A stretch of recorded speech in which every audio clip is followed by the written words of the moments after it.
Thank you. Keep change.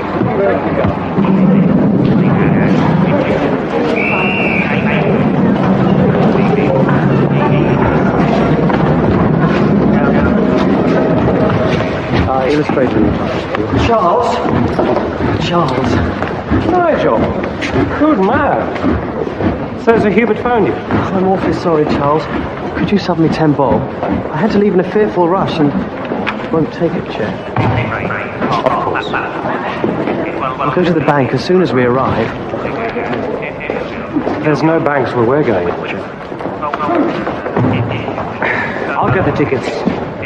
See if you can find a porter.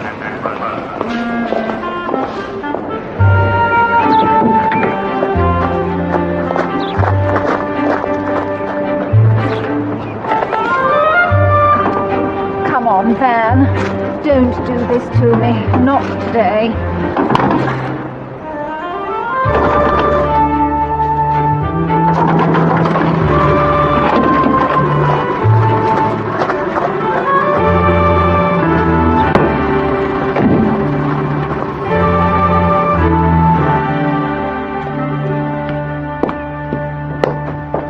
I made you some sandwiches, Miss Troy.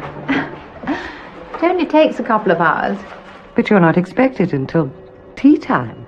Yes, well, I thought I'd leave early. Get to Frantic, see Uncle Hubert before the others arrive. And you'll want to change, no doubt. What do you mean? Well, for Mr. Allen. Don't be silly, Edith.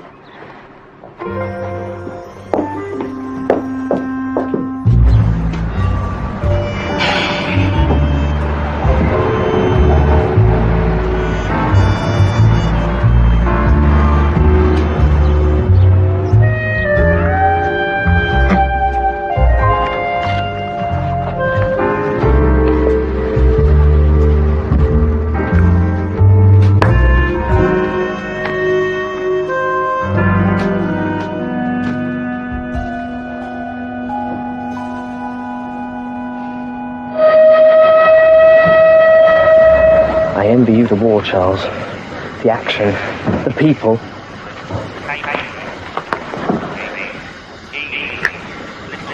I would have thought your gossip column was bloody enough. I need a big story if I'm going to get onto the news desk. Troy's guest's a detective, I believe. He might be someone worth cultivating.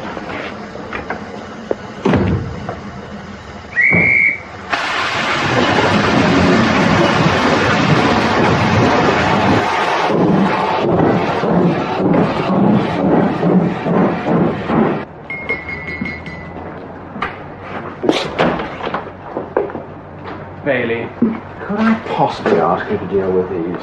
I'd really like to get away early. That's all right, sir. Lunch doesn't bother me. Good man. Oh, sir. Inspector Fox's, I think. Marked confidential.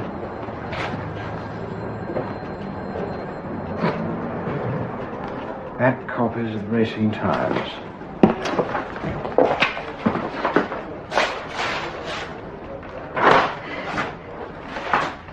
And a car at 4:30 for Liverpool Street, please.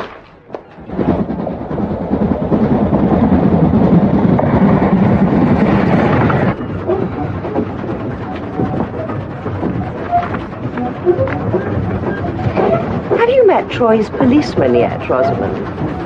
He's a chief inspector, Marjorie. And I really don't think they know each other that well. Oh, come now, Hubert wouldn't invite just anyone, would he, Arthur? His mother, Lady Allen's one of the Devonshires. His brother, Sir George, is an ambassador, I believe. Well, it's high time Troy found herself someone suitable. Come on now, Marjorie. We're the same age. Troy and I were at school together. Then you'll know what I mean.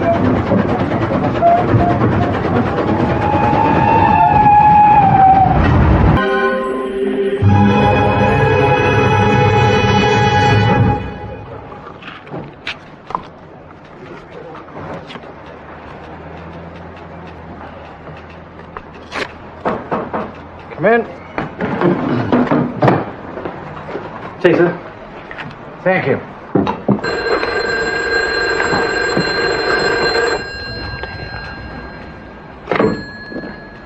Chief Inspector Allen's office. Well, he has a meeting at 4:30, sir. Yes, of course. Assistant Commissioner, sir, wants to see you at 5. Well, thanks for trying. You missed your train, sir. And the next one, no doubt. Did you put acid in this? It's all right. Just needs a stir. Thank you, Sergeant.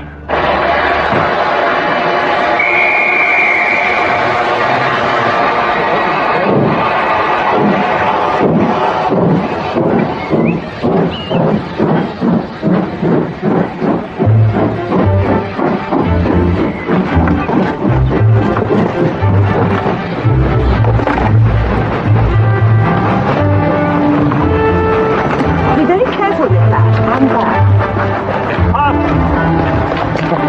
How are you? Charles, I didn't know you were coming. There's a last-minute decision, old chap. Well, we can't possibly want more than one car. Arthur? Well, you're very welcome to sit on mine. I suppose we'll have to make 2 journeys. No need. Look, that's Troy.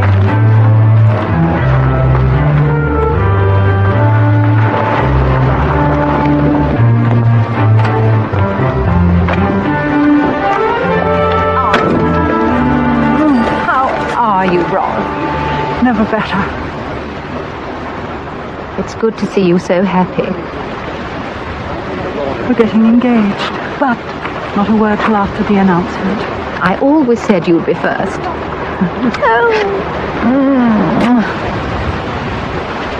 Didn't you say that your chief inspector was going to be on our train? Oh, he didn't really know when he could get away. You always did know what I'm thinking.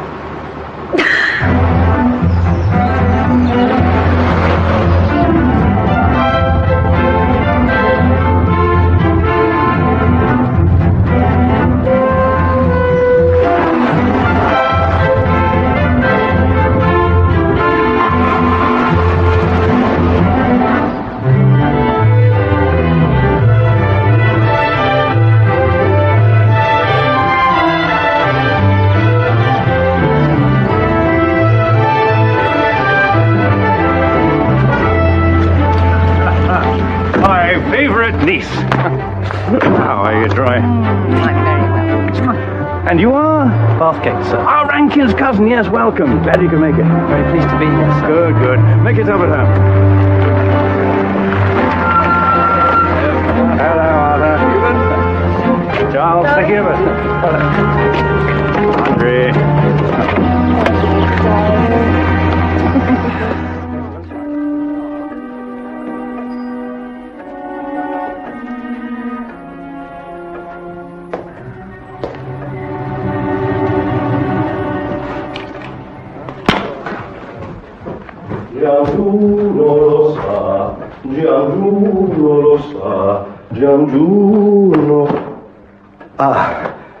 Please, allow me to introduce Dr. Hans Hoffner. Nigel Bathgate. Exquisite, huh? Absolutely. Even an instrument of execution has its beauty, don't you think? Are you an expert, Doctor? An art historian, nearly. I'm here to advise Sir Hubert with his collection, with his passion. This chain of art thefts, Alan. 2 Rembrandts, Dura prints, religious statuary, the Botticelli triptych. Triptych, sir. It's a painting in 3 parts. In this case... Yes, well, whatever it is. And now this morning, a silver chalice from some convent in Norfolk. I see. You think they're connected? They're all owned by VIPs, very unimpressed by our lack of progress. And now there's a bishop breathing down the commissioner's neck, and he's breathing down mine. Sir, I'll look at the file first thing on Monday morning, sir. No, Alan, I want you on this chalice theft tonight. I am due to go away for the weekend, sir. I've already told the commissioner you're on your way.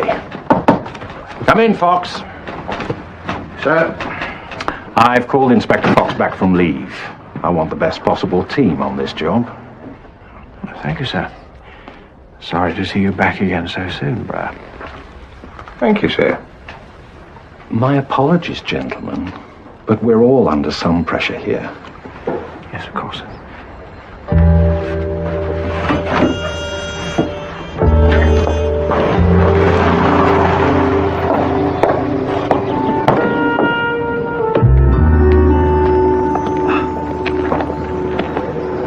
I was beginning to think you weren't coming. I would have telephoned, but... Well, I wanted to see you. I'm afraid... There would have to be a reason for the serious suit. I'm sorry, Troy. So, no weekend. For you. The infuriating thing is I'll be quite close to here. I expect you'll be very busy. Yes, I expect I shall. Well, good luck. Thank you. I almost forgot. It's your birthday.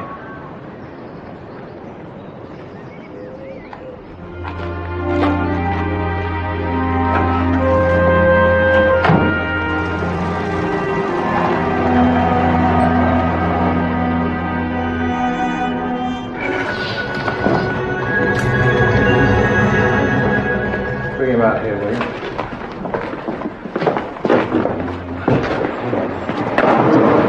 Doctor? Made it more worth our while. A long way to come for a chalice. Chief Inspector, this is supposed to be a day of holiness and restoration. Some of these people have saved all year to come. I'm sure you'll be able to make the situation clear to the Reverend Mother. Yes. Yes, of course. Well, we need a list of everyone here, and then we'll start taking statements. That's unthinkable. They're invalids, holy sisters. I'm afraid they still may be called upon to bear witness, Reverend Mother.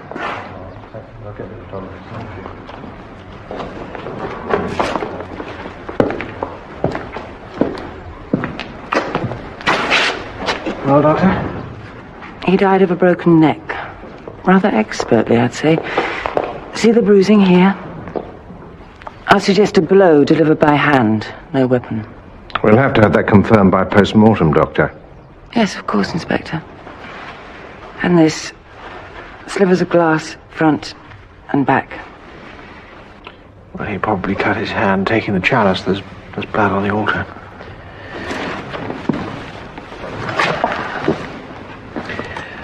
Well, not exactly a man of the cloth.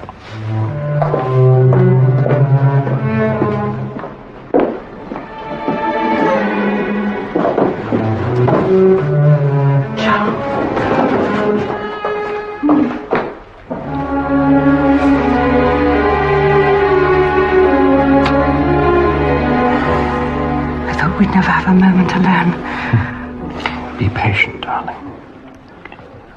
Why not give the drinks a miss? Besides, I have a little surprise for our host. Come on. There's still plenty of time.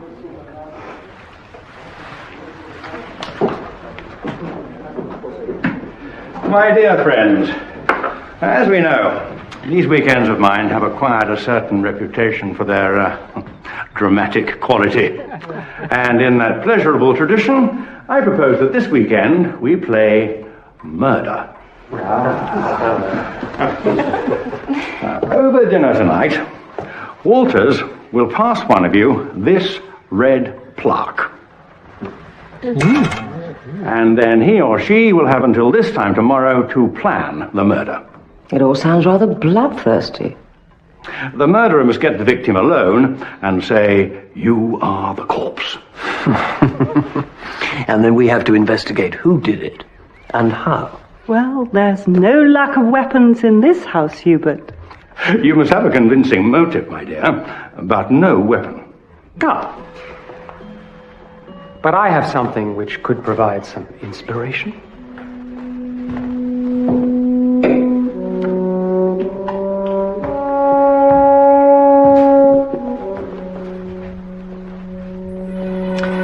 I thought it might be of interest.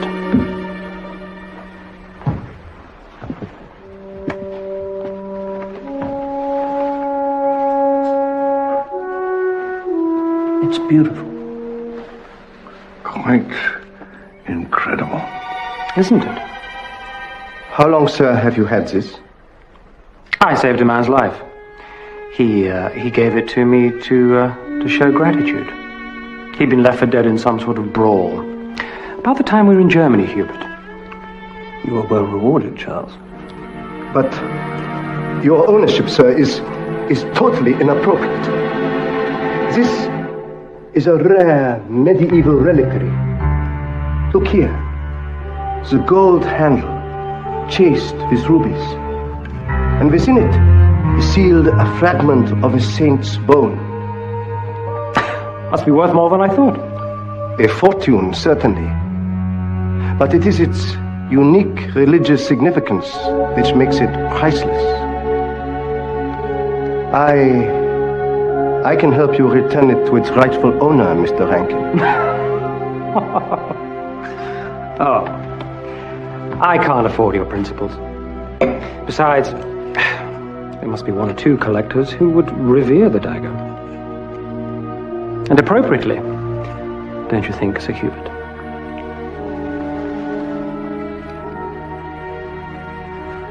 It would be the prize of anyone's collection. Was the chalice always kept in there, Reverend Mother? No, it had been in the sister's private chapel. I see. Why was it moved? Well, we hold these healing services every year, Chief Inspector. The papal chalice has always been associated with miracles. Seemed right to use it today. Do you mean that you hadn't used it before? No, it was only given to us recently, anonymously, for the private use of our order. Never seen any of our friends. Would you like to make next time? You might. Cheese, sir. Rather, thank you. Barthes made a good meal. But it's so hard to get round rationing in town. You should consult Marjorie.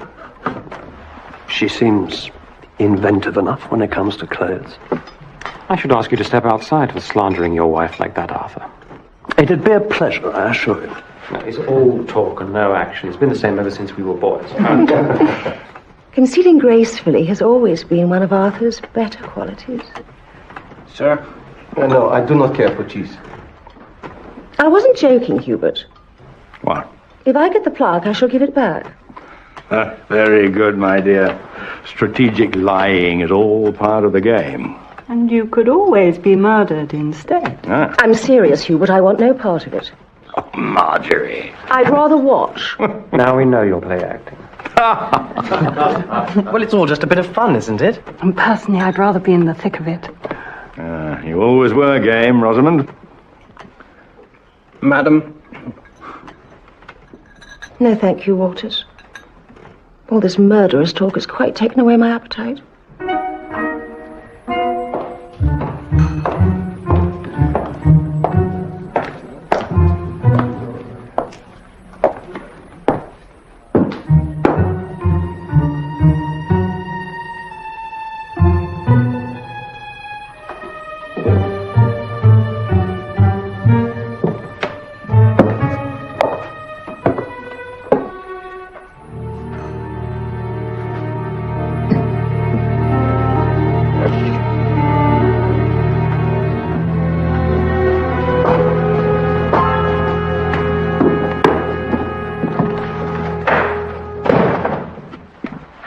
You order me about. Thought you rather enjoyed it. Arthur's getting suspicious. So? Look, you must tell me how things stand between Rosamond and you. Rosamond has no reason to know anything. How can you be so cruel? Come here. Let me go. You usually can't have enough.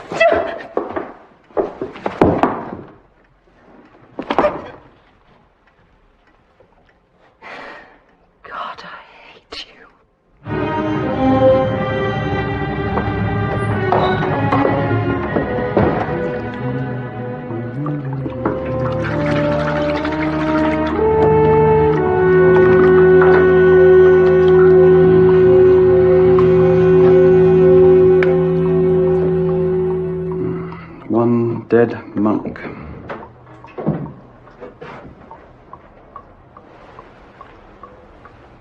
What's that?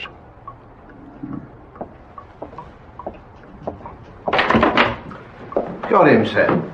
Our deceased monk's a Corporal Albert Billings, who deserted the army in 46. He's got a record to match. Breaking and entering, robbery with firearms. 46? Why desert in peacetime?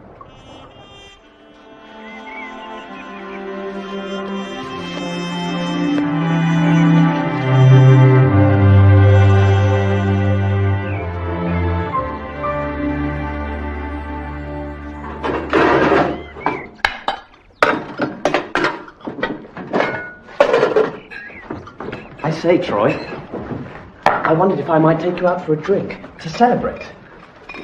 That rather depends on what everybody else is doing. Uncle? Oh, whatever you like, my dear. Chief Inspector Alleyn, sir. Alan? I thought he couldn't make it. Perhaps the case is over.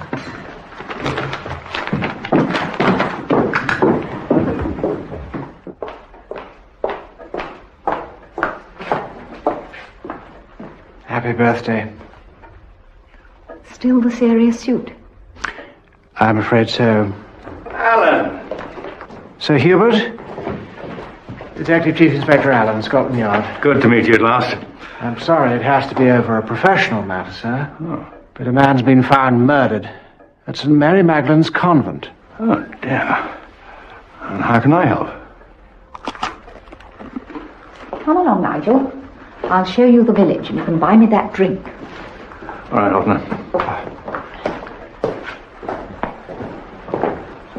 You were stationed in Hamburg in 46, sir? Yes, that's right. So was the murdered man, a Corporal Billings. He was under your command, I believe. Billings? I don't think so. There were so many. Oh, morning, Charles. Tell me, does the name Corporal Billings ring a bell? Chap's been murdered. I'm sorry, I can't say it does.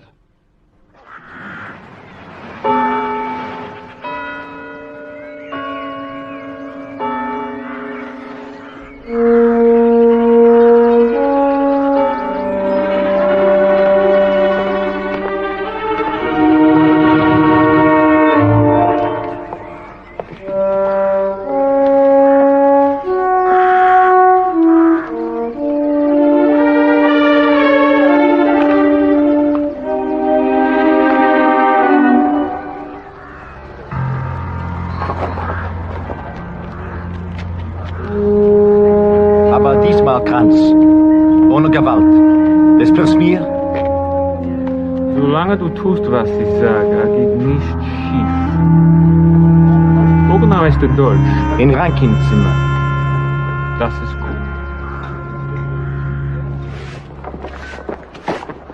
Don't act the innocent with me, Rankin. To get that dagger, you beat Billings within an inch of his life. He deserted from a German hospital bed, man. For someone who claims not to know him, you know a great deal about him. Shouldn't you have told the inspector? I've a good mind to... Billings told me he was on his way to you with the dagger when I bumped into him.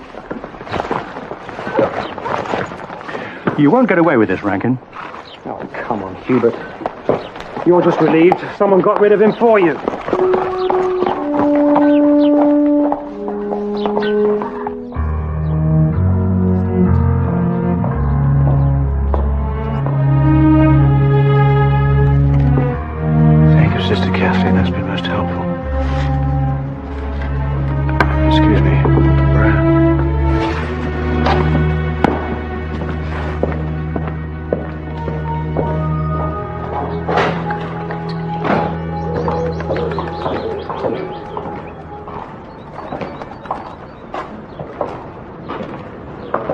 Mother, I'm told that the convent has no photographs of the chalice. No, I'm afraid not. And that you know nothing about its history? No records were kept. That was one of the conditions of the gift. Well, I suppose I could speak to the bishop. He knows nothing about it, Chief Inspector. I'm answerable to a rather higher authority.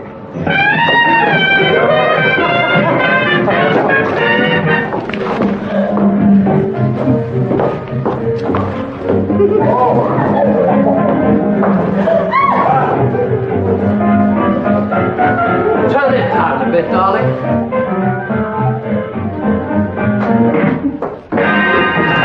I'm terribly sorry. Of course, you'd like to be dancing with your wife. Not at all. Please, carry on. No, I insist. You know Arthur can't dance, Charles. In which case, it's high time he learned. Don't be an ass, Charles. Now, come along. Don't be shy. Charles, please.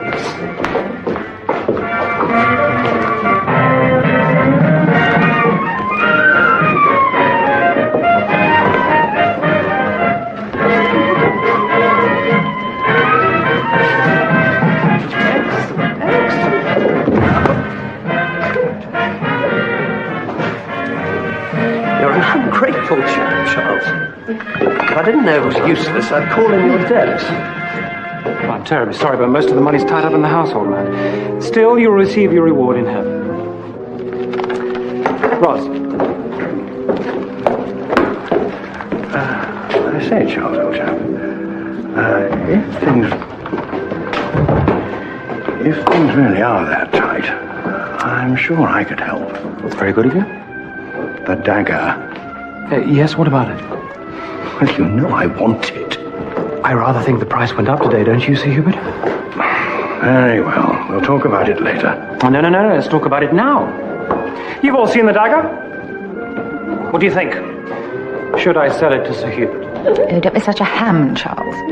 Please, sir, don't even consider it. The doctor's right. The dagger's not for sale. Oh, come off it. What use is it to you? I shall keep it. For sentimental reasons. Seriously, Charles. Seriously? But wait, I'll tell you what I'll do. Listen, everyone.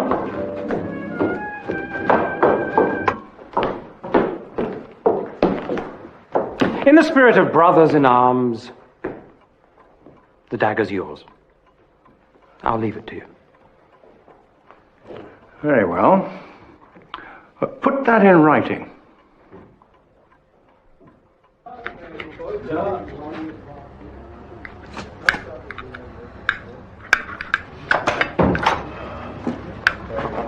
Sir.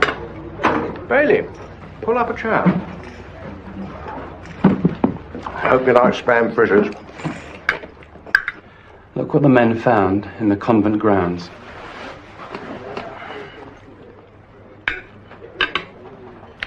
Well, well. So our murderer likes a dash of theatricality, does he? Good. Anything else? Yes. Something on the corpse. The doctor was right. Her post-mortem confirms it was a hand blow to the neck. And there's a small compact contusion there. A ring? Probably. My guess, something embossed. Worn on the little finger.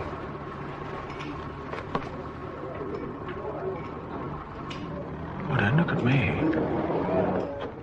All ready down here, Sir Hubert. And the top floor windows done? Yes, sir. Lawrence has seen to it. Good. We keep the curtains closed to create the right atmosphere for the game, see? Now, one of us now knows that he or she is the murderer.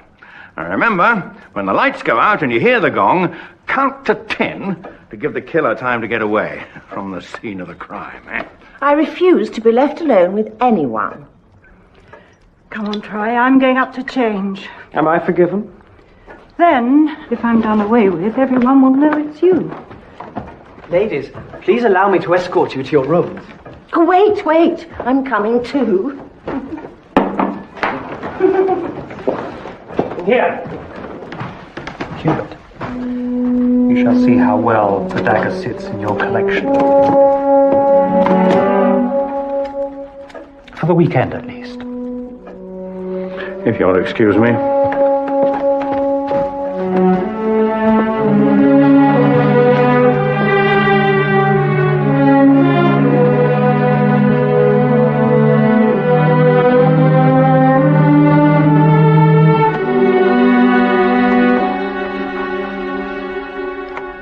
Ross. Are you all right? Just a headache. Do you want to talk? No, I'll be all right.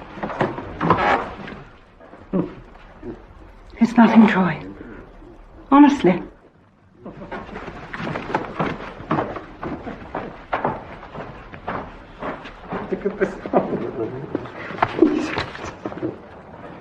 Mr. Rankin, I wish to apologize for my outburst yesterday. My expression, I think, was somewhat clumsy.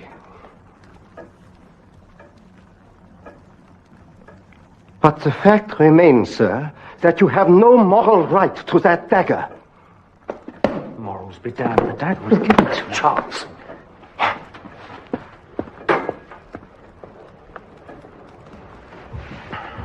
Shouldn't you be frightened to be left alone with me, Arthur? On the contrary, Charles, you're my alibi. Ah, yes. Let's have another drink. I'm going to be very late for dinner. Not for me, thanks. Marjorie has a thing about punctuality.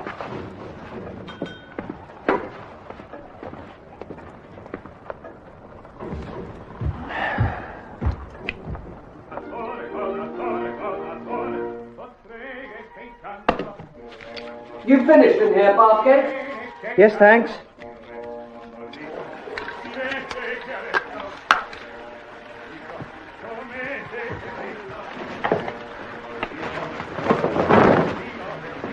Bring me in some towels, will you, Marjorie? Fetch them yourself, Arthur. Stay single, Nigel. You'll get better service. You don't really mean that. Oh, Mary, before you go down, see if Miss Grant needs a hand and tell her I'm fetching some aspirin. Yes,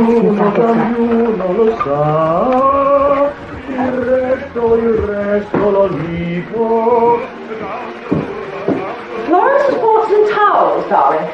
Then perhaps you should send her in.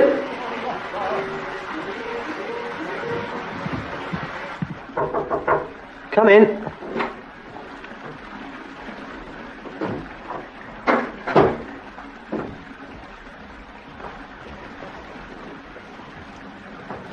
Anything else, sir? Oh, thank you.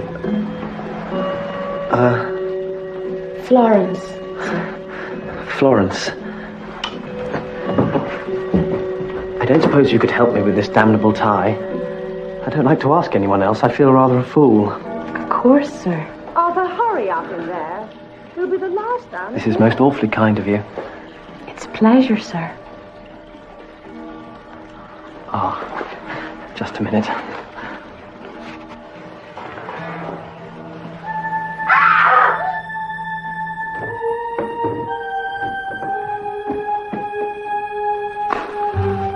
Arthur, help! Where are you? Where do you think, my dear? What should we do now, sir? Hang on. The light should come on again in a minute. Come on, Bathgate, let's investigate. If you don't, I'll know you're the murderer. Okay, Arthur. Hurry up, Uncle Hubert. The others must be going down. Arthur, don't go down without me. Just stay near me, darling.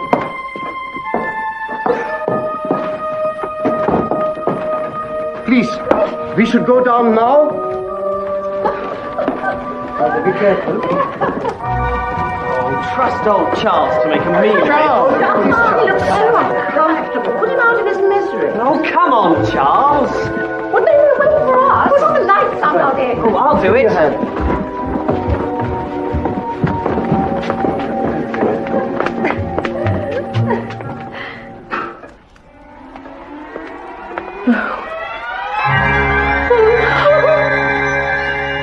My God.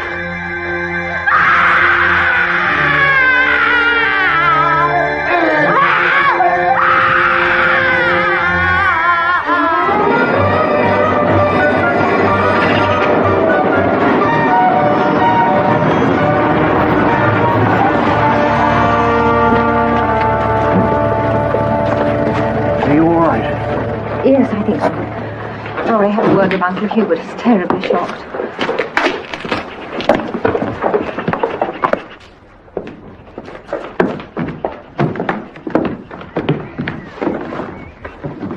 Dr. Eaton, that should have been left where it was. The body's already been moved, Chief Inspector. By whom? Look, Alan, I do apologize. I had him moved. It was too distressing for the women. I'm very sorry. I'll be with you shortly, Sir Hubert.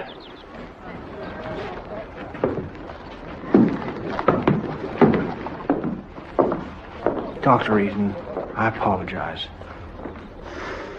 He's been dead for a maximum of 40 minutes, Chief Inspector. This is what did the damage.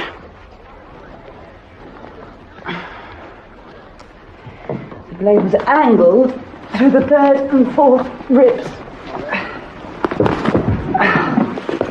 It pierced the heart with remarkable, I'd say almost medical accuracy. Death would have been instantaneous. Forgive me, with this accuracy, couldn't that have been by chance? It's rather unlikely, Inspector. And one other thing. The body had already been examined before I arrived. What? By one of the guests, a Dr. Hans Hoffner.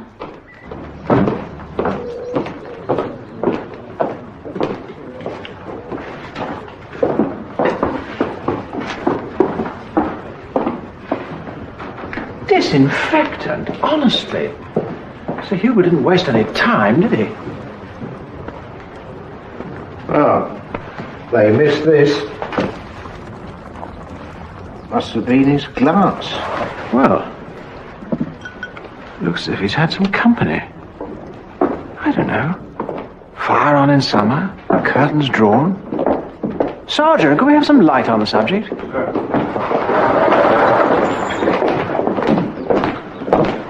Troy says when she went to the front door, she found it unlocked. Most unusual for this time of evening, apparently.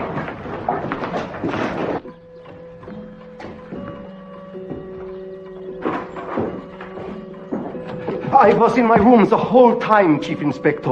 I was singing arias from the Marriage of Figaro. The others must have heard me. Yes. I did, Doctor, and so did Mary, one of the chambermaids. We shall have to take statements from you all, ladies and gentlemen. It would also be extremely helpful if you could stay until after the inquest in a few days' time. Oh, absolutely. And of course you must all stay on here, I insist. My wife will be down in a moment. I'm sure I can speak for us both. For me, it would be a great inconvenience. Come along now, Doctor. Very well, then. Thank you.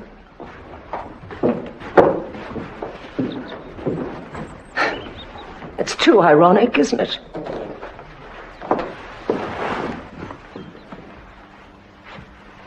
I'm sorry, but what do you mean? Such a cruel parody of that wretched game. We were playing murder. The game was about to begin. Who was the murderer? I was, Chief Inspector.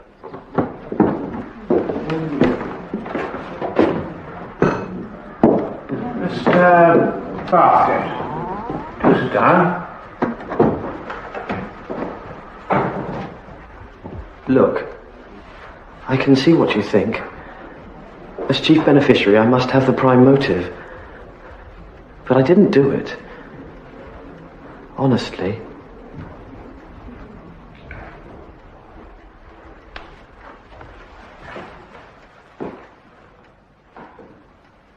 During the time it took between your going upstairs and the gong being struck, Mr. Bathgate, did you stay in your room? Yes. I was talking to Arthur through the bathroom door. He was in the bath, he'll tell you. We were sharing the one bathroom. Arthur... Mr. Wilde. So Mr. Wilde was there all the time? That's right, and his wife. I could hear them talking a lot. Oh, and Florence the maid came in. What time was that, approximately? I know exactly. The hall clock was just starting to chime. 8 o'clock. Really? And where did Florence go after that? She stayed. Helped me with my bow tie. She was still there when the lights went out. Was she? Well then, Mr. Bathgate, it would appear that you have an alibi. Yes. I suppose I have. Walters was bringing Mr. Rankin another drink when I went upstairs. Then when I was in my bath, I talked to my wife. And Bathgate, too, on the other side. Is that when the lights went out? Arthur! Help! Where are you? Where do you think, my dear? My wife's of rather a nervous disposition, Inspector. At that point, you went out onto the landing. I thought the blackout must have been a mistake. If I could get out there in the dark, it'd be a good chance to claim my victim. For the game. I see. So, then Sir Hubert had the body moved? No. Who touched it first, Mrs. Wilde? Me. It was me. I'm sorry, but when I saw him lying there,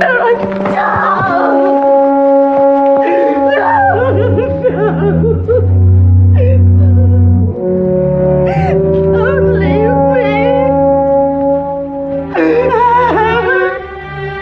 Marjorie. Come on. This won't help.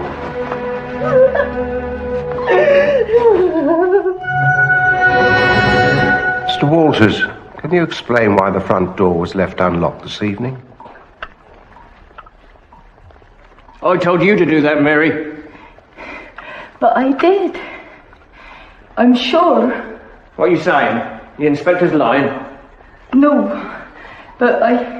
Mary, did you meet with Miss Troy upstairs?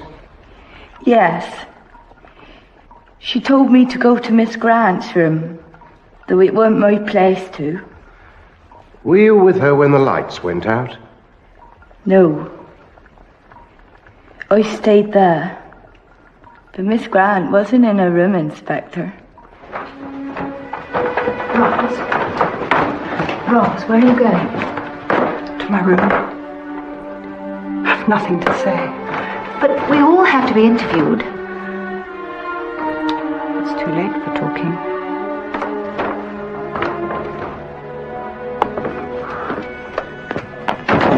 Has Miss Grant had a word with you, sir? Early to say nothing. Well, I think they're all playing it pretty close to the chest, including Miss Troy. Morning, Vicar. Have we upset the church? Oh, we've kicked out his Sunday school. We each have our cross there. Thank you. Well, once they finish setting up, get Sergeant Cook back to the convent. You and I get back to Frantic Hall. Get Bailey to do his stuff. Thank you. Is there a connection between the two murders? We have 2 dead bodies. That's all we know.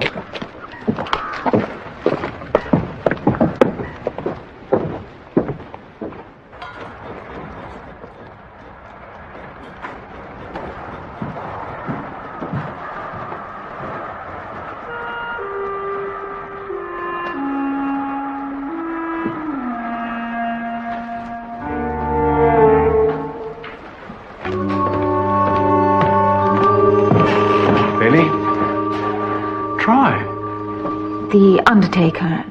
Oh, yes, of course. I'm sorry.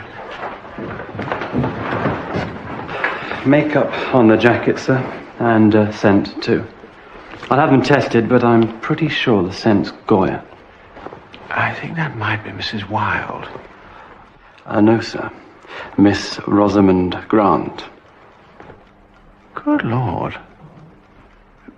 Troy, does that sound likely? I really couldn't say. All right, let's have a look.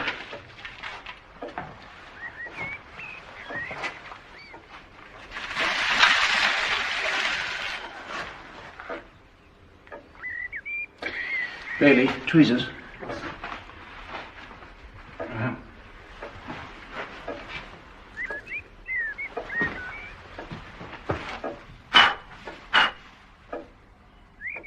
It's a press stud. Sirene che cantano, il re non lo dico. Sirene che cantano, il re non lo dico. Sirette che alessano, il re non lo dico. Comete che brillano, il re non lo dico. Sono rose spinose, sono orti vettose, sono orte beniglie, colombe. Comete che brillano, il re non lo dico. Sono rose spinose, sono orti vettose, sono orte beniglie, colombe. Maligni maestri, cani, amiche da pani che sicuramente non muore, non sento pietà, non sento pietà, no, il re non dico, damlo.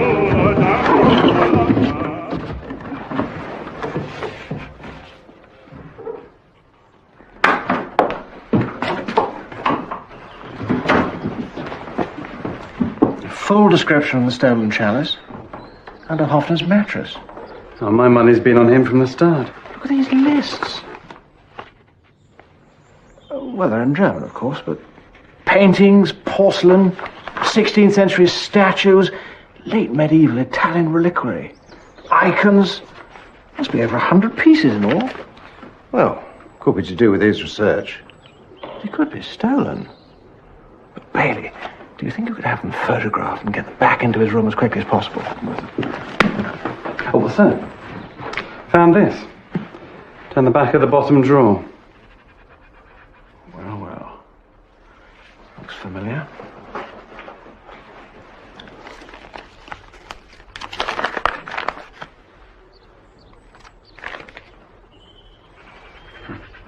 That. At last, something fits. Hello. We were just looking about, and this must have fallen from somebody's pocket. Does anyone recognize it? Could it be Troy's? Isn't it yours, Marjorie? Didn't you tell me on the train that Charles gave them to you? Yes. And now I've lost one. When was that, Mrs. Wilde? Since we arrived. I'm not sure. Excuse me. Excuse me.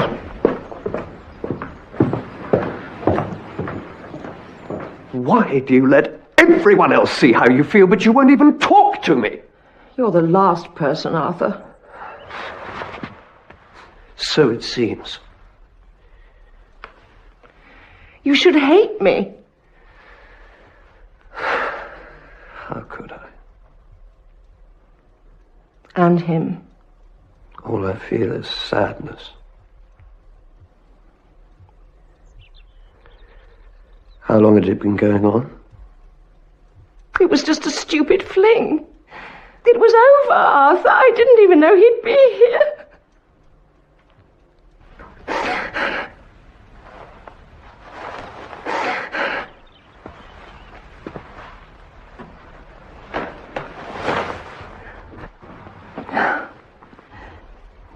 Forgive me, darling.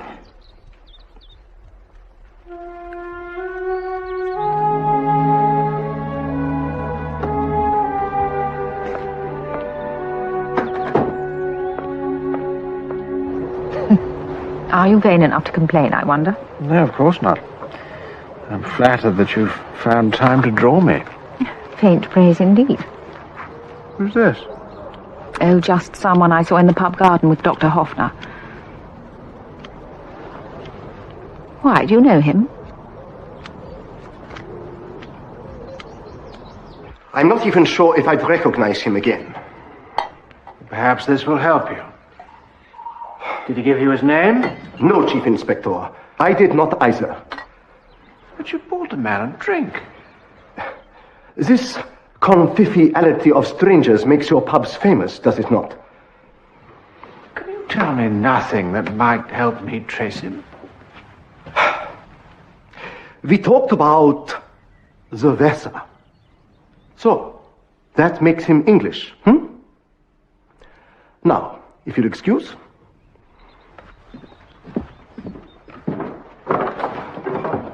Alan, Hoffner's a touch volatile, but he's straight as a die. How well do you know him, sir? Hans? Oh, we're not close friends, more business associates. He's been helping me to classify my collection. He lives absolutely for his work. Who is that? I was rather hoping you might tell me.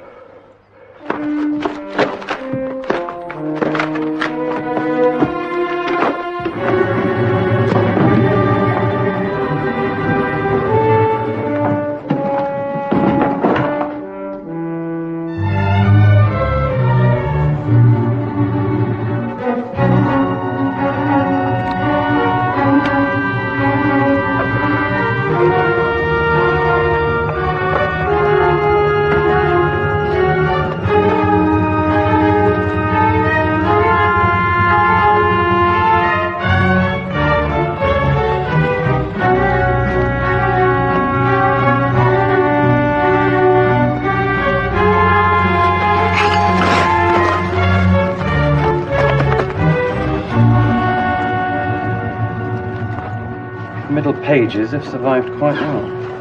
Hall, stairwell, 6 bedrooms, a precise plan of Frantic Hall, and this.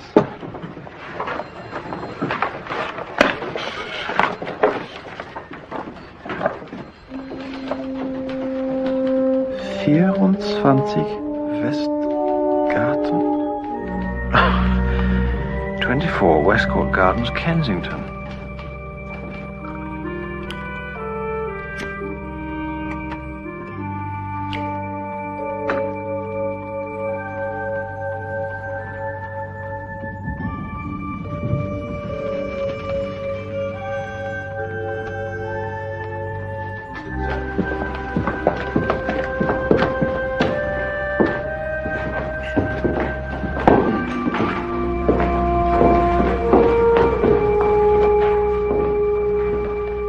I'm sorry to disturb you, ladies and gentlemen. I was hoping to speak to Dr. Hoffner. I'm afraid he didn't join us for dinner. Walters asked Dr. Hoffner if he'd kindly come down, will you? Dr. Hoffner left in a taxi. Mid-afternoon, sir. His room's empty. He never said a word. Did he give you any idea where he was going? No, sir.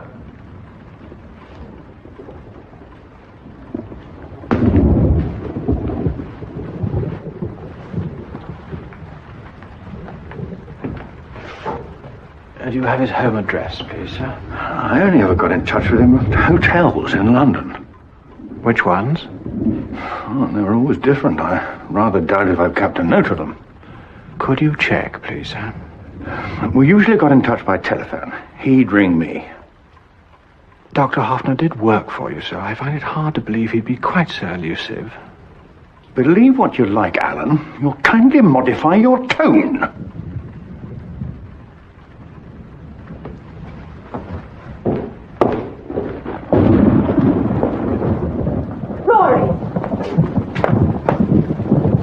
So heavy-handed.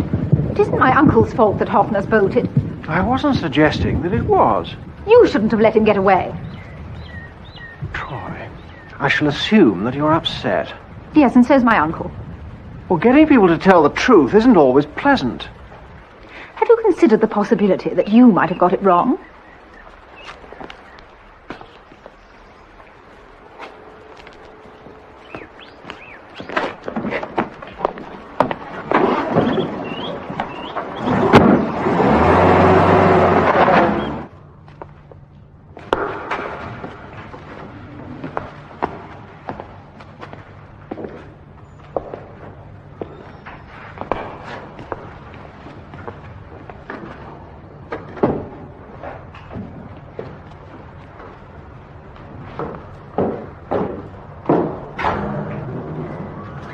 So, we're both working late, Chief Inspector.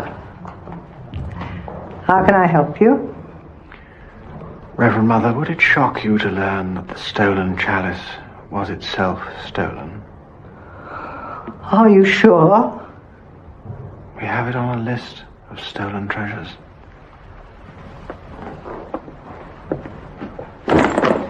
All looted. Monasteries, museums, art galleries during the war. Reverend Mother, I'd be grateful if you'd take a look at these photographs.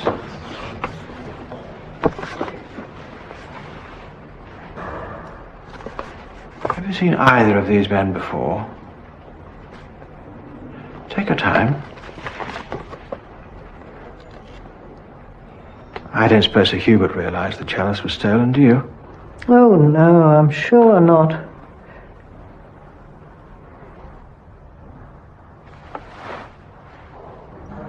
You've tricked me, Chief Inspector. I asked you for the truth, Reverend Mother. When it wasn't mine to give. But it was Sir Hubert who donated the chalice. He made me promise not to tell anyone.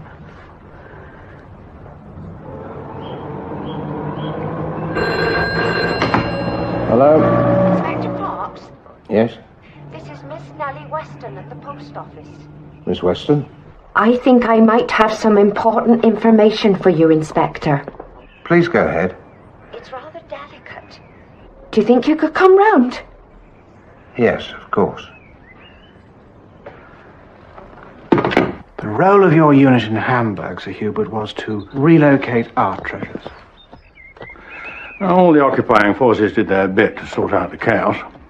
But you took a special interest. The chalice came my way, and I decided to pass it on to the convent on my estate. I had no intention of keeping it.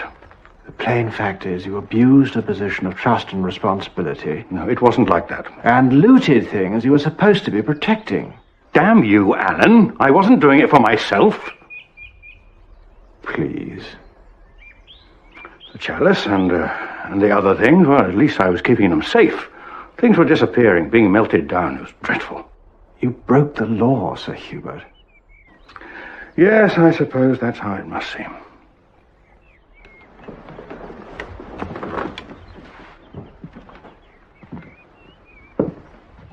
Tell me about Corporal Billings.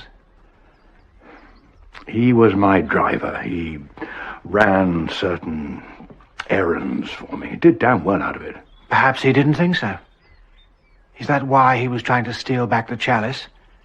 Perhaps it was more convenient to have him out of the way, dead. No! When Rankin refused to give you what you wanted, well, that gave you a very strong motive for getting rid of him. Absolutely not. What do you take me for? A fanatical collector who can't distinguish between right and wrong. No. Who'll stop at nothing for a piece of art.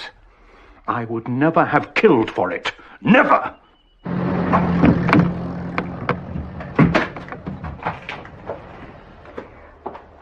You'll appreciate, Inspector, that the switchboard involves a high degree of confidentiality. Oh, understood, ma'am. But this morning, I accidentally overheard a call from Frantock Hall. It sounded most suspicious. Who was the call to? Do you know? It was a Hampstead number.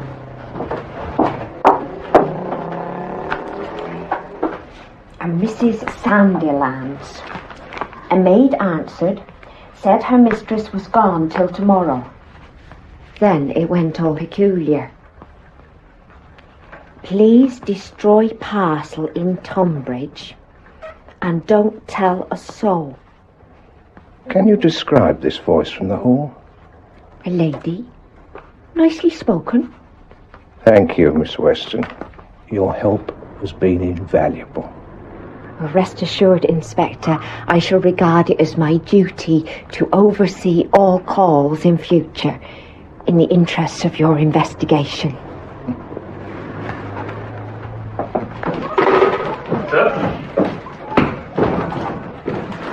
Sir, the address in Hoffner's burnt papers. The house belongs to a Mr. Dieter Krantz. A big wheel in the art world, apparently. You're flattering him, Bailey. Oh, you know him, sir? He's notorious. Well, he was a bloke drinking with Hoffner. How do you know? Miss Troy's sketch.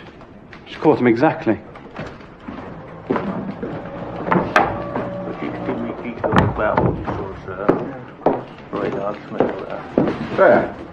There was a call from Frantock Hall this morning, a woman's voice. I was wondering if Miss Troy might be able to help us. Would you like me to have a word with her? Are you trying to tell me I'm losing my objectivity, Brad? Oh, no, sir. But they're her friends and relatives. It can't be easy for her.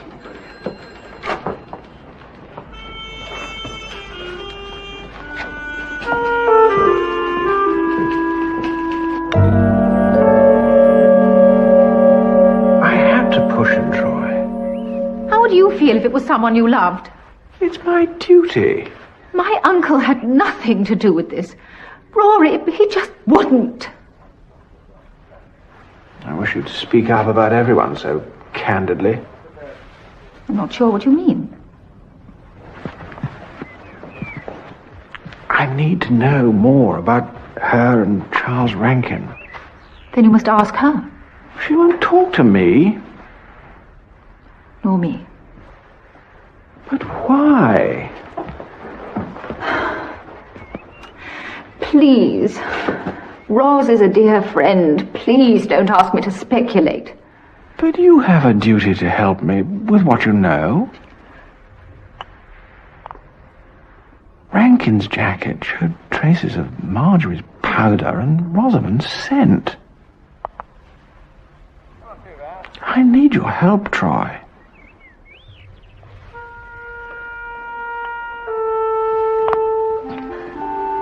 They were both in love with Charles. I only discovered about Marjorie the night we came down here. I had no idea Rankin had been leading them both along.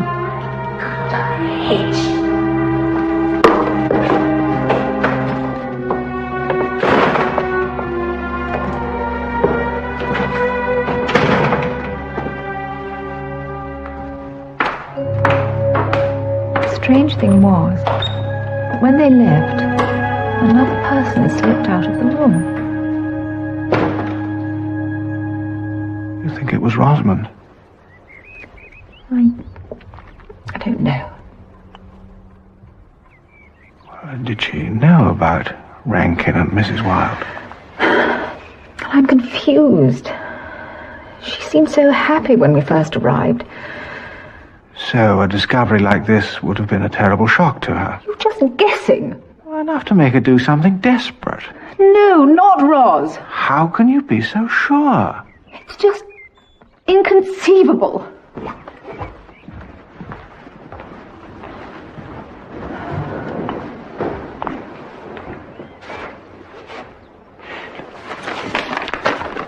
This phone call was made this morning by a woman from this house.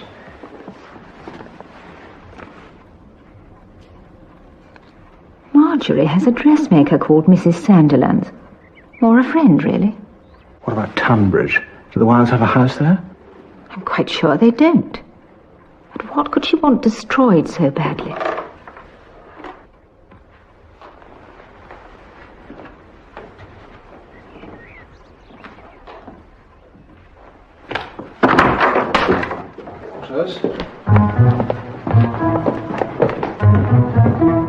Oh, good shot. Stop that man!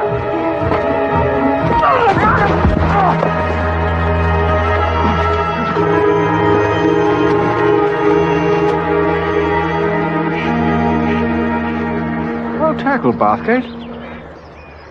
Well, Walters, explain yourself, or you can think about it in a cell. It was that Dr. Hoffner, sir. What about him? Yesterday, before he skipped it, he told me to find out anything I could.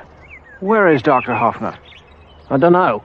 He hasn't been in touch since. You unlocked that door, Mr. Walters, and you just pinned the blame on me. Is that true, Walters?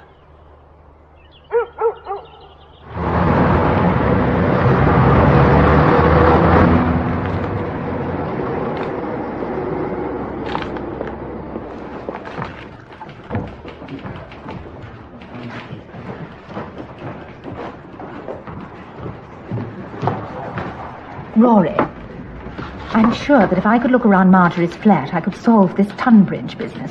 Good heavens, Troy, no. But I could get in without exciting attention. It's out of the question. You said you wanted my help. Chief Inspector Alleyn? Brer, what news? All arranged, sir. 9 o'clock. Better say you're joining me for dinner. If you insist. I'll meet you at the pub. And you're not going in that. Why not? If you're so determined to come, you'll come with me.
I need to collect some more clothes for Mrs. Wilde.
So, before we get down to business, there's someone you'll be interested to meet.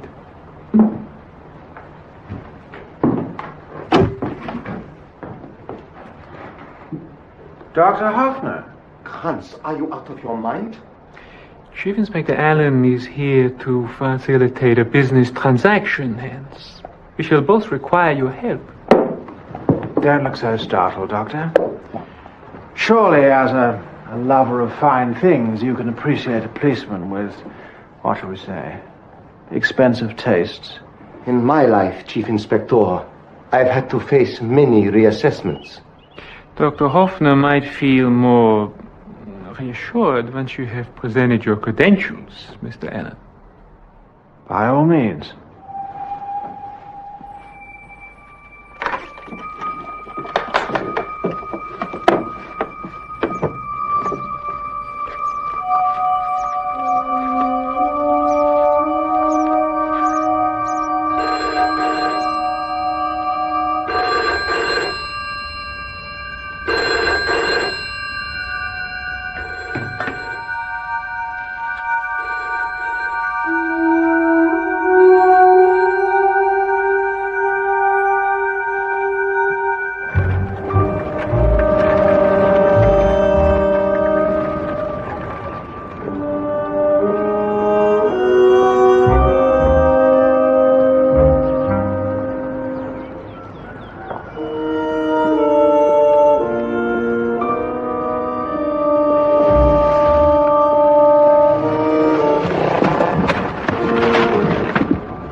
Price were you proposing, Mr. Alleyn?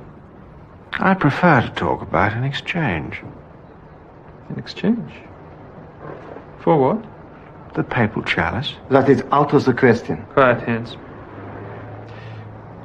What if I don't have it? In that case, nothing doing. Before we make any hasty decision, Mr. Alleyn, I would like Dr. Hoffner to authenticate the dagger. Of course.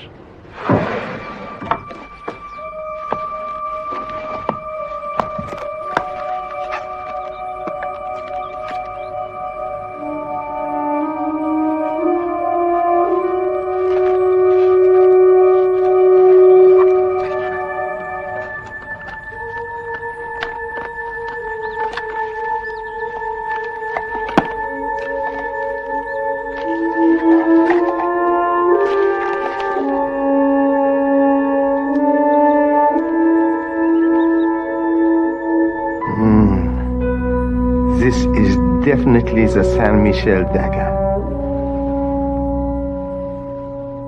The monastery will be overjoyed. You're giving it back to them? Of course. This had been in their custody for centuries. And I suppose you'll be well paid for it, Doctor. That's more my preoccupation, Alleyn. I am commissioned to trace and bring back such items. Of the chalice? Krantz, that is not yours to barter with. As you can see, Mr. Alleyn, the doctor is an idealist. Please.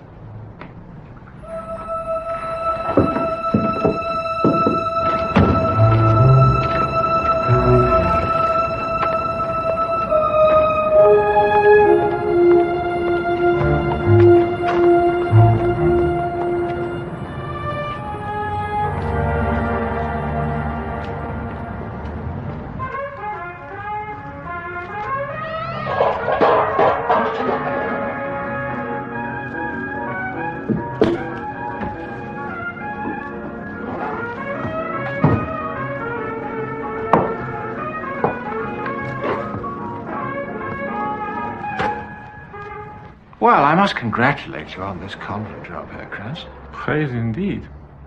A common thief turning up. Rather inconvenient, what? A complete amateur. He didn't stand a chance. But Kranz, you said that... He was in the way.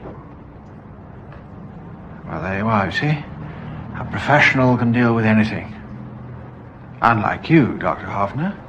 What are you saying? Well, you rather bungled the theft of the dagger, didn't you? You think that I murdered Rankin? No. Kranz, tell the Chief Inspector all about it. You fool! Believe me, Alan, if I had got into the house, the dagger would have been stolen cleanly, not left behind.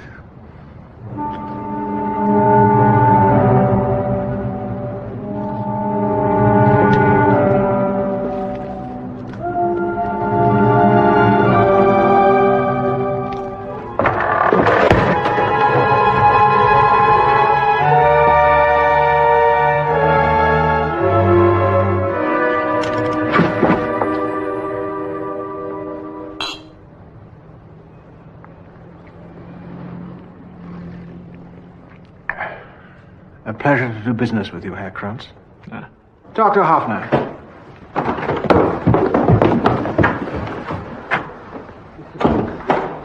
Look. This is a terrible mistake. I thought you had more sense. It's nothing to do with me. Hoffner? Hoffner! He's not a policeman. But Alan does know him. I don't know what this snivelling hack is doing here, but leave him to me. I'll see he says nothing.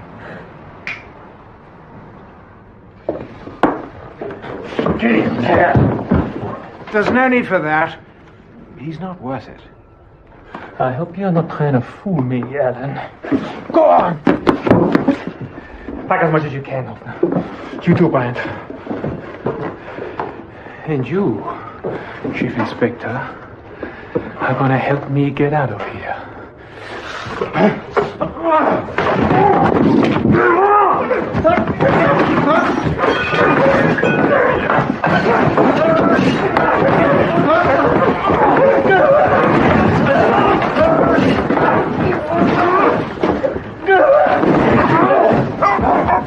Do something, bastard!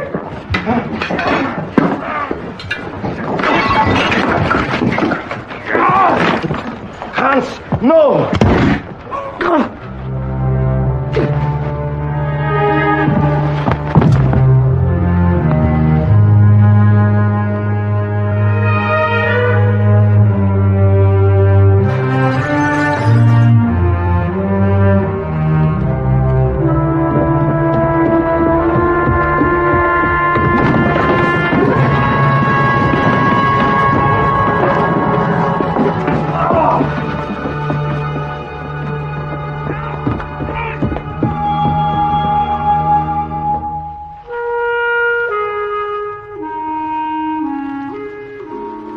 Rory.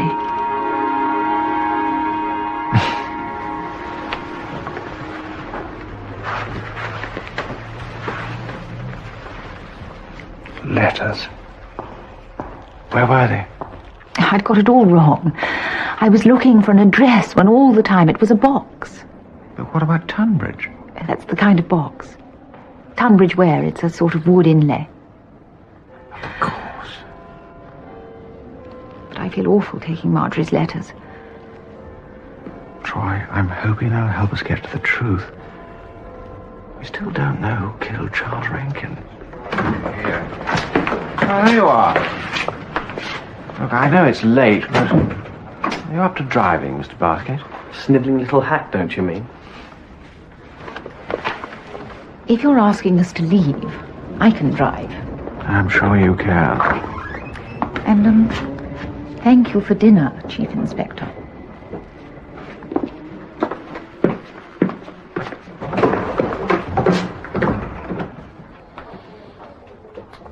No surprises, Chief Inspector. Charles Rankin left his cousin Nigel Bathgate his entire estate, apart from a few minor bequests. I see. Mr. Bennington, did Charles Rankin have any enemies that you know of? Well, he was a popular sort of chap. Particularly with the ladies, of course. Yes. Did he confide in you? Only recently. He consulted me about making a future marriage settlement. Was it to Miss Rosamond Grant? Yes. But less than a week ago, he said his plans were to be temporarily postponed. Why?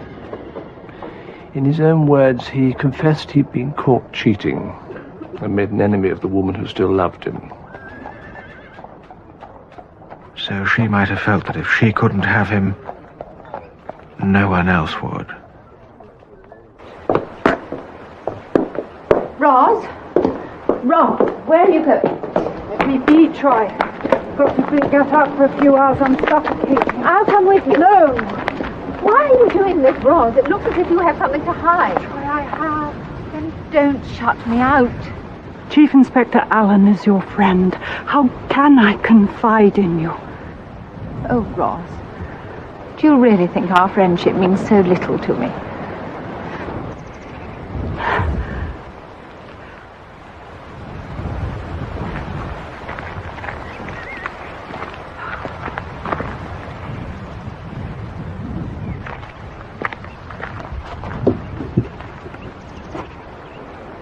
You were in Charles's room just before he died, weren't you?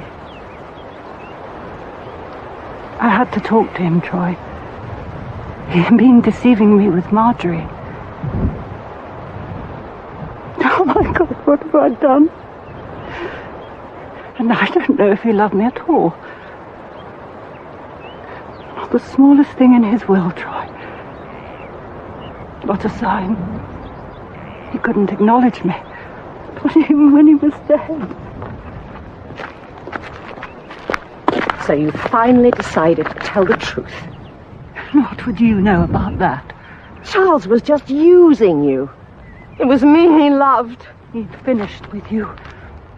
He used to joke about your clothes, called you Madame Pompadour. He'd loved me for years. No.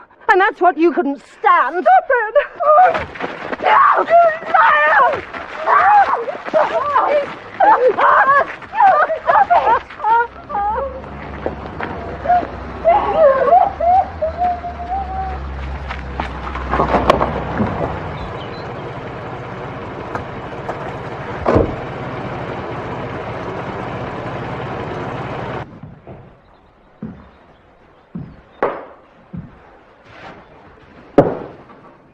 Is she often violent? No. So unlike her. Roz doesn't usually make a show of her feelings. She's obviously very upset. Well, she attacked Mrs. Wilde. I've helped you all I can. On your own terms. Rory, these are people I care about. Which may mean you're not the best judge of them.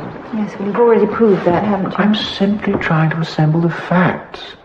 Rosamond Grant does not have an alibi. She makes no attempt to provide one, and now it seems she's every reason to... No, you're wrong. I know I shouldn't have done this. I know I should have told you before.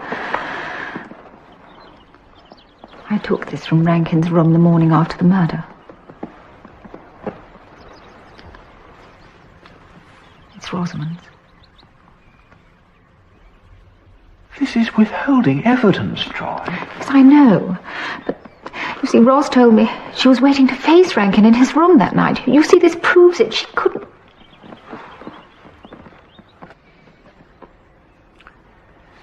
Miss Grant will have to tell me this herself.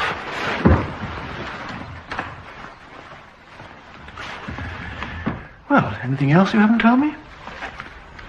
Only that Ross couldn't have murdered Charles. She really loved him. Well, I'm sorry, Troy, but in my experience, love is a very powerful motive for murder.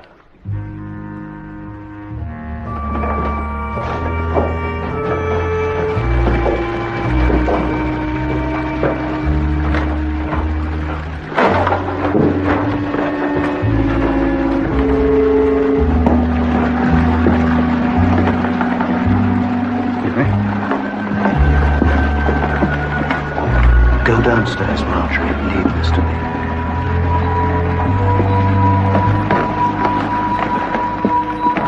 All right, Brett, can you hear me? Loud and clear, sir.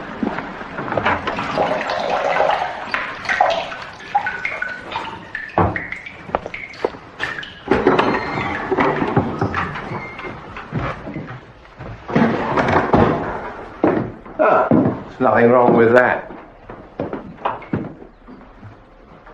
Now look here, Chief Inspector. I thought you'd finished with our rooms.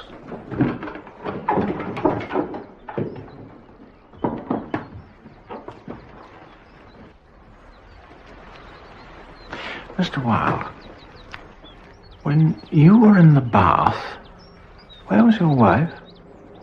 Here, to start with. Most of the time in the bedroom. Was she in there all the time? I don't understand. Well, would you have noticed, for instance, if she slipped out? I won't have this. I'm her alibi, I've told you. And Bathgate, too. He heard her. Ah, yes, of course, Mr. Bathgate. You heard Mrs. Wilde talking all the time? Well, not exactly. But I did, damn you!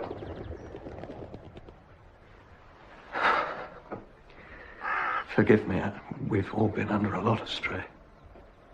The point I'm trying to suggest, Mr. Wilde, is that your wife actually doesn't have a complete alibi. No, stop your investigation now, Chief Inspector. I killed Rank. How did you do that, Mr. Wilde? This is ludicrous, Arthur. You were in the bath.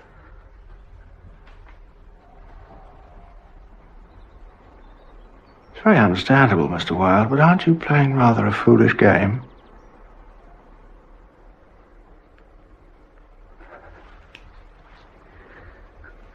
I'm sorry. I'm so sorry.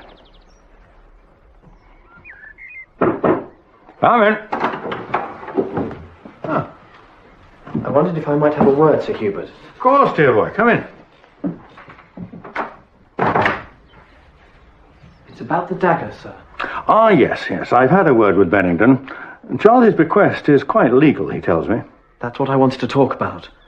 Look, Bathgate, I realise that all Charles's things should go to you, but I'm sure we can come to some sort of understanding. I hope so, sir. I'm prepared to offer you a fair price. It's a matter of honour. No, Sir Hubert, it's not that. I was hoping you'd agree to return the dagger to its original owner, the San Michel Monastery. Absolutely not.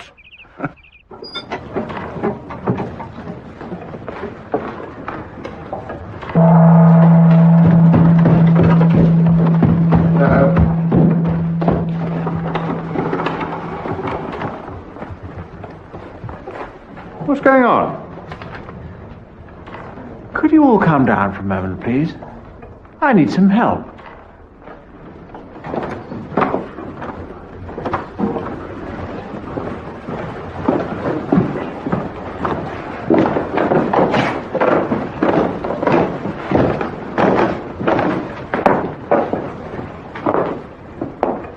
Thank you very much, ladies and gentlemen.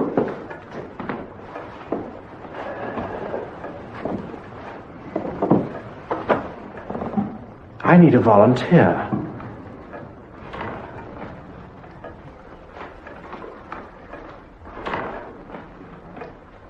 Mr. Bathgate, perhaps? What for, Chief Inspector? I'm trying to establish how it was possible for the murderer to leave his or her room, come down here, kill Mr. Rankin, and then return so quietly, unobserved, in a very short space of time. Oh, it's horrible. Come along now, Nigel. We must all help. Thank you, Mr. Wilde. Sir Hubert, would it be possible to make the clock strike 8? What is it, my dear? The dagger. It's back where it was. Well spotted, Mrs. Wilde. Now, from what you've all told me, The murder must have taken place in the time it took the clock to strike 8. That's not possible, surely. Well, that's what we have to find out. Mr. Bathgate, I'd like you to go upstairs to the door of your room. When you hear the clock start to strike, I want you to run down, grab the dagger, stab Sergeant Bailey, make to switch off the lights, and then run back upstairs as fast as you can. Have you no feelings, Chief Inspector? Charles was his cousin. Sing out when you're ready, Mr. Bathgate.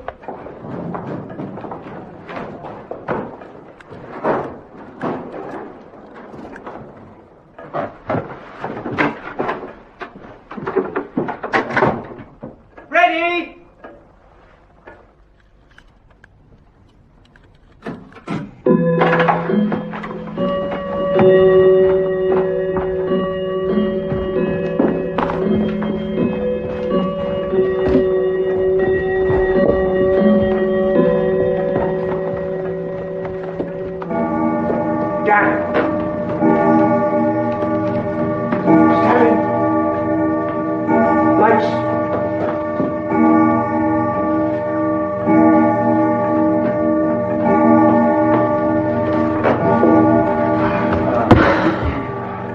See? Not long enough.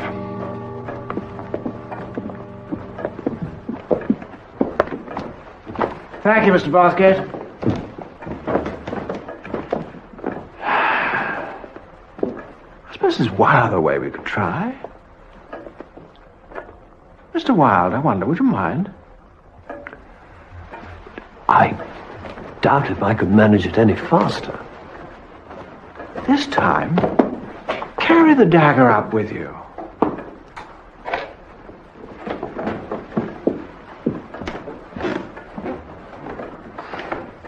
I'll tell you what. You might try a faster way of coming down the stairs. How do you suggest? Slide down the banister?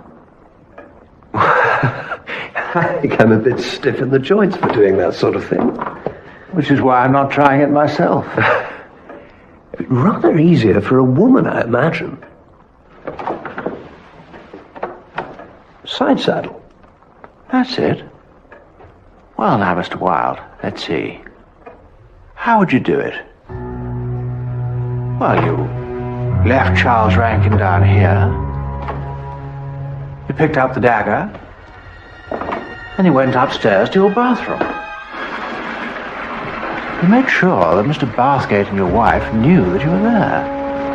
Stay single, Nigel. You'll get better service. You don't really mean that.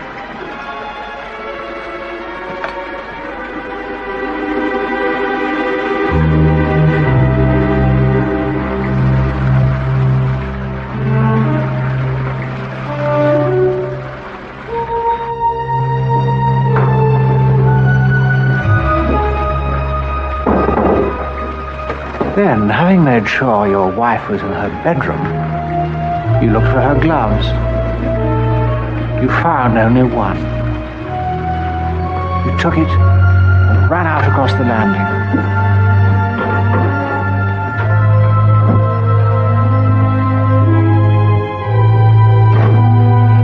All the time, your wife hadn't realized you were no longer in the bathroom. Arthur, hurry up in there. Swiftly, silently, you were down in no time. And you plunged the dagger into Charles Rankin's back.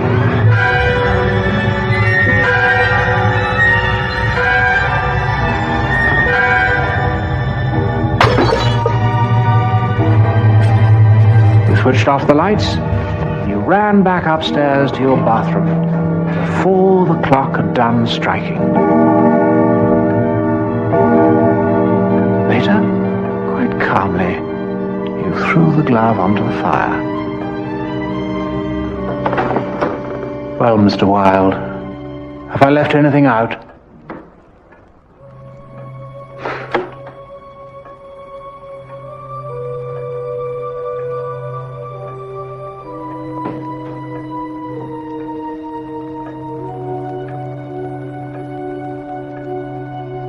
Damn you, Alan.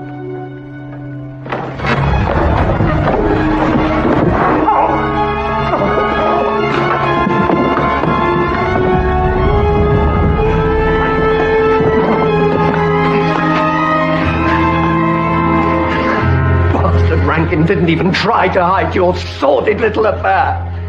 And you let him. You tortured me, Marjorie. No.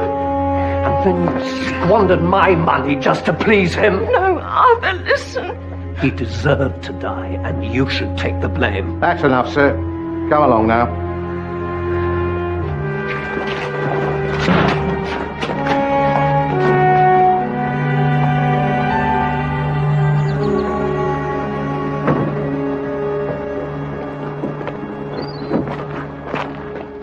Thank you very much.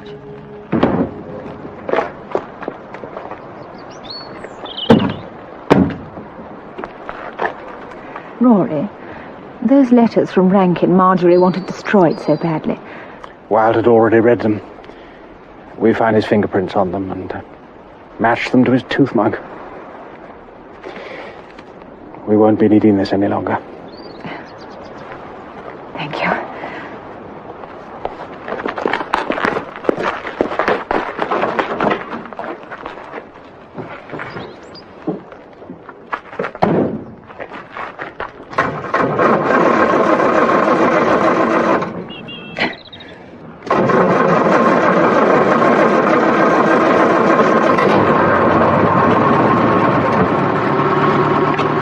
Say, we will try again, won't we? Dinner or something. Yes, that'd be nice. Perhaps next time you'll leave that serious suit at home.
nächsten Agentur Reuters berichtet heute von einem Police! Auf einem britischen Truppen- und Put them away. If they find us, get rid of those papers. Burn them.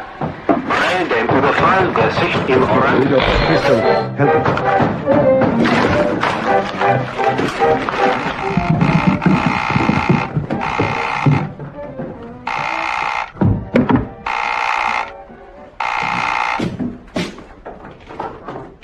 Police, I have a warrant to search these premises.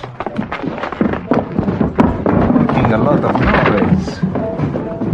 I suppose you have an explanation for this invasion? You'll soon find out, sir. Hold it.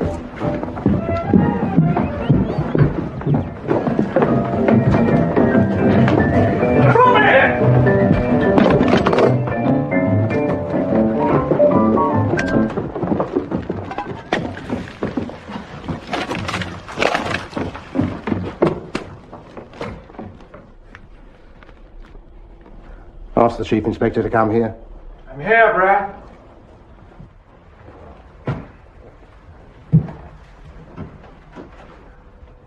Anyone hurt? No. But look at this. Sir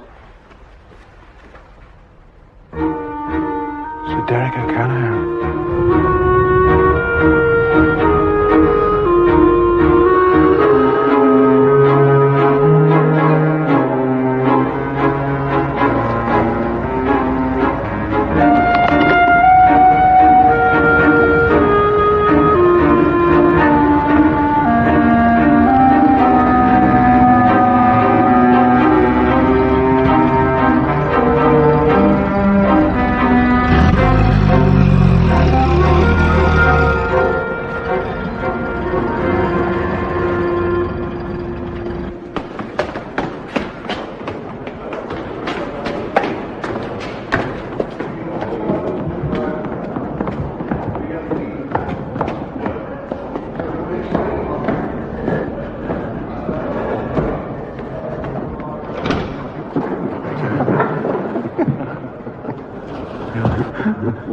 Ah, Sir Derek.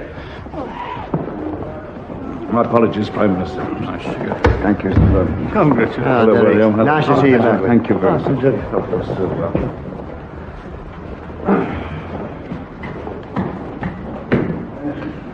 Gentlemen, we can begin. My secretary telephoned, I believe, with the news.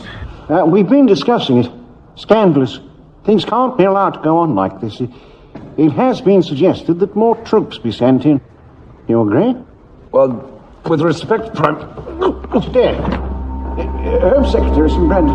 No, please, no brandy. It's water. Some water.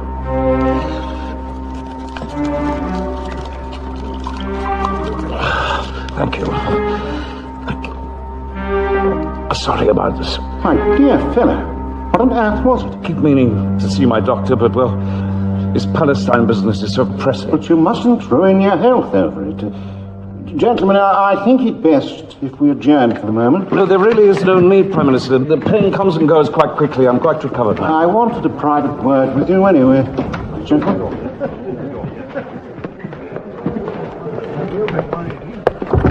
This really is quite unnecessary, Prime Minister. Your time is valuable. I've asked Chief Inspector Alleyn of Scotland Yard to arrange things. Discreetly, of course. It has to be, Derek. You may not take these threats to your life seriously, but I have to. Walter PPK 9mm, officer issue. There's a lot that came back as souvenirs. Yes. Well, he was carrying it and it was loaded. Yes, I know, Brer. We didn't set up that raid to find one measly little gun, did we? Well, it could tie up. Isn't Sir Derek responsible for Palestine? Well, he's tried to deal with the situation, but responsible, I think that rather begs the question. I'll tell you what, get Bailey to check all the prints he's taken from the house against the prints of our 3 prisoners. That should at least tell us if we've missed anybody. Right. I'd better have a word with this fellow Bloutfitch, hadn't I?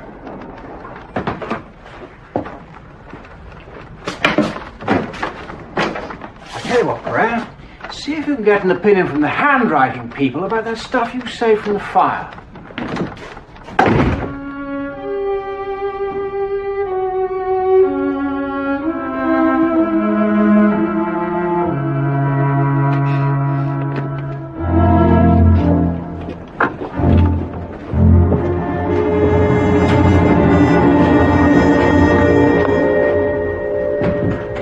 So this is the land of the free. Freedom does not mean liberty to break the law, Mr. Blackford. You know that as well as I do. And what crime have I committed? You invade my house, why? A gun was found on your premises. A gun. A little gun. The world is full of guns, Chief Inspector. The detritus of war.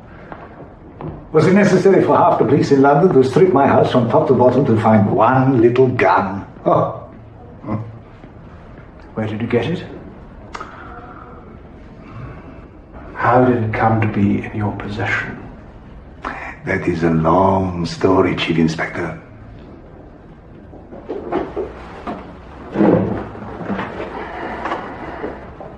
I'm in no hurry. The gun belonged to SS Colonel Halberschmidt, in charge of Oven BZ 79. At Auschwitz. I'm sure I don't have to explain to you why I was there. While we were being liberated, I managed to get hold of it. And I shot him.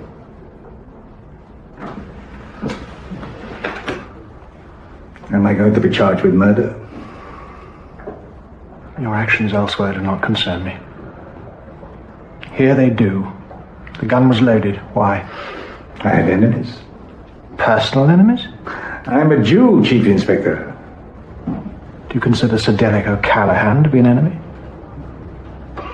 I am not aware of the gentleman. Oh, come now, I find that hard to believe. He is deeply concerned with rents and pastime. Sir Derek O'Callaghan is receiving threats to his life. His name is found on paper in your house, and you were found in possession of a loaded gun. Now, what do you say to that, Mr. Blackridge?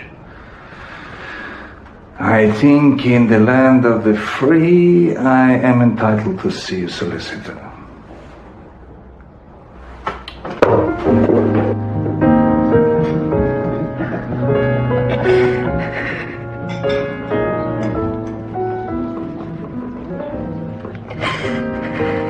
It's not the end of the world. You're young, you're pretty, you'll find somebody else. That's what you'll do. Find somebody else. You've no feeling. Now, come on.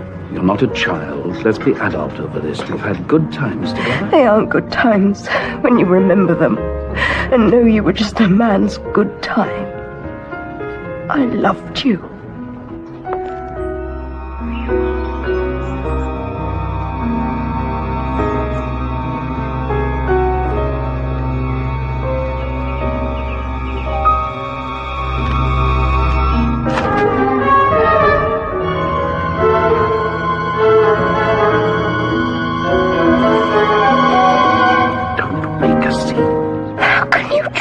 Like this. What am I to do? I love you. But if I could kill you... I'm not staying to listen to this stupid talk. Oh, that's right. Run away.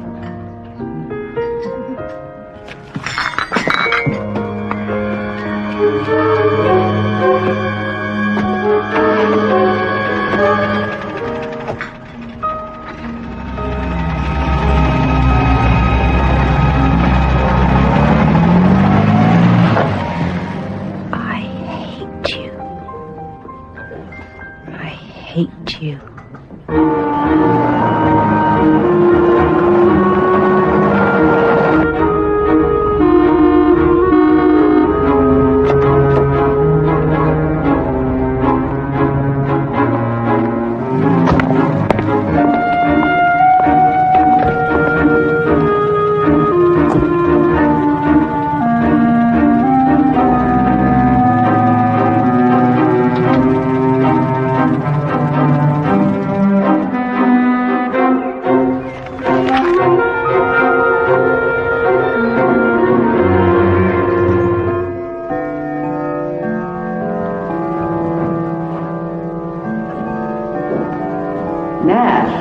Yes, my lady. Has Sir Derek come back? Yes, my lady. He's in the study.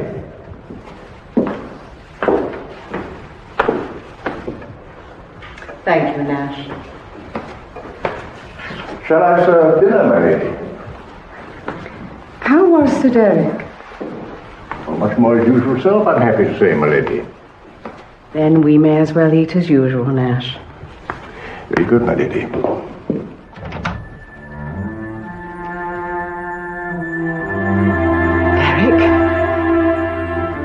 I'm sorry, Cecily. I've done pain again. You can't keep putting off seeing a doctor. Have you spoken to John about it? No, I haven't seen him for weeks. Why? He rang my office this afternoon, asked if he could come round to see me here tonight. I wondered. Oh, people talk, I suppose. It's just as well you see him. He's a surgeon, not a doctor. You must speak with him. You can't go on like this. After this Palestine business is over tomorrow, I can ease up a little, get proper advice, and a good rest. There. And that's my speech for the House tomorrow. Now, don't worry.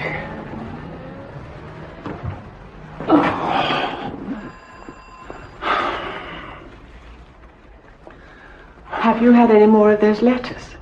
You mustn't worry about them. Good evening, Miss Ruth. I'm afraid My God, it's Ruth. I don't know why you let her bother you so much. She's my sister. I can hardly forbid her to visit, can I? I'll get rid of her. Sorry, Miss Ruth, they are not at home. But I assure you that they're... Really, Cecily? Nash said you were out. He meant not at home, Ruth. Ah, Derek. I did my best, madam. How are Thank you, Nash. Feeling better, I'm sure. Yes, Ruth. Oh, I knew you would be. And here are new supplies. Mr. Sage's remedies really are splendid, remarkable, and all from natural ingredients. Nothing chemical, nothing artificial, you know? Yes. I do know, Ruth. You've told me several times. There are some things, Cecily, which are worth repeating. Not all natural substances are good for one. An expert like Mr. Sage knows all the... Dinner. Mafeking has been relieved.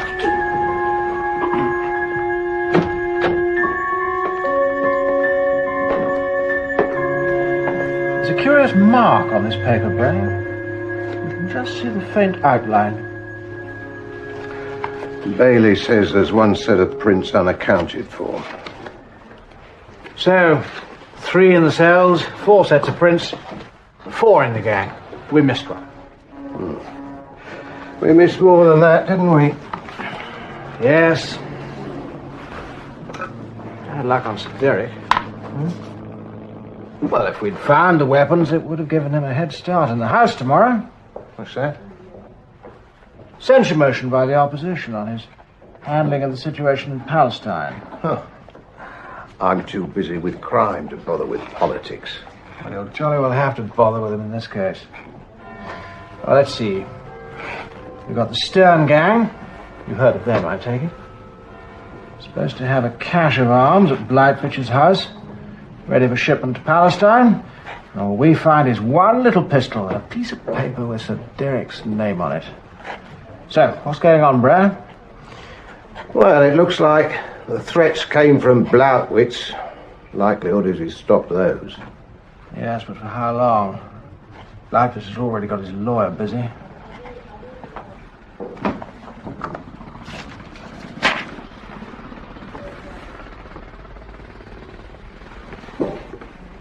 What do you make of that?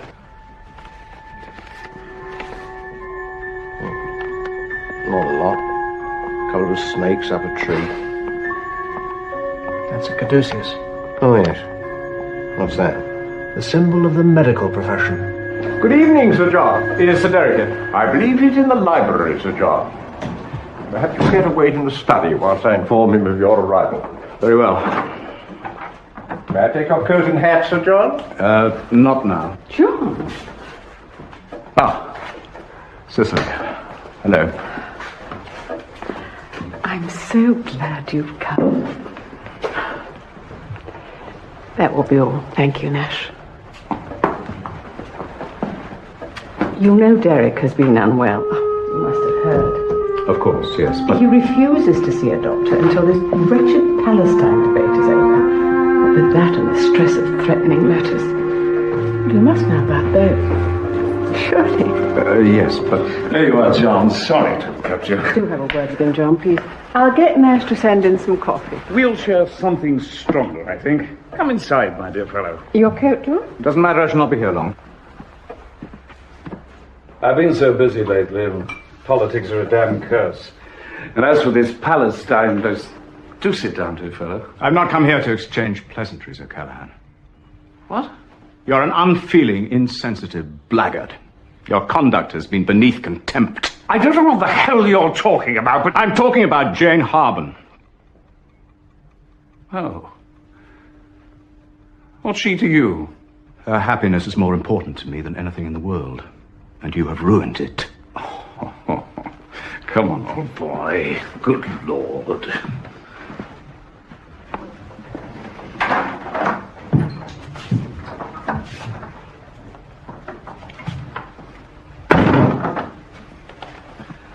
We had fun together for a few months, that's all. She enjoyed it, I enjoyed it. Women aren't ruined nowadays for enjoying a bit of what they fancy. It was not fancy, as you call it, with Jane. She loved you. I cannot fathom why, but she did. And she believed that her love was returned. It was only because of this that she... You have ruined her life. If she thought I loved her, I'm sorry. But as for ruining her, good God. She's not pregnant, is she? Damn you, no. But then what the hell does she want from me? Money, is that it? You're a bastard, O'Callaghan. I love Jane. If you drive me too far... Oh, don't be so damn melodramatic. I don't want the woman. If you do, take her. I warn you. I know your ways. If you make the slightest move to hurt or take advantage of her again, I swear I will kill you.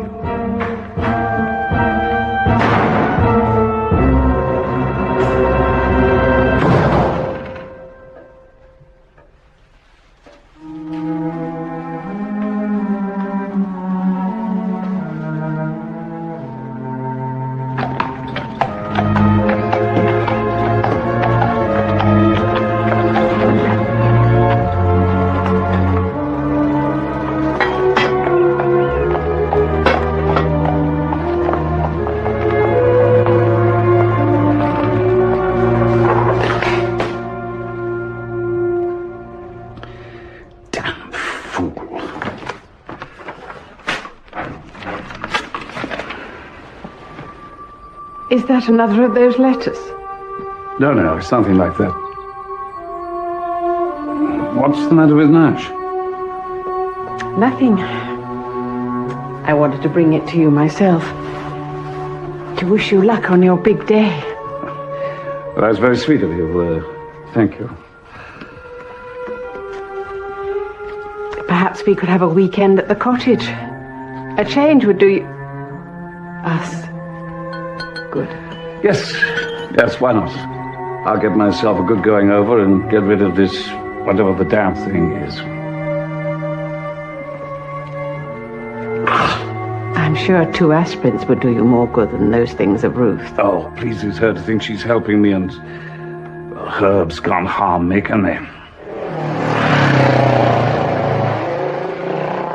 I can't understand why people won't trust nature. After all, nature made us, so nature must know best.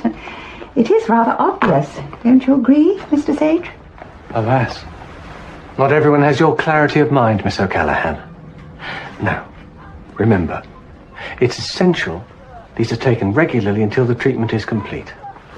Oh, yes. Yes, I've explained to Derek very clearly, and he's promised to take them. Good.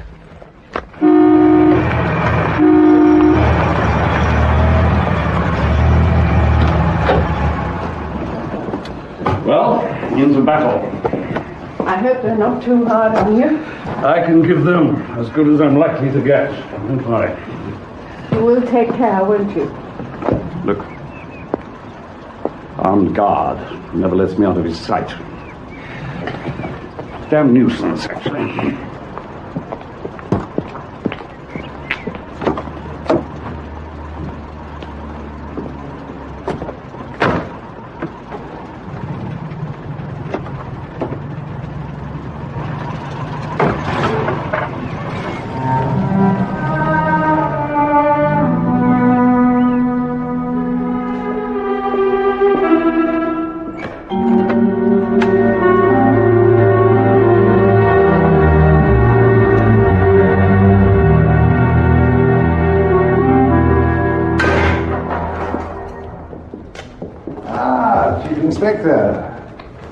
Am I to be shot? We hang people in this country, Mr. Blackfridge, but no, not today. Bail has been arranged. You're free to go. So, British justice works after all. With a good solicitor, it does. You're a cynic, Chief Inspector. Will my gun be returned? I advise you to keep clear of guns in future, Mr. Blackfridge. Oh, I shall, Chief Inspector, I shall. I wouldn't want to lead you to another mistake.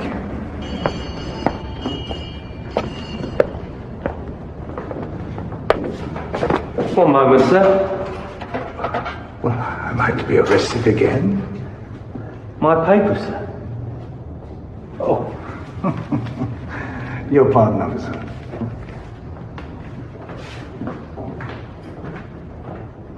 Slippery customer, sir. I think he plays a fairly straight bat. Could I see your paper?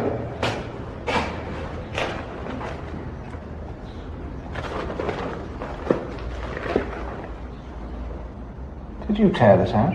No, sir. He must have. I wholeheartedly support the decision of this government to develop the atom bomb.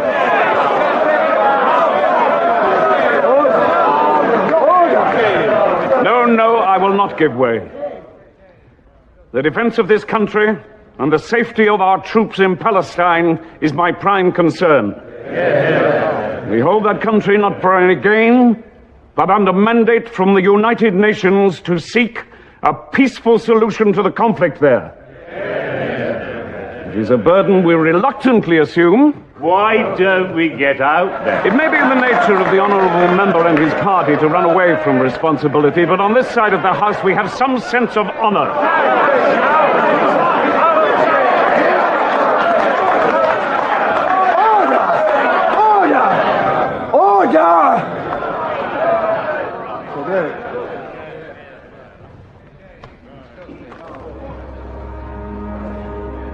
So, Derek?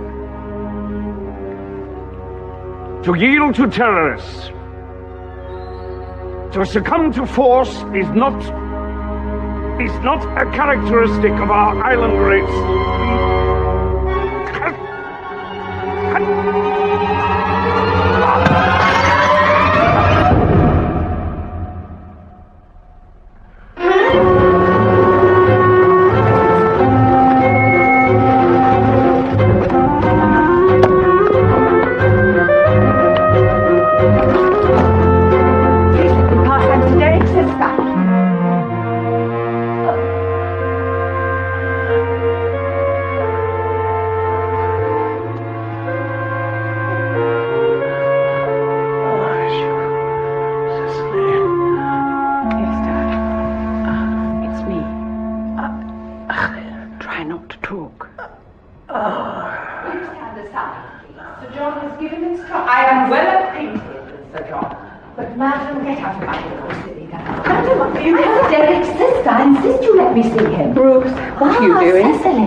Goodness, this silly girl is trying to stop me from seeing Derek. I'm sorry, my lady, but Derek is my brother.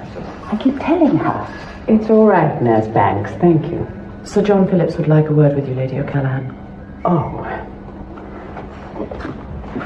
I don't think we should disturb him. I don't think I'm likely to disturb my brother, Cecily. He's hardly conscious. You will be staying, Nurse Banks? Oh, yes, my lady. Sir John told me not to leave him. Good.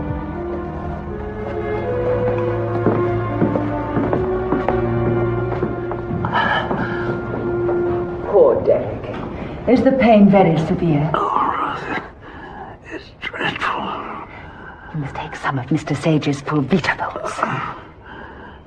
If you take one now, it will ease it immediately. I'm sorry, madam, but you cannot give that to the patient. Nonsense, it'll do him the world of good. Nothing must be given to the patient without the doctor's permission. Very well. That's the trouble. The medical profession is so prejudiced. They think the knife cures everything.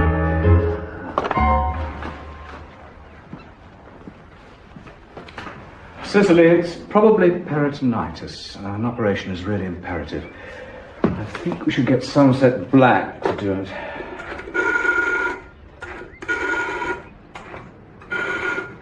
But, John, surely you'll do it. Somerset is very capable. An excellent surgeon. I have no doubt, but I have more confidence in you, John, than anyone, as I am sure Derek has. You're quite sure you'd not prefer Somerset Black? Absolutely. I mean him no disrespect, but I would be much happier if you would operate. Very well. Get the theatre prepared, Mr. Toms. And the anaesthetic, Dr. Gray, I think. He's in Birmingham, Sir John. Lister Conference. Oh, well, I'll get Roberts. Will you take Lady O'Callaghan back to Sir Derek?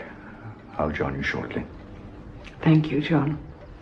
I know he could not be in safer hands.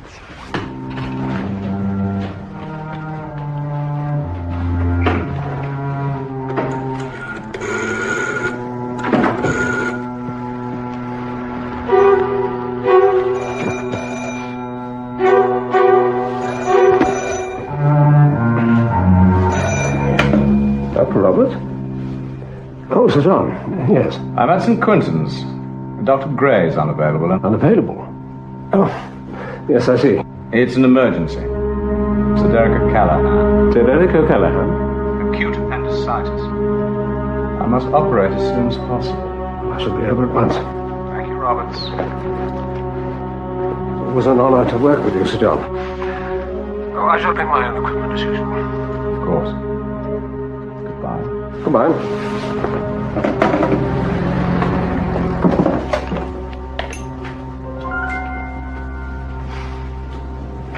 Have you heard the news? Nope. Depressed me further. Oh, you had to let Blautwitz go then? Ex-concentration camp victim. One very small pistol. Good solicitor. What else? Sir Derek O'Callaghan collapsed in the Commons. He was rushed to hospital. Good Lord. Nothing suspicious. No, natural causes.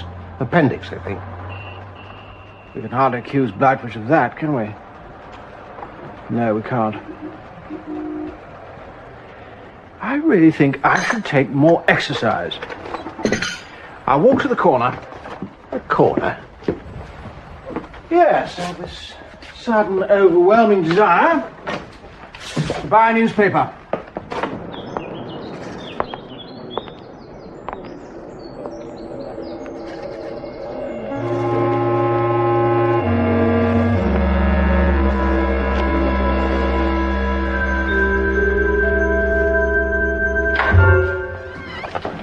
Sir John is going to operate immediately, Miss O'Callaghan. You must leave now.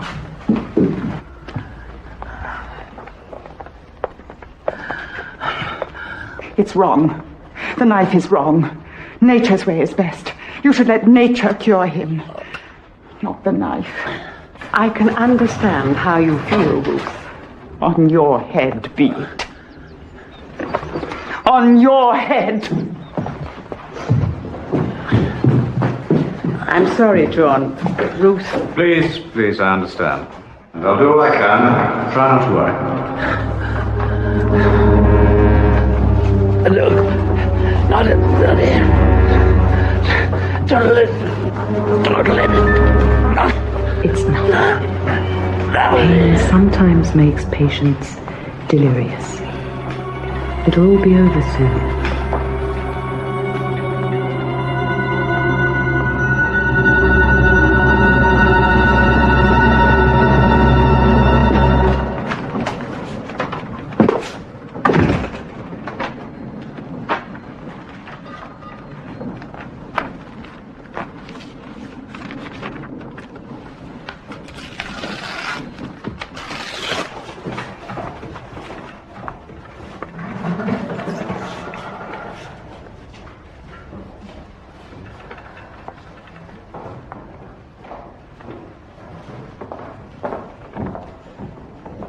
Nurse Harben, you should know by now that Sir John uses his own hyoscine solution. Put that back in the store. Sorry, sister.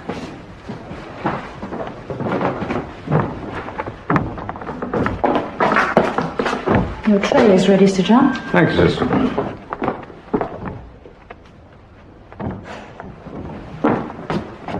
Dressings, nurse.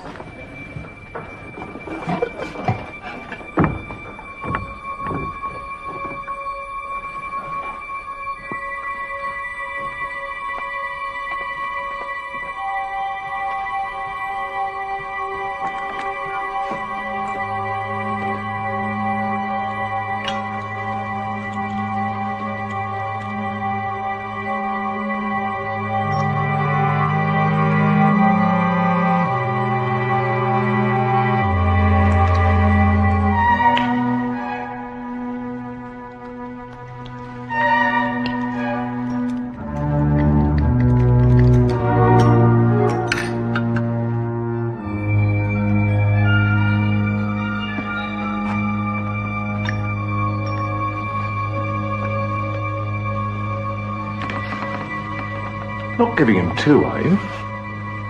One tube was empty. Oh, Roberts has arrived. I'll get scrubbed up.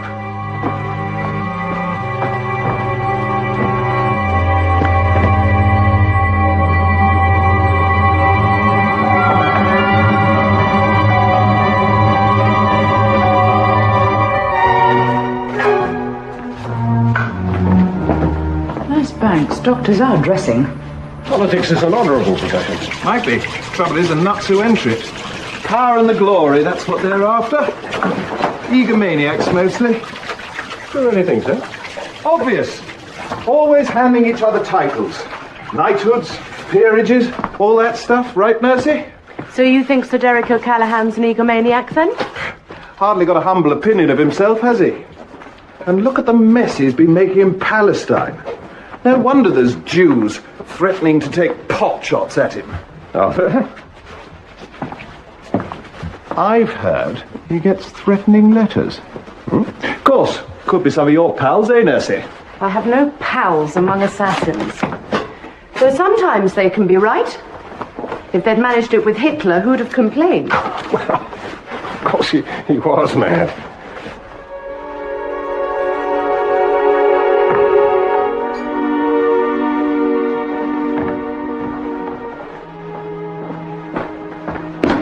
You shouldn't be here, Jane. Do you think I want to be? I have no choice. It's my job. I'll speak to Sister Graham. No, I'm sure no, she'll... you mustn't. Surely, You mustn't speak to anyone. I want to be here. I don't understand you, Jane. I don't understand myself, so how can you? All I want is to help you. I love you. Oh, don't say that. Please. How can you have any feelings for him?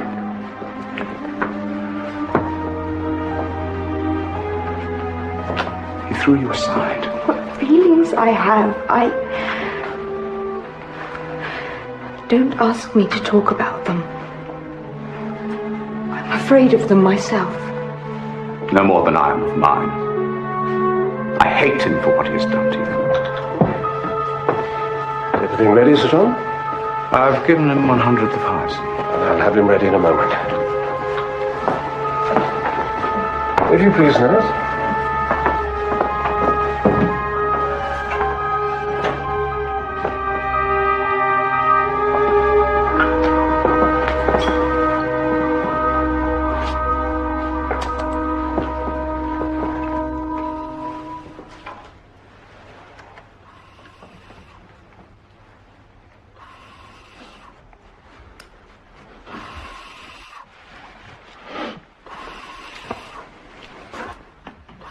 Forceps, sister, forceps.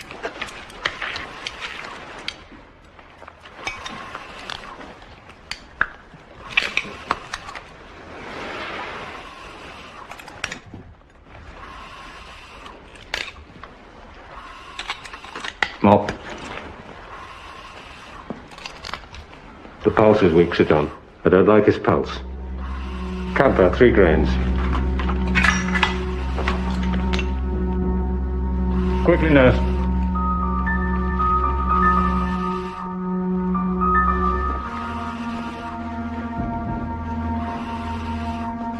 Inject it.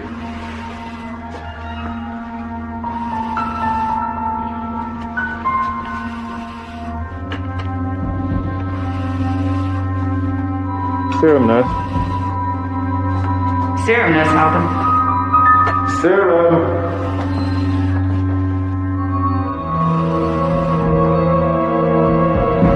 Serum, Nurse Halpin.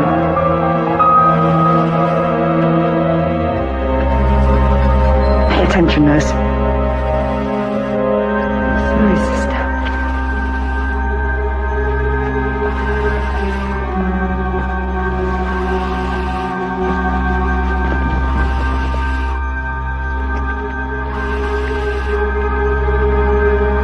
How is it?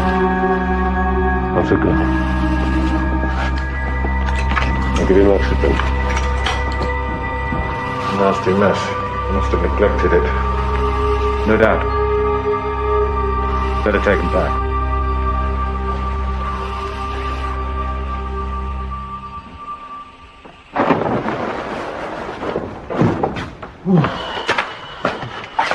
Nurse Harben seemed a bit not here today, didn't she? Nurse Harben didn't seem with us. I didn't notice. Not her usual self at all. Must be love or something. Doctor, it's Sir Derek.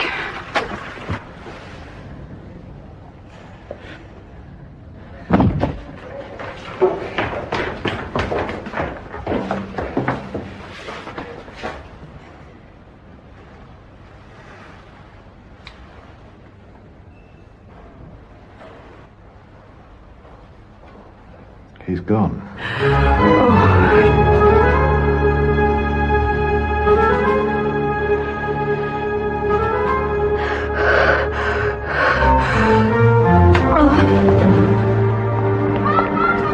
I understand that the letters Sir Derek received were from political extremists opposed to his policy on Palestine.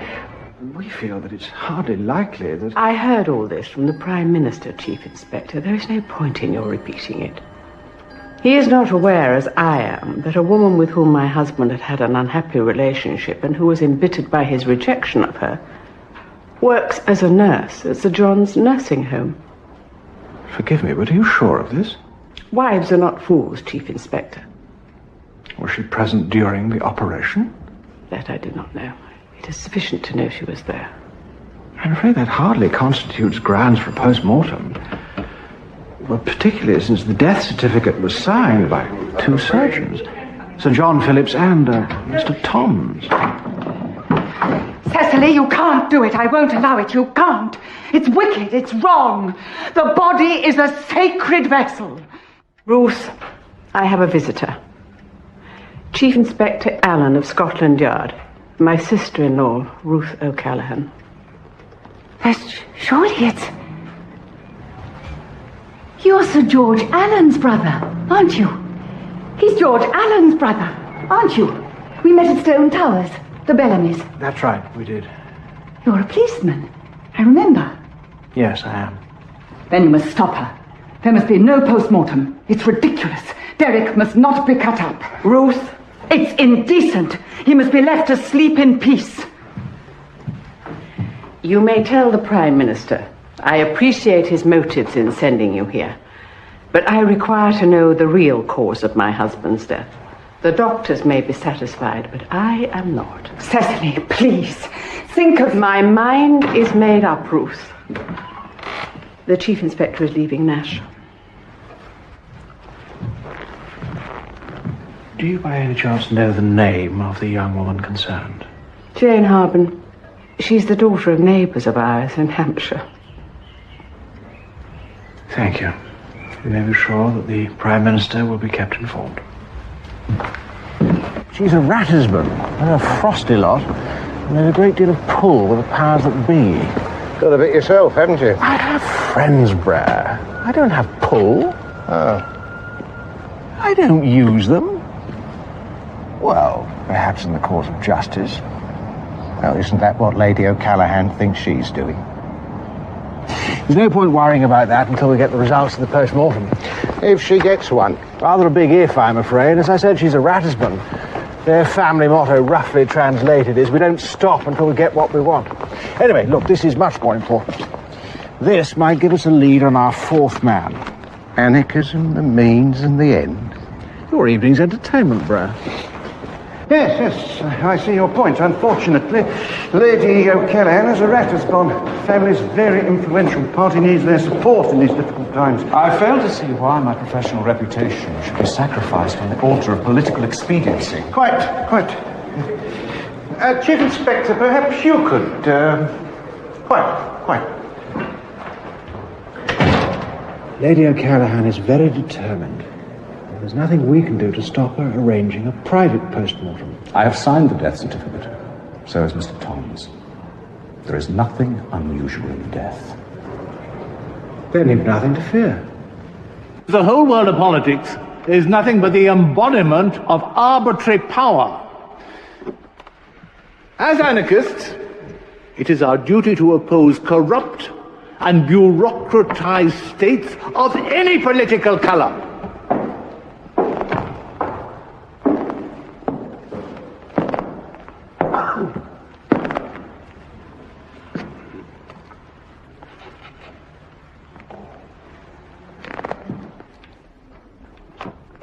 Our aim is justice. But justice is not the work of the law. Law is only a declaration of justice, controlled and administered by the arbitrary power of entrenched capitalism and privilege. Until they are uprooted and destroyed, there can be no true freedom. And let us not forget that these ends will be achieved by each and every one of us in our daily lives, particularly in our workplaces. And in this way, we will undermine the system that enslaves us and reform the world. I wonder a lot of you there, but I thought you were very attentive. Good night. I thought that question was very interesting. Because I think we can actually, if we can follow this together. Close enough now. Oh, excuse me, miss. Quite all right.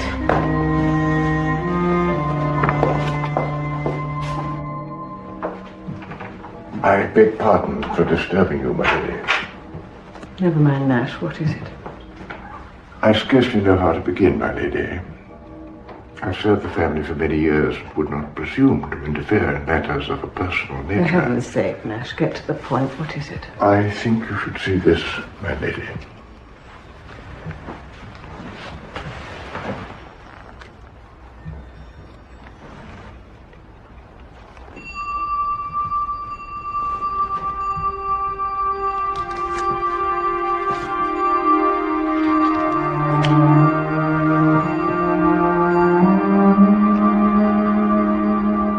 Where did you find this?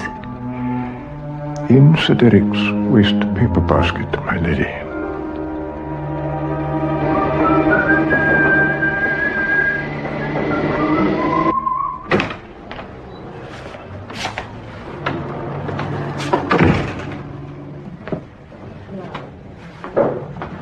Morning, Perkins. Morning, sir. What load of misery have you brought to start the day? Depends how you look at it, sir. Some bad news is good news. Oh, really? Oh, yes, sir. Hip hip, as the man said, when his mother-in-law got the hoopers.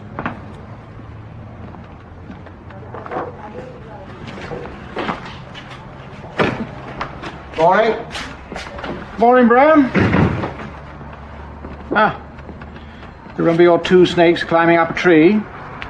They're on free notepads given to doctors, hospitals, and chemists. That's an awful lot of people. Rosie, Lisa. Thank you, Perkins. Well, there was no luck with the writing either. Didn't match the hand of any of the three that we nabbed. Well, I suppose that confirms something. That Blautwitch has a comrade on the loose somewhere. Who did you put on his tail? Robinson. Oh, that's really going to frighten him. What happened to the anarchist? Any luck? Oh, nothing happened and no luck. There was no one I'd ever seen or heard of. What's Blautwitch doing with anarchists anyway? It's out of date, I'd have thought. Still, he must have torn that piece out of the newspaper for something. Let's have another look at it. Perhaps he was playing us along, codding us.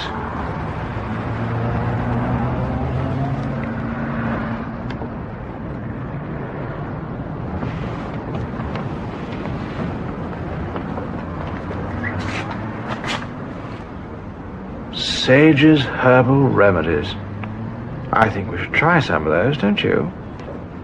Out of sorts, are you? The caduceus, Brad, the caduceus. Are notepads given to doctors, hospitals, and chemists. That's the connection. Pill pushers, not bolshes. Chief Inspector Alleyn's office. Yes? Oh, yes. Just a moment. It's Lady O'Callaghan. She wants to see you. Got important new evidence for you. Here is the proof. Do not underestimate me, O'Callaghan. If you trouble Miss Harben again, I will surely kill you. Signed, John Phillips. My husband received that letter on the morning of his death, and he died at the hands of Phillips and that woman Harben. I do not wish to be disturbed, Nash. I beg pardon, my lady. The Chief Inspector is wanted on the telephone. I took the liberty of putting it through to here, sir. Alan? Yes? I see. Thank you. That was the result of the post-mortem, Lady O'Callaghan. Well? I'm afraid your husband was poisoned by an overdose of hyacinth. I knew it. I knew it. He killed my husband.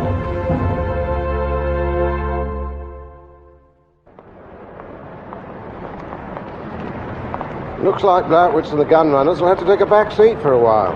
One never knows, Brer. One never knows.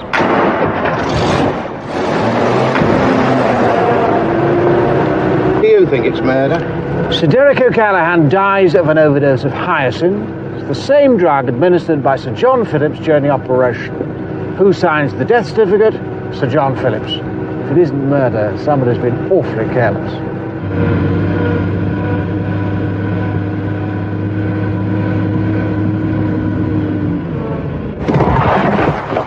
The devil? Just a tick, sir.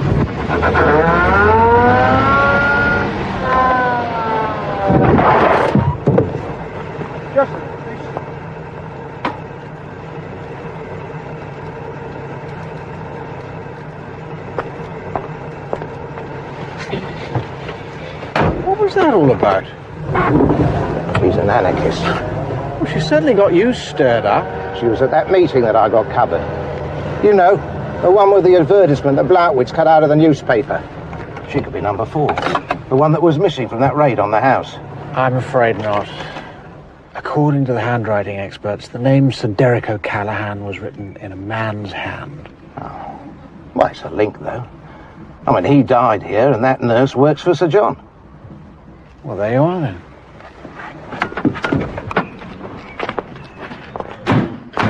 Thank you, miss. Would you like to take a little stroll with me? Unless it can be established that Sir Derek somehow administered the drug himself, the situation is serious, Sir John. You do understand? Of course. Will you smoke? No, thank you. Do you always use hyacinth? Who prepares the injections? I always do my own.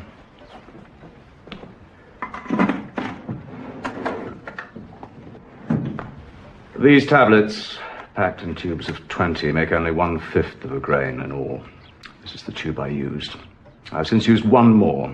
That makes 18. May I?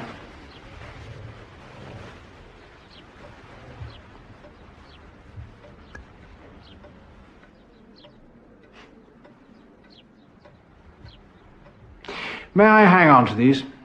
Or there might have been some mistake in the manufacture. And the box.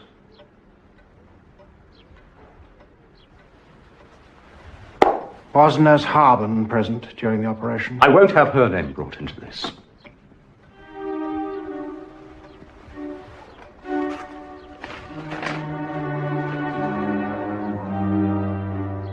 Did you write this letter to Sir Derek O'Callaghan because of his relations with Nurse Harben? You threatened to kill him. Do you deny writing this letter? We do many things in a passion, in a temper, that we regret. I did not want to perform the operation. I asked Lady O'Callaghan to let me get Somerset Black to do it, but she insisted. Did she tell you that?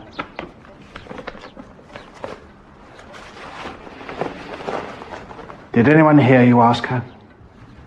Mr. Toms was present, I believe. Nurse Harben has not turned up for work today, I understand. Do you know why? No, I do not. Do you know a man called Blackfitch? No. Never heard the name. So you do know Mr. Blackfitch? I didn't say I did.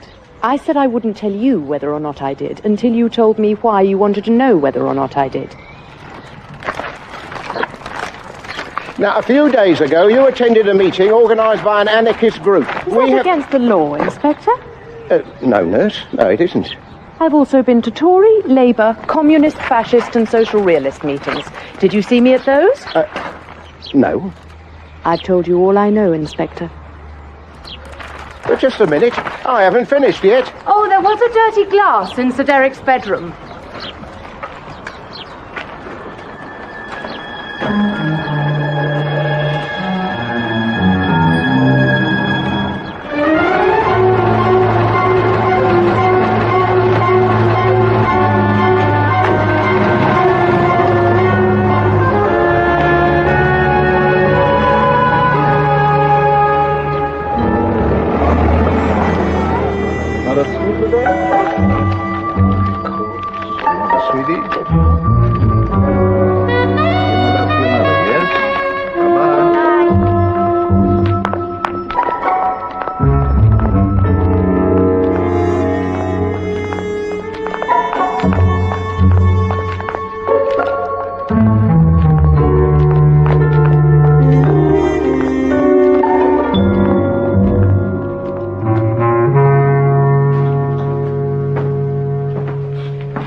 Now, there were 3 syringes used. Hyoscine, which Sir Jojo used in there, the anaesthetic room. He thinks it's safer, if you know what I mean. Wouldn't the anaesthetist normally do that? Well, Roberts isn't happy with needles, so Sir John did it for him. Why isn't Dr. Roberts happy with needles? He's quirky. Takes all sorts in medicine, like politics. Now, this is camphor, used in the op, and this large one here, this is the anti-gas gangrene.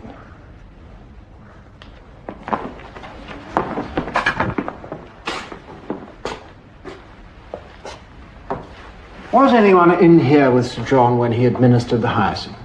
Oh no, Roberts was in the scrub. Actually, to be honest with you, I couldn't be sure. I don't know. We like people to be honest. Sir John filled the syringe where? Oh, here. I saw him do it.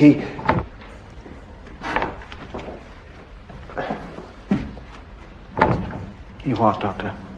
Well, look, it doesn't mean anything. Not really. Then you've no reason for not telling me what it is. It's just that I thought he might have used 2 tablets, not 1. You see, there were 2 tubes, but one of them was empty. Anyway, if he had given him 2 tablets, that's only 2 1/100ths of a grain. Nowhere near the amount that's supposed to be in Sir O'Callaghan, is it? Why do you say supposed? Well, accidents happen, don't they? Even at post-mortems.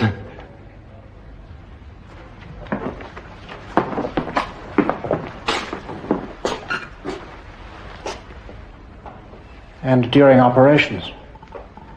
Well, couldn't be anything else, could it? I mean, O'Callaghan was a political prat, we know that. Look at what he was up to in Palestine. Well, no one here is going to deliberately do him in for that, are they?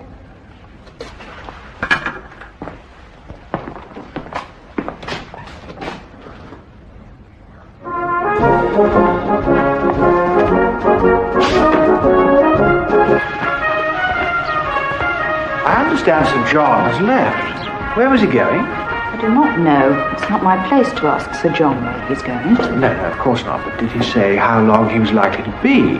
No, he did not. And stretch.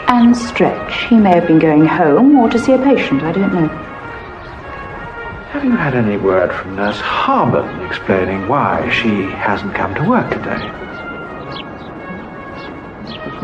No. And it's very awkward. We're short-staffed as it is. Don't slack, Mr. Curtis. Without all this bother. What about Nurse Banks? Couldn't she have stayed on? Help you out?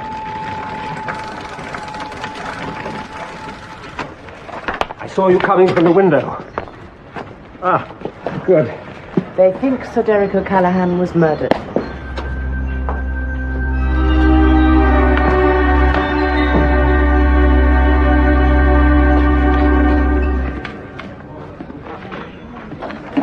Oh, thanks. It's a bit odd, isn't it? Sir John suddenly going off like that. What I really want to know is why Nurse Harben is missing. Oh, I expect she's gone home. I've got her address there. Bourton, Hampshire. Might pay her a visit. Now, story so far. Sir Derek O'Callaghan dies of an overdose of hyoscine. There are only two ways it could be administered. By syringe or by mouth. Could hardly be by mouth as he was unconscious. Syringe? Well, there were 3 syringes used during the operation, and there were 3 puncture marks found on the body during the post-mortem. So? Well, the dose must have been in one of the syringes. Where else could it have been? And there was only one syringe large enough to contain enough hyoscine to kill. How about 2 small doses? No, still not large enough, apparently. If it was administered by syringe, it had to be the big one. The sort of thing you'd use on a horse. Which, according to Tom's, was filled with anti-gas gangrene. Whatever that is. I suppose it could have been hyoscine. Who filled it? Nurse Banks. It's empty. Do you want another one? No. I was just remembering what you said about being taken by mouth. Banks said there was a dirty glass in Sir Derek's bedroom.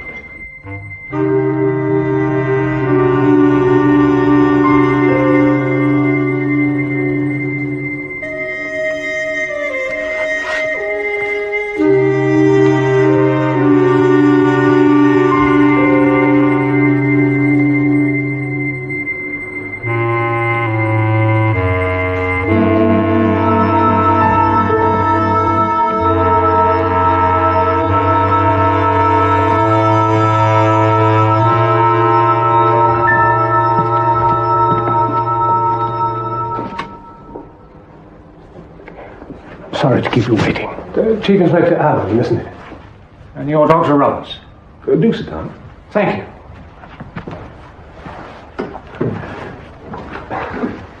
I see you have been exploring my work. Theodore Roberts, yes. But over my head, I'm afraid. Froelic's synergenic parallels conclusively prove Napoleon's dystrophia adiposo-genitalis. Sounds rather painful. It's a matter of power, impulse, and source. I need hardly tell you of its connection with sex. See, there's an acute conflict between the survival of the fittest, nature's law as defined by Darwin, and the human tendency to preserve the weak. Genius and the arts, and an excessive power impulse are both, in a sense, deviants from the normal. The extremes of both being madness. Is the transmission of their genes beneficial to the human future? Quite. I was hoping you might help me with a rather more mundane problem. The death of Sir Derek O'Callaghan. Yes. Yes, that's quite dreadful. I cannot deny that I'm rather selfishly nervous on my own account. But I suppose it's difficult for all concerned in the operation. But you gave no injections, did you? No. I'm thankful to say no. Isn't it usual for the anaesthetist to give injections? I have a personal, rather painful reason. I never give injections. Why not?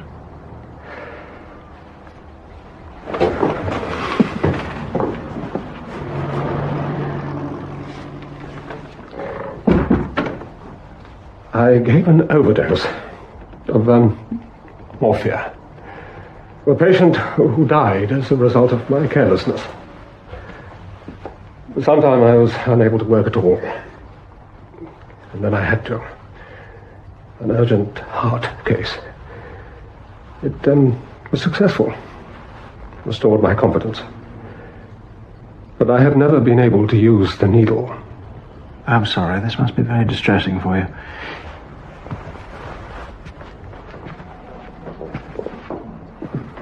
But you did examine Sir Derek before Sir John gave the injection. Yes, of course. I've been failing in my duty if I've not done so. His pulse was very slow. Really? Mr. Toms has stated that you were worried about that during the operation. His pulse was worsening progressively. And naturally, I had to draw Sir John's attention to it. Could that have been consistent with hyacinth poisoning? With hindsight? Yes, I suppose it would. And this was before the camphor and the anti-gas gangrene injections were given? Oh, yes, of course. But that would mean, would it not, that Sir Derek O'Callaghan must have received an overdose before he arrived at the operating table? But it would seem so, yes. But, you know, I don't see how it could be done. 1/4 grain is a massive dose, Chief Inspector. So I understand. As a matter of fact, the results of the post-mortem have not yet been made public. How did you come to know that the suspected dose was 1/4 grain? Nurse Banks told me. She's here now. She came to tell you the news? Not especially, no. We have a shared interest in mental disorders. She's using my upstairs library. Helen! We were about to have coffee. Perhaps you'll care to join us. You don't seriously think it was murder, do you? Well, frankly, I don't know what to think. It could have been an accident, but... I suppose you'd like it to be murder. My dear Miss Banks, I can assure you, I'm only interested in justice. Thank you. If a wrong has been done, it has to be put right. Well, I can't argue against that. I'm all for justice. I just wish there were a bit more of it. In society generally. Oh, let's get into politics. See, I really don't see how it could be done. Everybody sees what everybody else does in an operation. Isn't that true, Helen? We do. Except...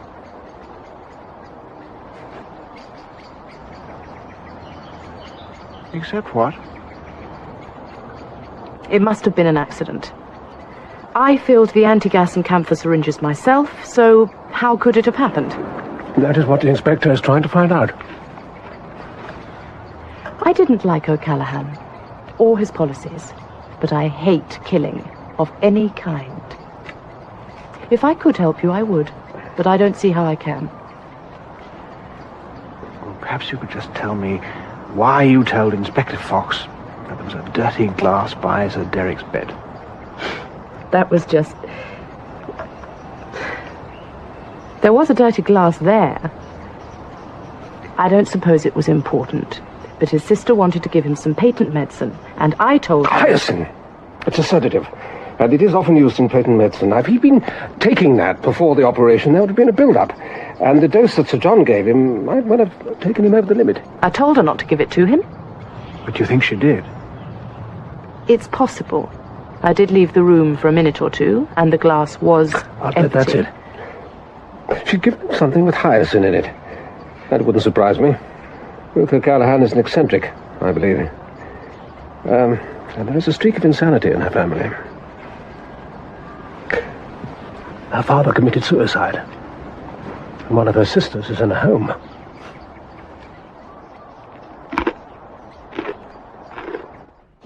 Sacrilege. Sacrilege. The family will never forgive you for it. For goodness sake, Ruth, shut up! How can he rest in peace after being mutilated? His spirit will be in torment. You think he was a saint, but he wasn't. He was a Casanova, always after younger women. How dare you! How dare you! It was only my tolerance kept our marriage and his career intact. Derek was a gentleman. He was a womanizer. God knows why I loved him. He was half crazy, like the rest of your family.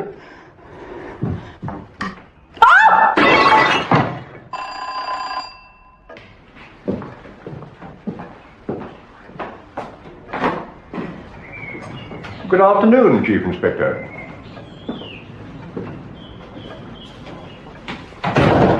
Thank you. Would you be good enough to ask Lady O'Callaghan if she can spare a moment, please? Certainly, sir. Perhaps you'd care to wait in the study. Miss Ruth? Yes, sir. Thank you.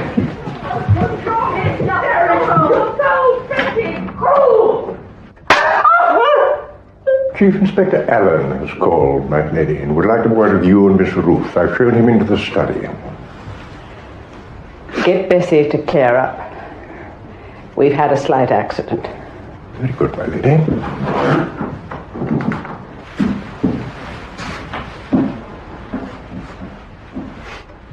Lady O'Callaghan, did Sir John Phillips suggest to you that Somerset Black carry out the operation on your husband? Yes, he did. Why didn't you tell me? Is there any reason I should have? Forgive me, but if Sir John had wanted to carry out his threat, he'd hardly have suggested another surgeon for the operation. It was a ploy. He knew I would insist, ignorant as I was of any hatred he had toward Derek. And another thing. Before Derek was wheeled into the operating theatre, he revived for a moment and cried out, don't let, or something like that. But he was clearly warning me against letting Phillips operate. I'm sorry. How can you be so sure? Because Phillips was standing in the doorway and Derek was looking straight at him. The nurse who was in attendance heard him too, but said Derek was delirious.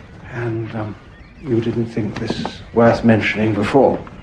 I had been upset and confused. It is not every day one's husband is murdered. I appreciate that. It's just that premature accusations... I also remember that the night prior to my husband's death, Sir John visited him here and behaved most oddly. I realize now it was about that Harbin woman. Is there anything else you remember? I would not wittingly hold anything back, Chief Inspector. I wish to know the truth about my husband's death. Yes, of course. Prior to the operation, was Sir Derek taking any patent medicines? Tell the Chief Inspector, Ruth. Tell him about Mr. Sage's magical cures.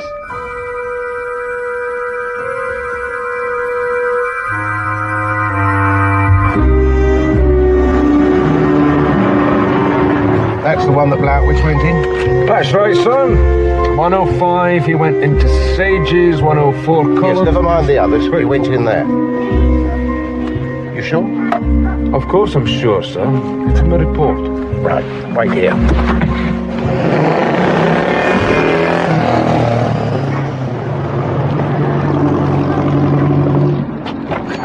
Good morning, Brad. I was just going in there. How odd. I was just coming out. So I see, sir. I got his prints on a box of full Vitavolts and a receipt in his handwriting. What did you come for? Chippy tummy? Huh.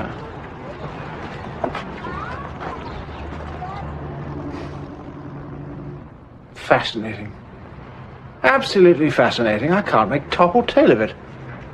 What about you? Well, at least somebody's awake. What have you got for us, Perkins? Oh, could be love letters, sir, but they look like reports. Yes, thank you, Perkins. Prince match. What about the writing? Dead match. Well, that's it. Mr. Harold Sage was the one we missed at Blightbridge's house. That means we've got a herbal chemist involved in gun running.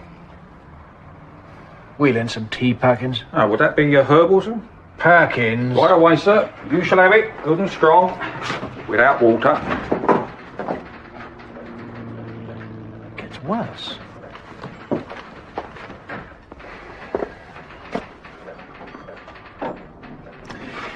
Brett, is it possible that this man, Harold Sage, acting on Blightbridge's instigation, supplies Ruth O'Callaghan, Derek O'Callaghan's sister, with this full Vitavolt stuff laced with hyacinth? But they couldn't have known about his operation, could they? There we are, sir. You can stand your spoon up in there. Thank you, Perkins. Ask Robinson to come in, would you? And go out without making a joke. Oh, that would be one, sir. Yes, I'd like you to get me a number, please. I want to speak to Sir John Phillips at St. Quintin's Nursing Home. The number is Hampstead 3903. You wanted me, sir? Yes, first thing tomorrow morning, get round to the General Medical Council and find out all you can about this man, Dr. Theodore Roberts. Now, he had an accident a couple of years ago with a patient of his. Find out all you can. Yes, sir. Hang on a minute, Robertson. Yes, I'd like to speak to Sir John Phillips, please. Oh, I see. Well, could I speak to Sister Graham, then? Yeah. Thank you. Also, a man called Toms, Thoms, surgeon, also works at St. Quintin's. That's all. Right, sir. Sister Graham, it's about Sir John. I see. No word at all? What about Nurse Harman?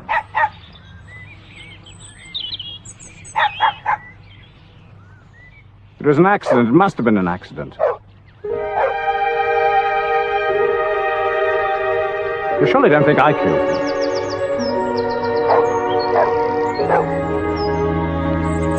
I'm not sure I blame you if you had. I loved him, but I could have killed him. Love is like that, isn't it? Close to hate. But all I know is his going has left a hole in my life. One has to be careful of holes. You can fall in them. You mustn't stop thinking like that. He isn't worth it. If only you'd let me take care of you. I'd do anything for you. Anything to make you happy. I love you. Can't you understand that?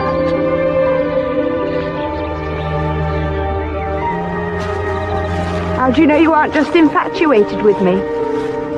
It can work both ways, you know.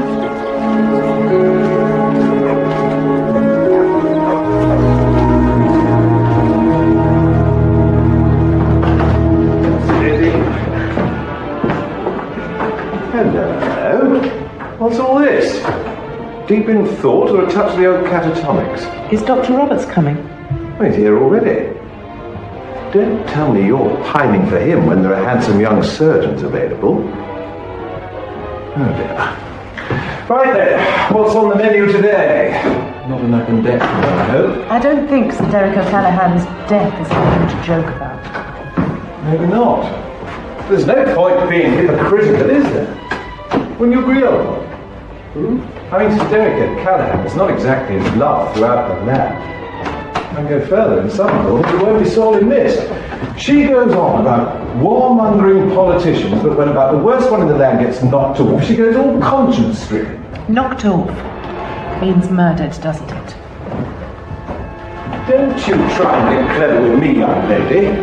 If he was knocked off, we all know no one had more motive for doing it than you. Oh, that's not fair. You yourself have said, in my presence, that a lot of people would be better off if Sir Derek was dead. Well, yes!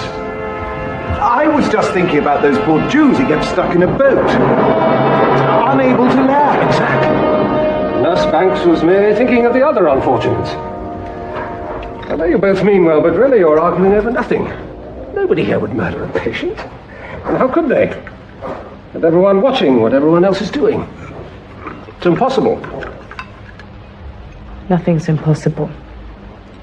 It could be done. How?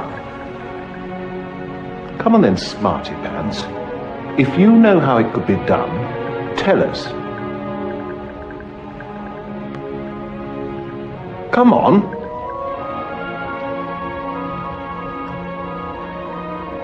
Don't be silly. I wouldn't tell you. I'd tell the police.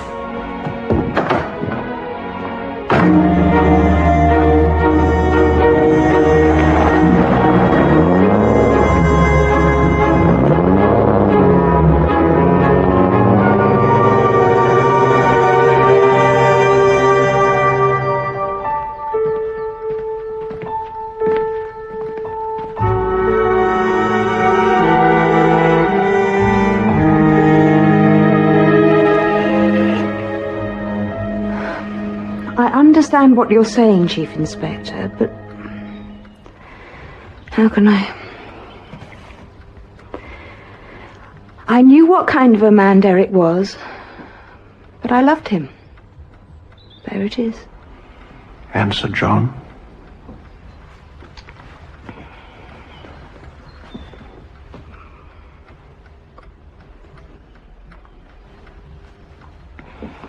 He couldn't kill anybody if he tried.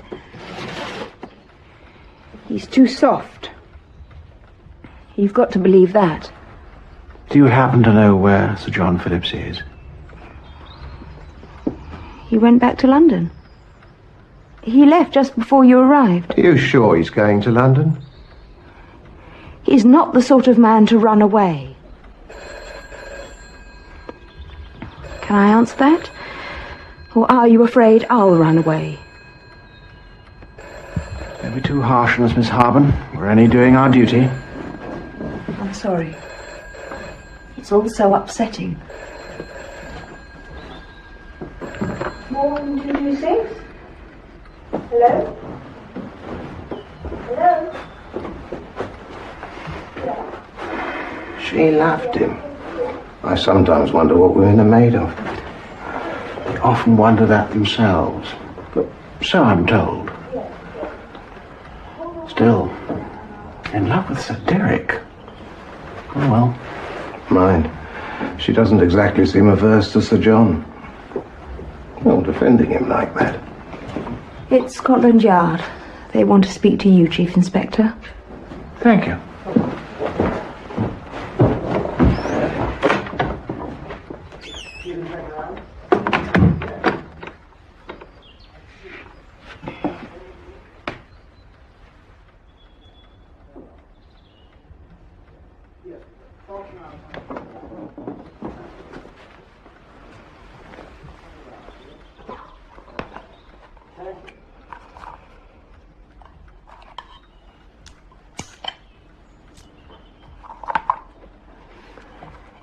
Would you like one? No, thank you, miss. The syringe that was used for the pre-operation injection of hyoscine, did you see Sir John fill it? No, I did not. Did you handle the two that were filled by Nurse Banks? Yes, of course I did. It's part of my job to Do you think I emptied them and refilled them with hyoscine? Is that it? It's absolutely impossible for anyone to do anything they shouldn't during an op. We've got to get back to the yard, Brer. Things are hotting up.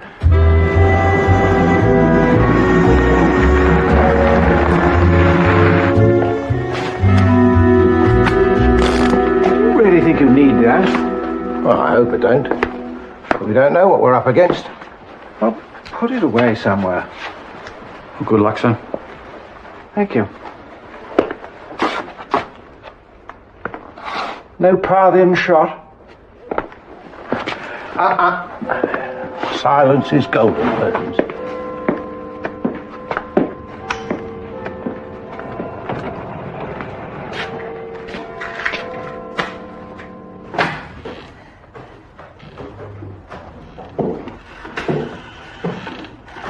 happened? I was just coming out. Oh, that's all right, Mrs. Oliver. I've run out of sugar again. Yes, I'll, It's all right, dear. I'll come back later. Yes.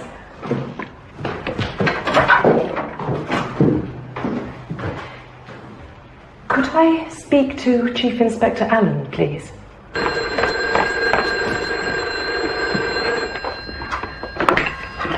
Chief Inspector Allen's office? Could I speak to the Chief Inspector, please? Who's speaking? I'm a nurse at St. Quentin's nursing home. Well, he's not here, nurse. He's just gone out.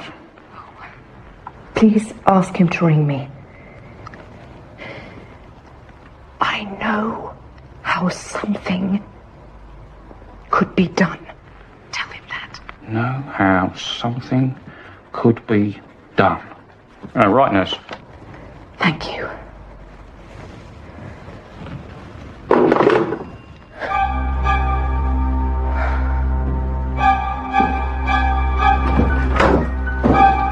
Oh, Mrs. Oliver. Mrs. Oliver?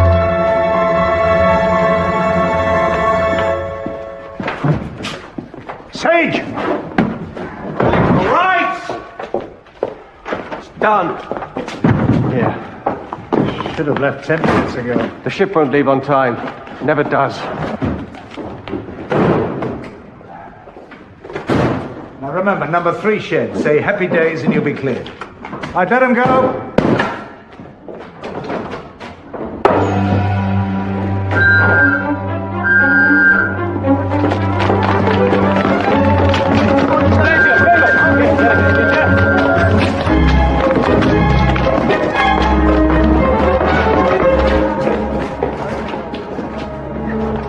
Chief Inspector. Oh, really? This is getting beyond a joke. Then we shall see who has the last laugh.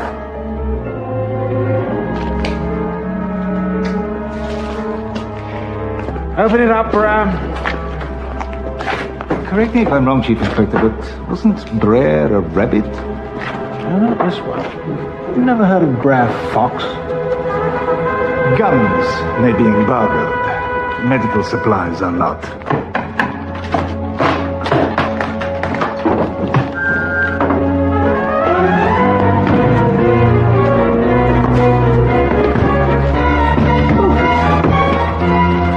Cotton wool. That's all. Harmless. You're delaying a mission of mercy. Come on, we got it!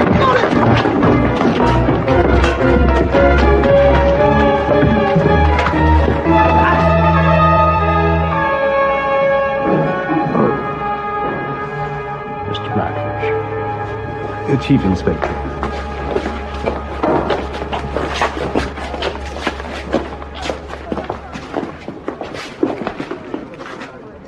Seen you before, haven't I? Oh, those powders of yours. Just the ticket. We're still none the wiser as to who killed Sir Derek Callahan. All in good time, Bram. All in good time.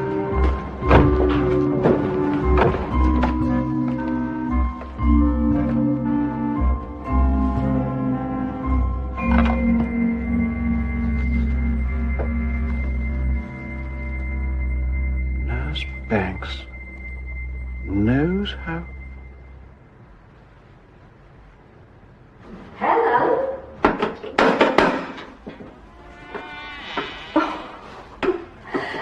Helen? Helen? Oh, I didn't know you were asleep. I won't disturb you. I'll just turn the light down.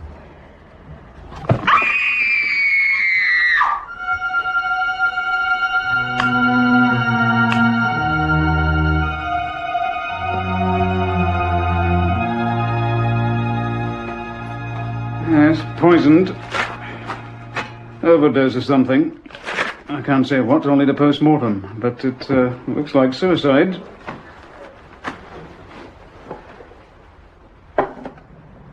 Nothing's been touched, has it, Merritt? Oh, no, sir. No, I've seen to that, like you said. I've let no one touch anything.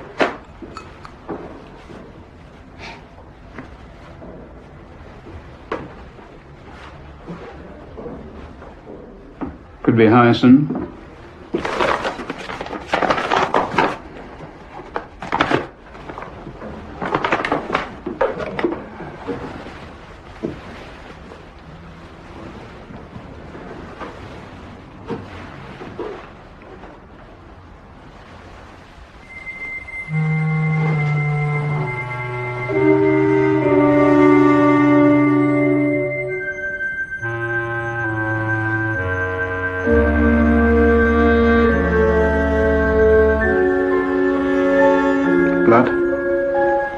Probably scratched a pimple. Perhaps.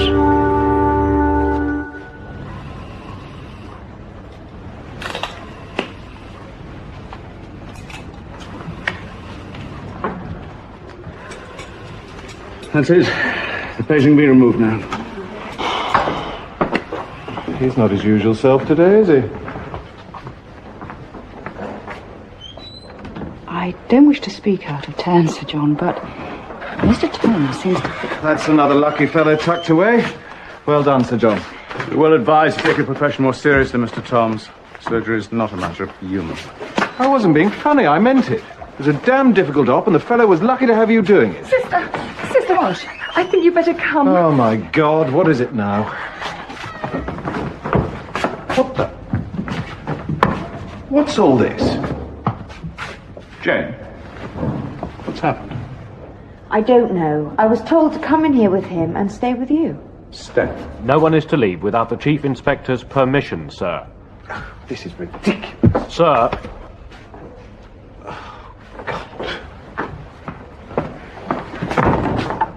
What the hell is this?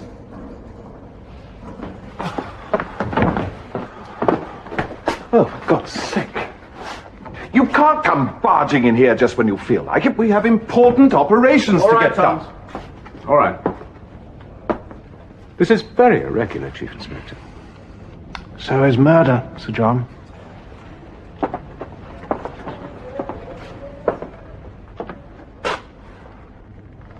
Sister Graham, please.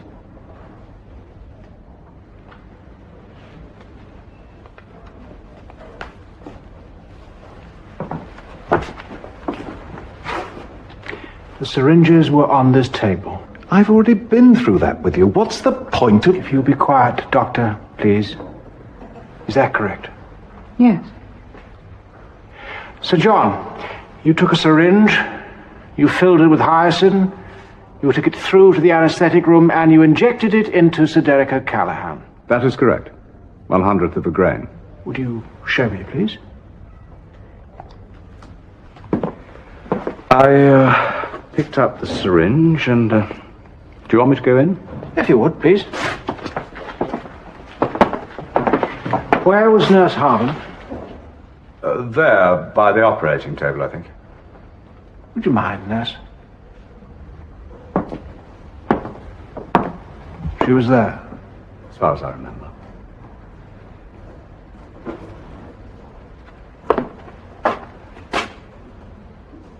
And what about you, sister?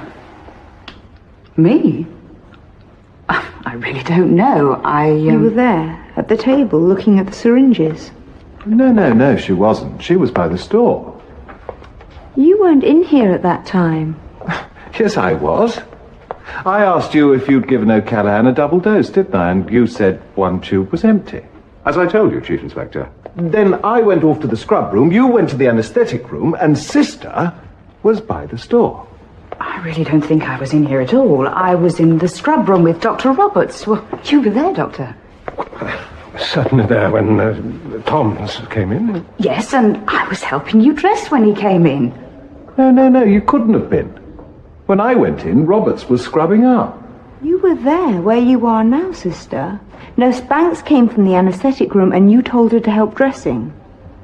Oh, yes.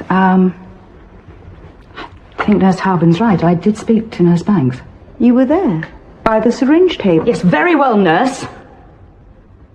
I was by the table.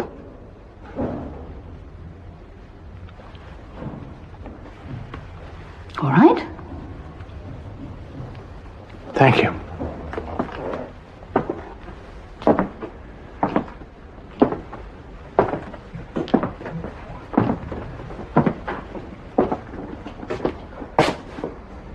Dr. Roberts.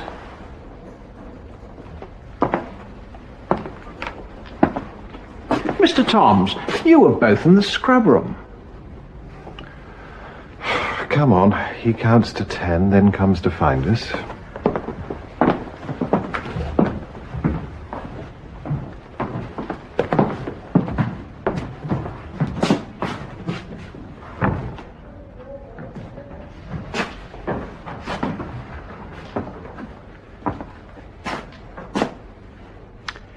Sir John? So, Sir Derek would have been where exactly? Thank you. And you gave the injection? Left arm, in the artery. And this is the anesthetic equipment? Yes. So you give the injection before this is used? Yes. So this is wheeled in next to the trolley? I will not be here then, of course. No, I understand. Good. Thank you. Inspector, please. Come in here, please. Ladies and gentlemen, I would like the patient to be wheeled in, and you all to be in the positions you were at the time. It'll be charades next. Inskip, you better play banks.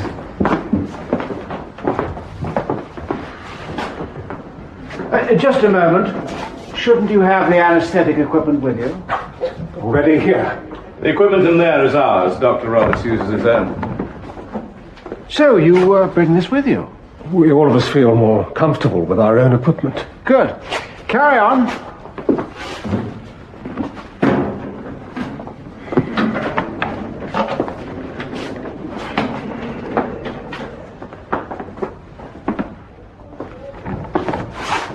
So you're all in these positions when the operation on Sir Derek O'Callaghan commenced? Yes. Nurse Inskip would be no Spanks. What about the lights? I did them. Thank you, sister.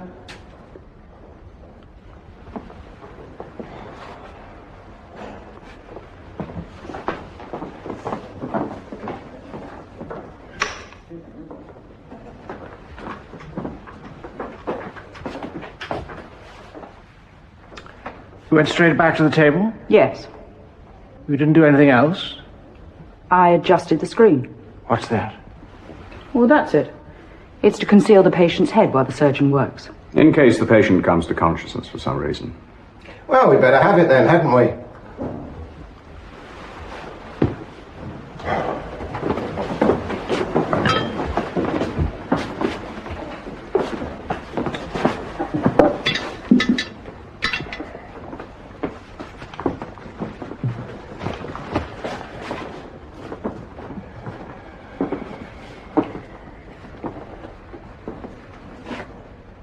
You all stayed in these positions throughout the operation? Except for when syringes were needed. Nurse Harburn, you collected one. Yes. You gave it to Sir John. No, Sister took it from me. She wasn't paying attention. I gave it to No, I gave it to Mr. Toms, who injected it. No, that was the second one, serum for the dressing. Banks gave the first one, the one you asked for. Thank you. I'd like you all to go to the scrub room, please. Look, what the hell is this? Mr. Toms? Well, I'd like to know what the hell's going on. Ordering is about like kids in a kindergarten. Sister.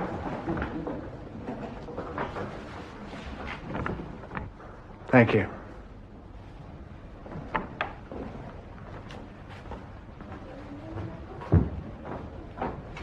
Blake, cover the door. Where? It's got to be here somewhere.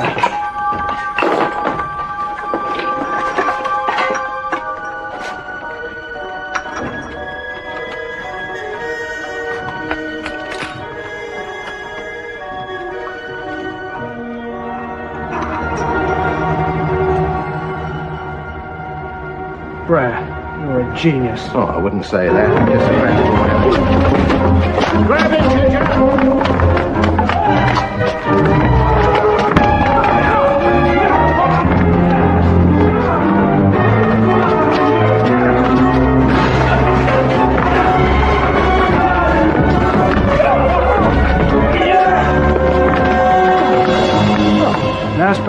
distressed, didn't she? She realized that you were the only one.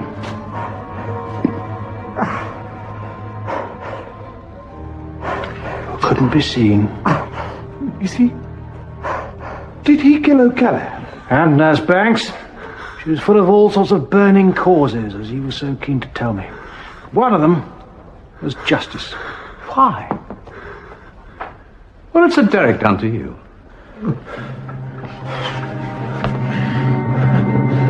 I did it for the good of mankind.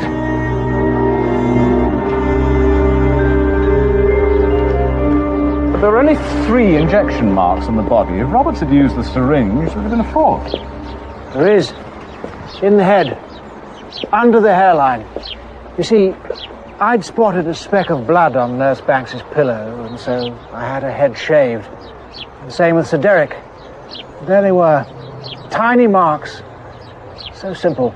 Should have been obvious. But his not wanting to do injections. No, a perfect alibi. Well, nearly perfect. Excuse me.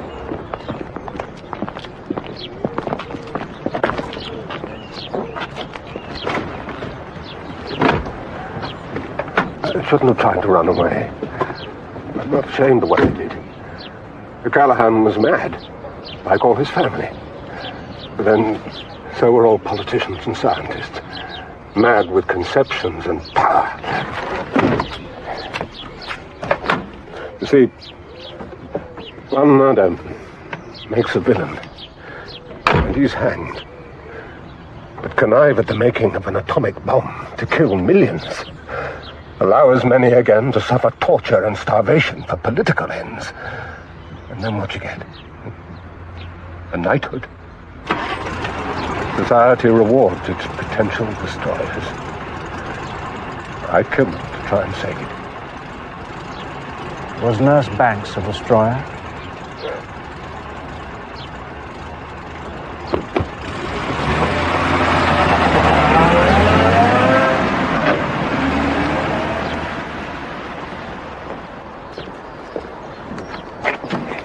You know, sir, I'd say he's gone in the head himself. I dare say that'll be a matter for expert opinion.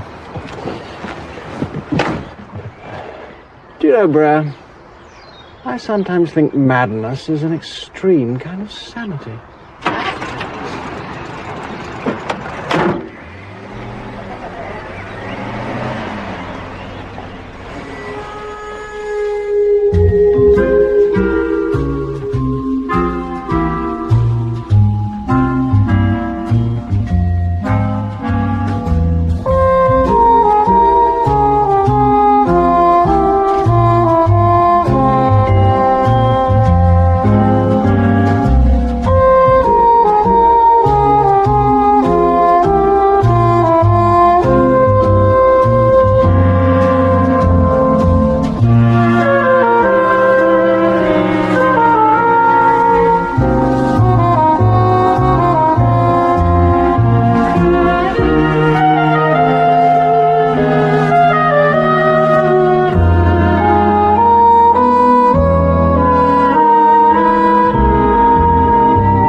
glad to get home. Have you anyone waiting? Well, not down there. Wish I had. All my own fault. No sooner an old blighty than I'm off again. Regular globetrotter. Ah, well, back to... what's the word? Austerity. Thought I'd gotten away from it forever. Hard luck.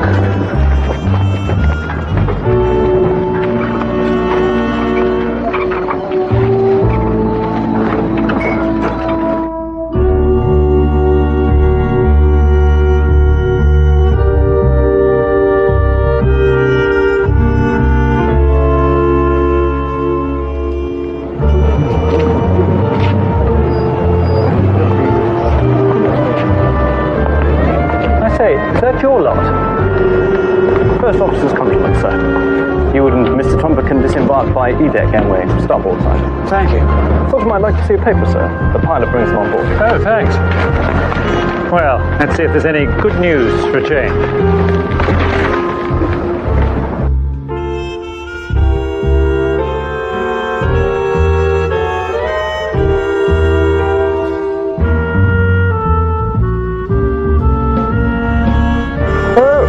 Ancred has bought it. Who? Sir Henry Ancred. When I was a kid, I was dragged off to see him in Othello. Or Macbeth, was it? One of those Johnnies. Talk about boring. Died on his birthday, it seemed. Really? The occasion was marked by the unveiling of his portrait commissioned from Miss Agatha Troy, R.A. Can I see that, please?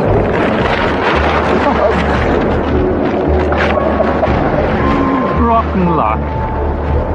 Well, it seems as though you'll just have to wait until you've got a shot. Damn! I say, that's a roll Panama.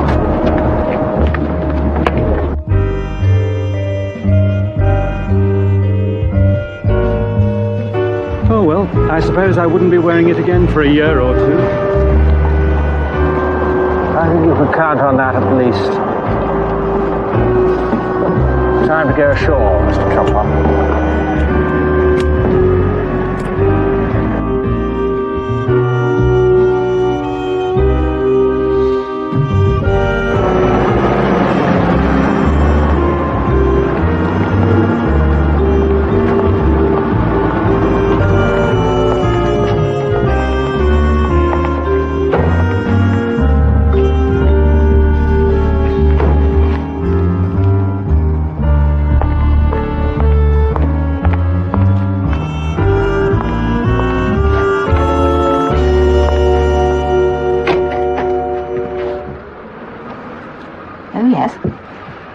Back so soon, then?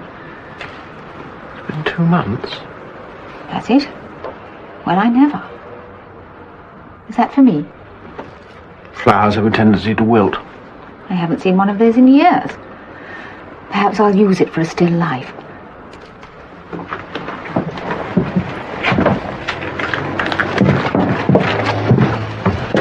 I wouldn't mind a bank robber.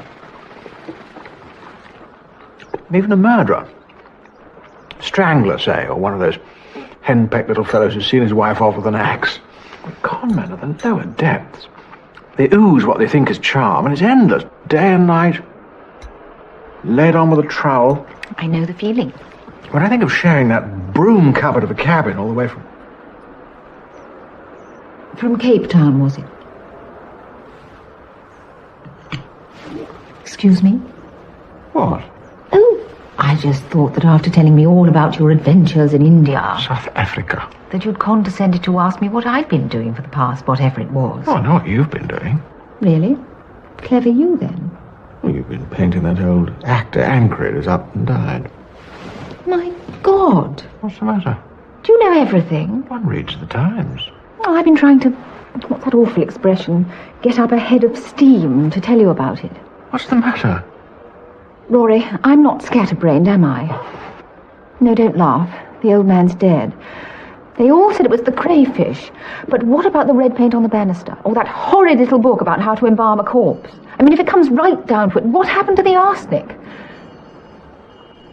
Oh, look, I am making sense. Inside my head, I know I am. It's simply that I'm no good at telling a story. But you're going to.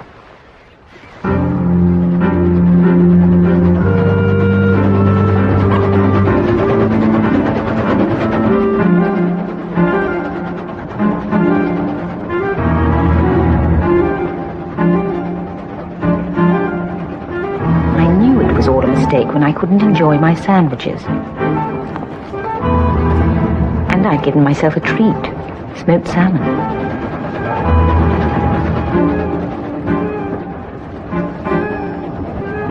Please don't think I'm seething with sinister intent.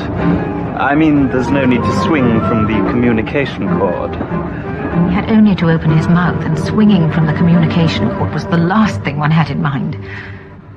But no, that's not where it begins. You asked to paint the portrait? Yes. Yes, that's right, aren't you clever? I was written to by Sir Henry's daughter-in-law, who keeps house for him, Millamant. Millamant? She was Mildred, but the old man rechristened her. They once played together in The Way of the World. Well, anyway, I didn't want to do the portrait, so I told them no. The next thing I knew, Thomas Ancred was on my doorstep. He's the younger son he produces. And so you said yes? I said yes to dinner. It was at the Oleander. The food there's black market. Troy. Well, we don't all of us go on paid holidays to South Africa. And I still said no. But why? A portrait of Sir Henry as Macbeth, 6 feet by 4, to be completed in just over a week. Mr. Ancred, contrary to what you have apparently heard, I am not a house painter. Dear lady. Sorry.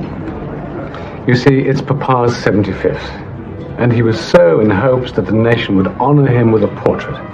Alas, the nation has dragged its collective feet, and so Papa, being the trooper that he is, has decided to honor himself. Money really is no object. Not interested. Oh, come now. What's a week? And I assure you, you'll loathe our family. No, I beg your pardon. I'll do what? Taken en masse, they can be quite revolting. It's why I prefer to live in London. Of course, working hammer and tongs, you won't see much of them. Mr. Ancred, hammer and tongs isn't ever how I like to work. And I don't paint to order or with a time limit or 6 feet by 4. As to money being no object, how lovely.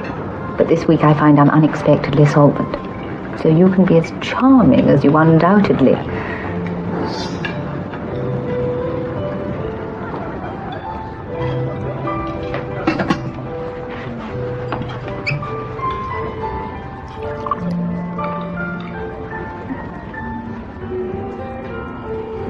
Thank you.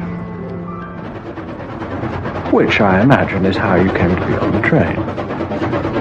I'm Cedric Ancred. I find it so exciting that you're going to do a picture of Grandpapa and all his tats and bobs. Sir Henry is yours. Sordid, isn't it? Mummy is Millamant, who looks after him, and Daddy, only promise you won't tell, was Henry Irving Ancred.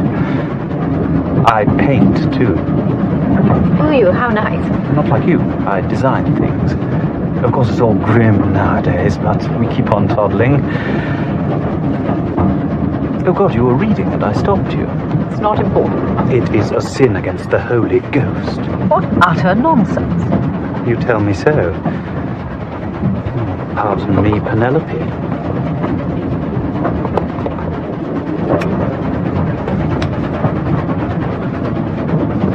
Do you, design at all for the theatre? How sweet of you to take an interest. Yes, when one is given employment. Which, with a word from the grand old man, would be all the year round. Only in my case, the grand old man chooses never to speak. Talk about blood being thicker than water. Oh my God, don't look. What is it? Can't bear it. Every time I see it, it gets uglier. Does it? There. God, the enduring horror of it. Castle Despair.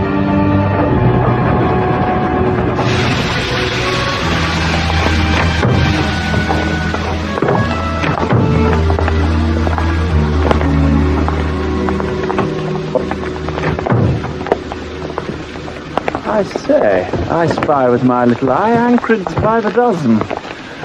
Greetings, you two. This is my cousin, Fenella Cairns. Hello. And the warrior bold is another cousin, Paul Kentish. How do you do? Hello. Miss Agatha Troy. You've really come. We can hardly believe it. Grandfather is 10 years younger. Whereas I am aging by the minute. Do say you brought the car. Only the governess car, Cedric. Have you brought much luggage? Oh, so you have. Well, the luggage can go in the cart and I refuse to walk. Slowly, you brute. You'll have us all over. Are you mad?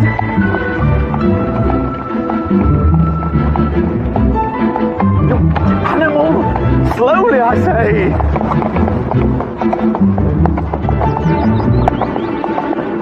Of course, the clan will gather for the great day. Mummy will be there, but Daddy is touring in the Middle East.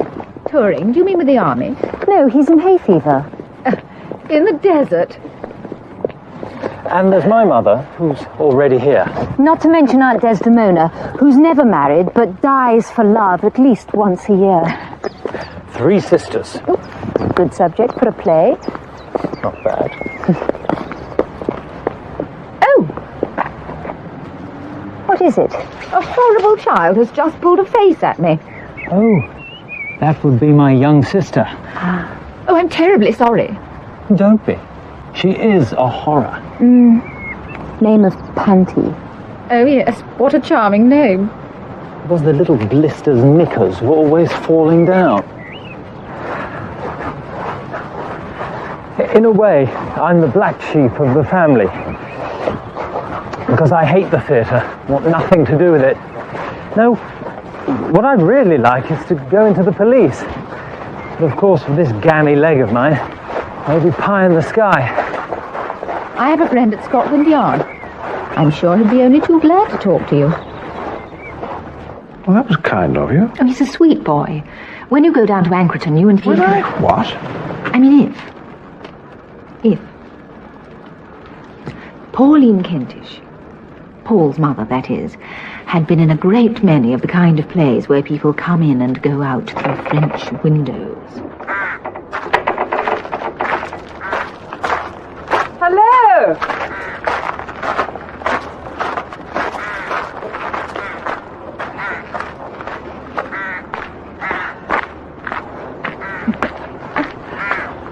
You've come to page father, haven't you? How do you do? How do you... We're all agog. Poor darling, there you are. I hope you haven't walked from the station, not with your poor leg. No, don't lie. Cedric has told me all. Fenella, dear, why did you let him? Mother, walking is good for me. When I left the hospital, I was Such a brave old boy. So courageous, Miss Troy. A King Harry, home from Agincourt. Forgive a mother's tears. We Ancrins cannot always hide what is within. Oh. Drinks are being served in the great hall.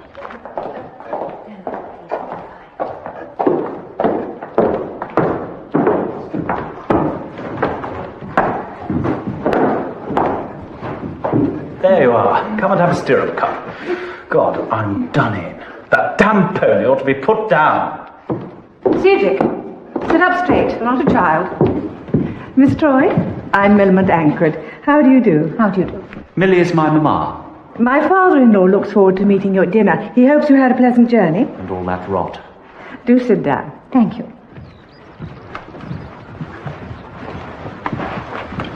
Fruit cup, madam. Oh, lovely.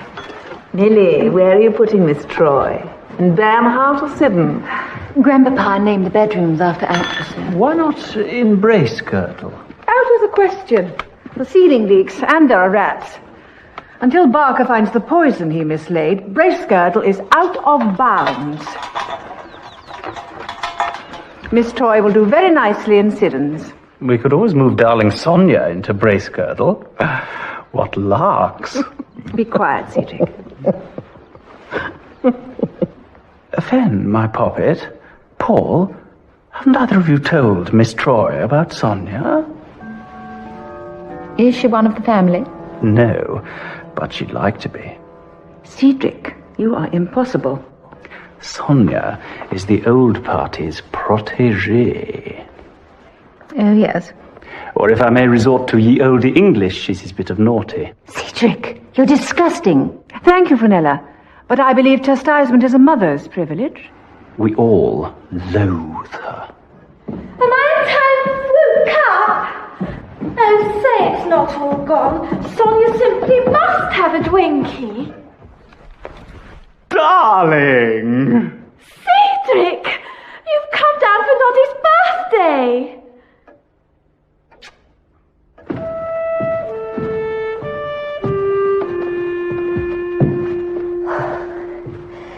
This is only base camp.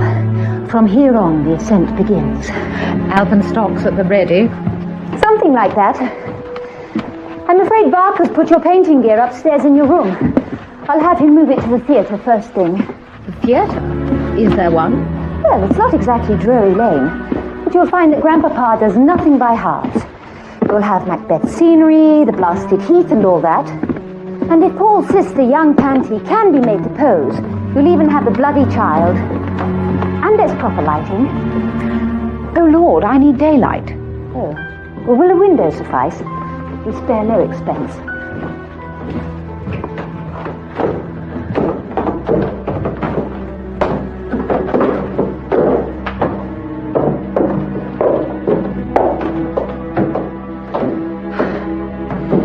Everest is conquered.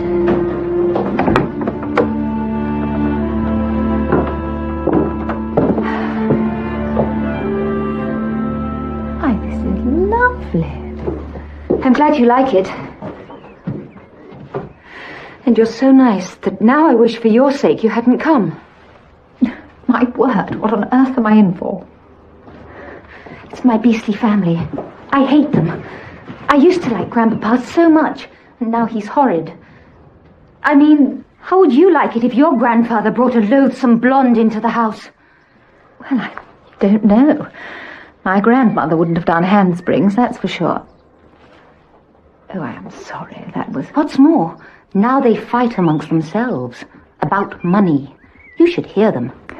My dear child. What if he should leave Ancreton to her, instead of to ghastly Cedric or horrible Panty, or me? God, old women are so foul. Even Mummy is sometimes.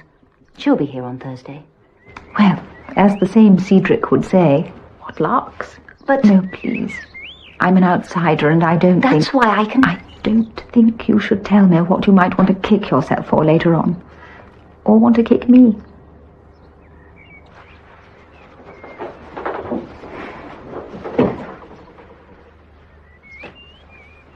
May I know at what time you have dinner? 8:30. You'll hear the gong. I'll say no more. But there is badness in this house. You'll see. Fenella. You did that very well.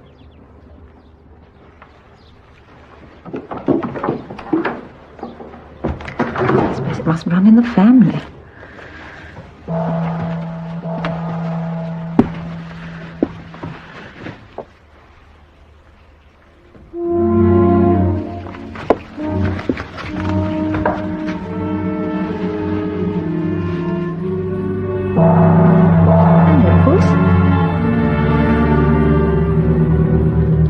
Alice down the rabbit hole.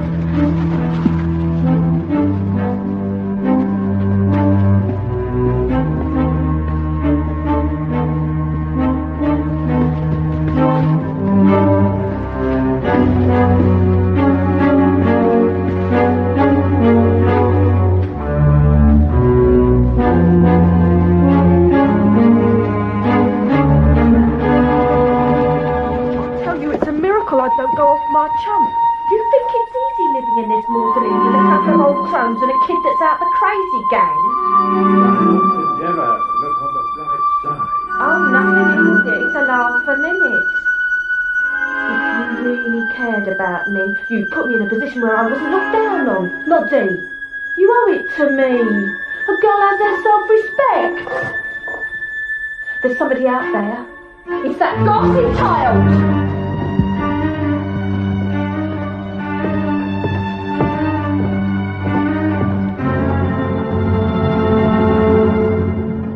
The drawing room, madam.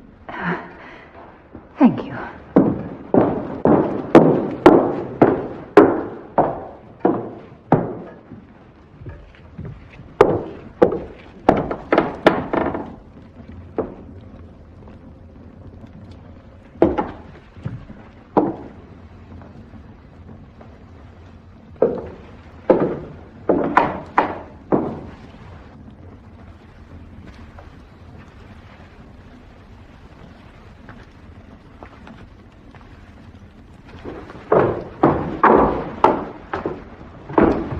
All alone, Miss Troy. How neglectful we are. Not at all. Do sit. Thank you. Barker will serve sherry once there's a full house. Is Siddons to your liking? Siddons? Oh, you mean the room? Yes, it's absolute... You were saying? Excuse me. The ancient art of the embalming of corpses. Oh, dear. It looks like one of our treasures. May I? Yes, it is. No wonder. I'm sorry. I came in here yesterday just in time to see Sir Henry's lady friend sitting down there rather suddenly with a very pink face. I dare say she took it from the library. Is it very valuable? If you'll forgive me saying so, I can think of no other reason why it should commend itself to Miss Sonia Orincourt. One is hardly tempted to mention her and books in the same breath. Especially one on the art of embalming corpses. Papa's just coming down. Damn. That means Cedric will be late. Afraid so. He was still in the bath when I tried to get in. It's hardly the way to stay in Father's good graces, is it, Millie? Oh, good. He's not here. I came down by the back stairs. It's known as heading them off at the pass. Good evening, Mr. Kentish. Good evening to you, Miss Cairns. What's this, my darling? More mischief? Isn't Mummy to be told? Oh, dear.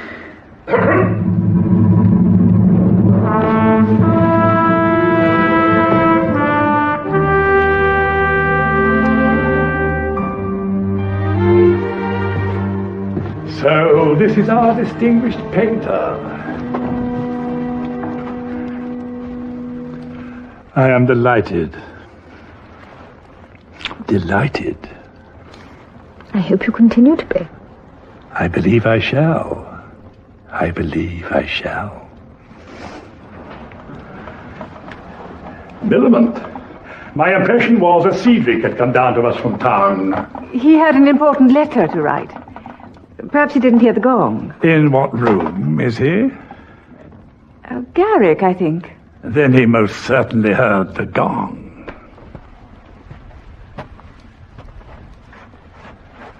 Barker, you may oblige me with a whiskey and soda. Oh, Papa. Dr. Maltravers distinctly said 1 small glass of sherry or wine, but Hold! Not... Enough! Go, Barker, stay me with flagons. You see, dear Miss Troy, how an old man departs from his well-ordered ways in your honor. Papa, it's too bad of you. It would serve you right if... Oh, my God. I adore it when people are pleased to see me. Noddy, darling, when the applause quite dies down, I'd like a gin and tonic. She's wary. Dearest Grandpapa, I creep, I grovel. Somebody send Barker out at once for sackcloth. Great one. Tell Cedric he's forgiven. Darling Sonia, intercede for me. Implore Grandpapa. Ah! Cedric, say nothing. My God! Cedric! She's wearing great-great-grandmama Ancred's Russian brooch. Nice, isn't it? I'm ever so thrilled. Be quiet, sir! It is time we went in. Barker, you may serve my whiskey and soda in the dining room. Dear lady, allow me.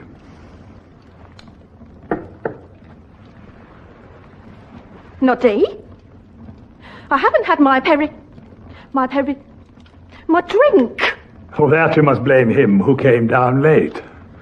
Barker, will you take pity on Miss Hollingcourt?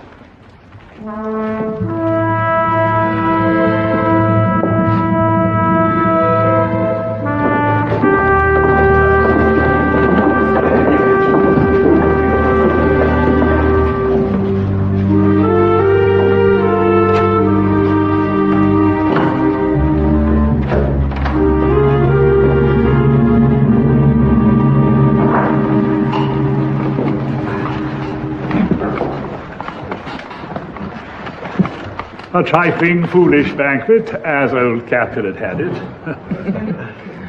Nonetheless, we shall begin.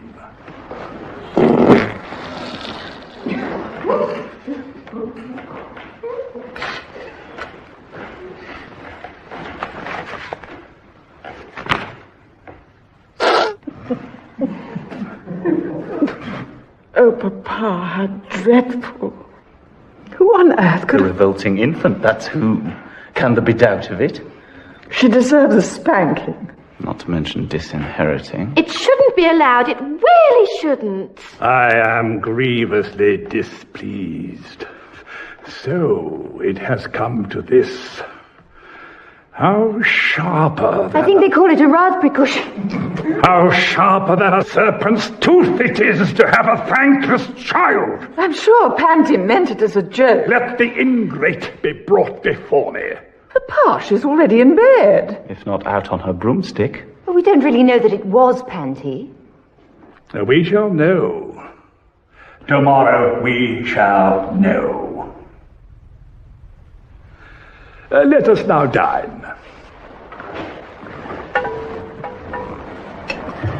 Yes, well, before we all get on with it, I just happen to have something to say that may cheer us all up.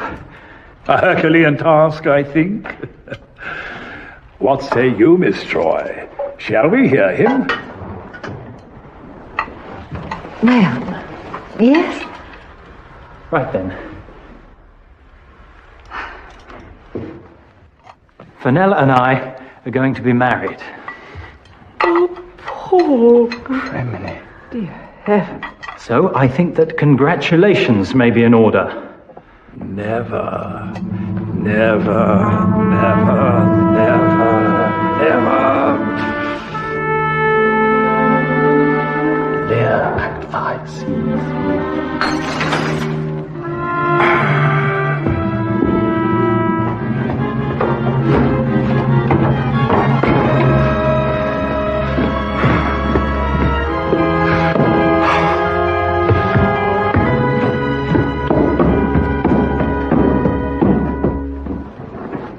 Fenella, Paul, how could you? That's torn it. Now, I suppose he'll send for old Ratisbon and change his will again. Oh, let him. Who cares? Paul, don't dare say such a thing. Oh, God. Underage and first cousins. This is a mother's thanks. Cedric, stop it. You too, Pauline. Fenella, Paul, do you want to turn him against his own family? He's in one of his tantrums, that's all. Because we didn't go to him and humbly ask his blessing. He's not upset, it's all an act. You ought not to paint him as Macbeth, Miss Troy. What he really is bloody old King Lear. How sharper than a serpent's tooth. No! And as far as turning against his family is concerned, he's done that already. Ever since he brought that tart into the house. That peroxide gold digger 50 years younger than I... Fenella, dear.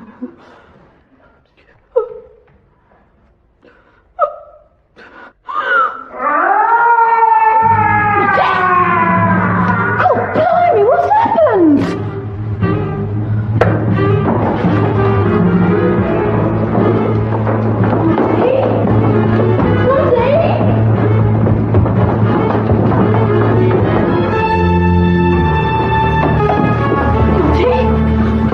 What's happened?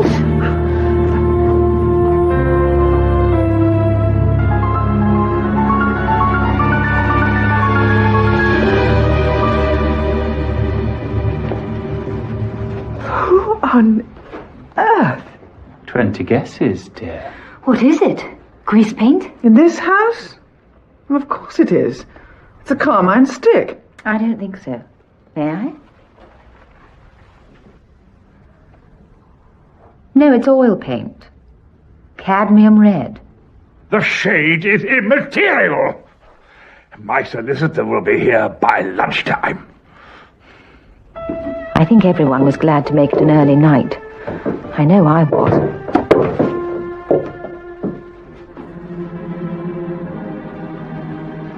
Red paint. Dark crimson. I wonder why I was so quick to think it was blood.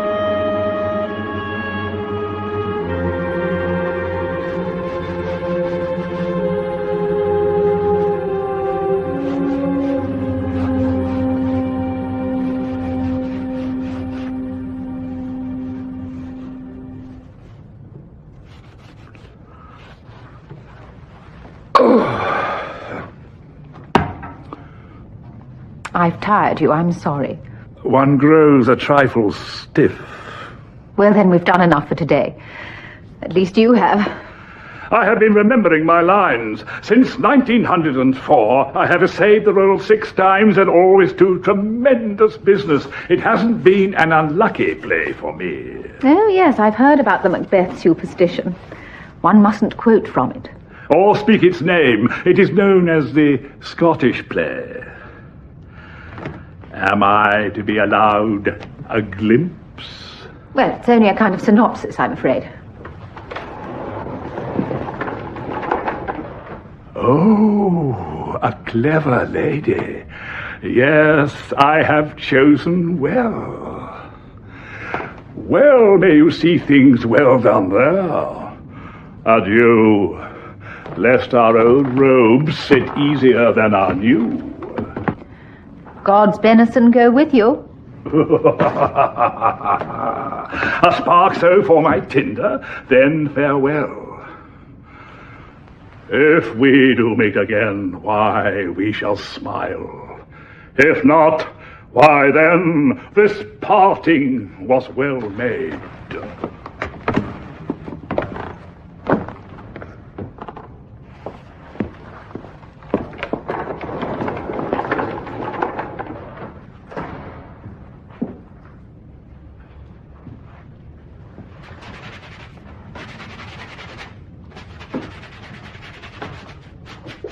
What's up? Don't you like it? You have to take off the surplus charcoal. Otherwise it messes the paints. How long have you been there? Ages. I stayed quiet because I'm not allowed. I'm Patricia Claudia Ellen Ancred Kentish. Well, I've gathered that. You couldn't have gathered that because they're all call me Panty. Are these your paints? Yes, so hands off. I'm going to paint with them. Not a hope. If you won't let me, I'll kill you. Don't be an ass. And leave that... Why, you little... You can't smack me. I'm being brought up on a system. Are you indeed? Well, here's a shock for your system.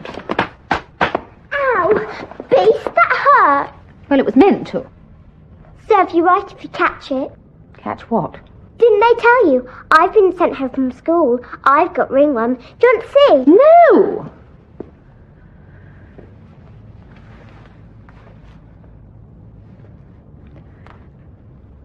Now look here. If you promise not to touch my paints, I'll give you a board and some brushes and you can go away and do a proper picture later. When? After lunch. Now. Well, I want back it to red. I like red. I thought you already had some of that. I mean the stuff you daubed on the banister outside my bedroom. Me? I don't know where your room is. Or what was written on your grandfather's looking glass. You're not going to tell me it wasn't you that put that awful cushion on his chair? The one that made that revolting noise? Really? Why is it I always miss things? It isn't fair. I think it was then I realised that something was very wrong. Panty was quite capable of telling lies, but Somehow I knew that she was speaking the truth. She hadn't played those idiotic practical jokes. But if she hadn't, who had? And why?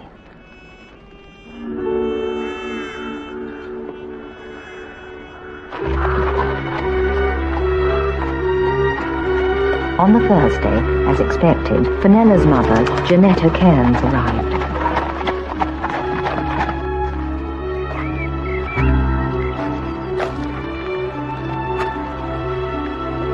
Here comes witch number 3. Sorry? Oh, you mean as in the 3 weird sisters? Not really, no. There's 4 of them.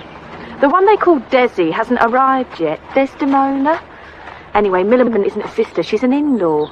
So there's witch 1, witch 2, witch 3, witch... Aren't you supposed to be painting Noddy? Watercolouring clears my head. And Sir Henry isn't up to posing for very long. He's poorly, you know. Can't eat anything stronger than baby food, or he's as sick as a...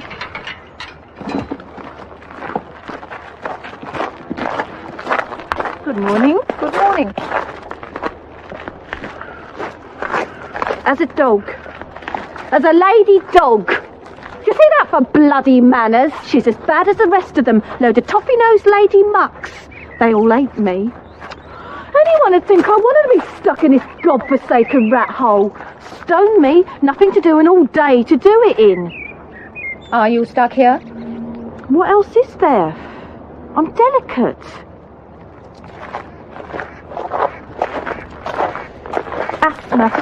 Ever since I was a kid. I thought I might go touring with Ensa. You know, every night something awful. Except as soon as I opened my mouth to sing, all the boys in the orchestra complained they couldn't hear themselves play. So when Noddy took a, interest and asked me down here, I had to pinch myself. I mean, it was Christmas, Whitsun and August bank holiday rolled into one.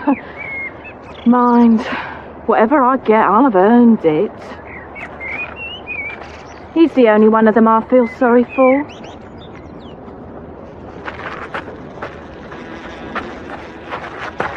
I suppose he's a bit, well, it's all part of life's rich pageant, innit? Do you know he can't sleep nights? He's afraid Noddy's going to leave all this lot to the kid. Panty? I thought she was out of favour. Well, she shouldn't go writing on mirrors, should she? Or daubing paint on banisters. Did Panty tell you she'd done that? Well, did she? Oh, I've got to go inside. All this fresh air.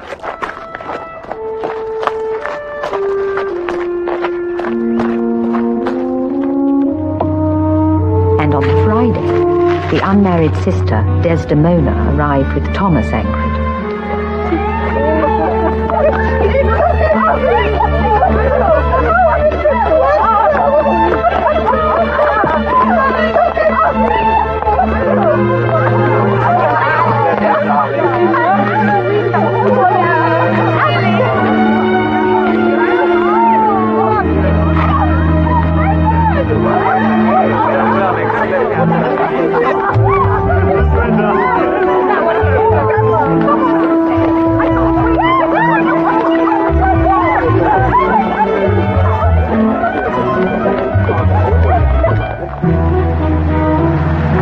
Saturday, the solicitor, Mr. Rattersband, drove down from town.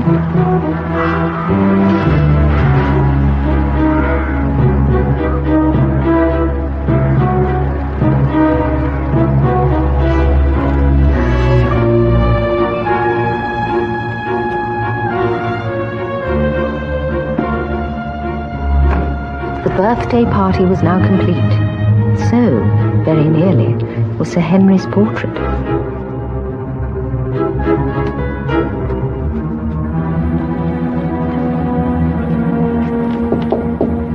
The old party begs to be excused. He's closeted with Mr. Rattisbon. Oh. Anything I can do? Well, yes. Would you stand in for him? Me? I'm just touching up the highlights on this cloak. It's there. Would you mind? Mind? I'm in 7th heaven. Like this? Shall I be dashing?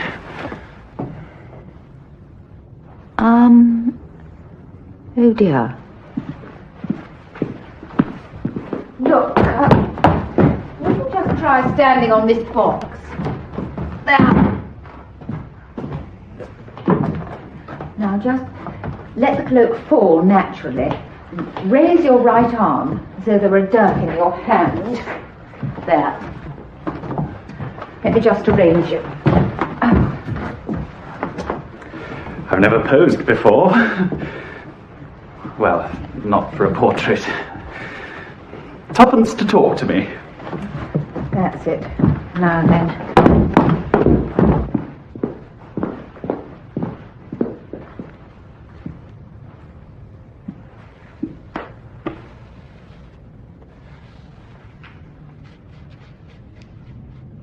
Did you know the house is simply seething with intrigue? The consensus of opinion is that the birthday boy will choose the opportunity to announce his new will. You're joking.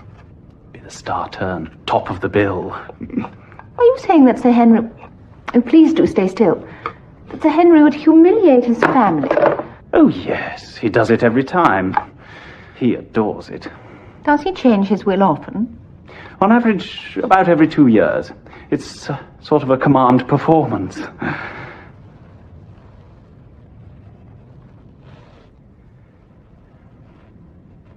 I say, do give Seedy the tinsiest look. My very own private view. Oh, do. Well, keep still. I haven't finished yet.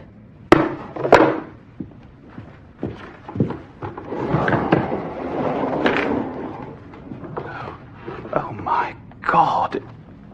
It's him. It's theatre. Just like he is. It's Shakespeare, and it's Macbeth, and it's him all in one. I'm terrified.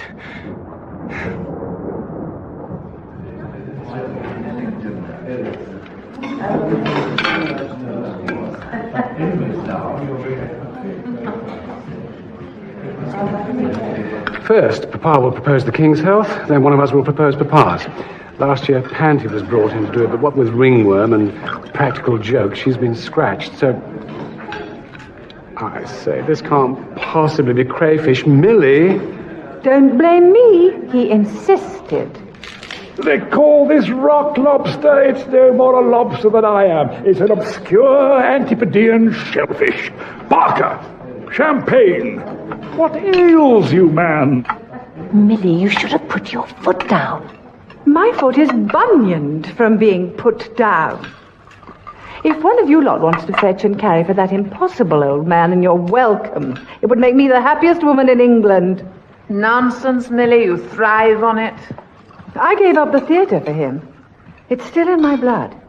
I always think that when Gladys Cooper went to Hollywood, she left a gap that you could fill nicely, Millie. Thank you, Daisy. Good looks apart, of course.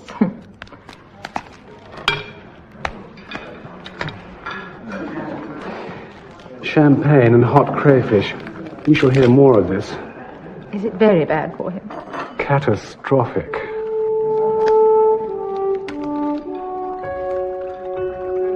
After Sir Henry had proposed the royal toast, Thomas Ancred rose, spoke very prettily, and as per tradition, toasted Sir Henry. In the time that is to come. I shall now ask the company to drink to Papa's continued health. To Papa. To Papa. Grandpapa. To darling Noddy. Here's to juice in his tank.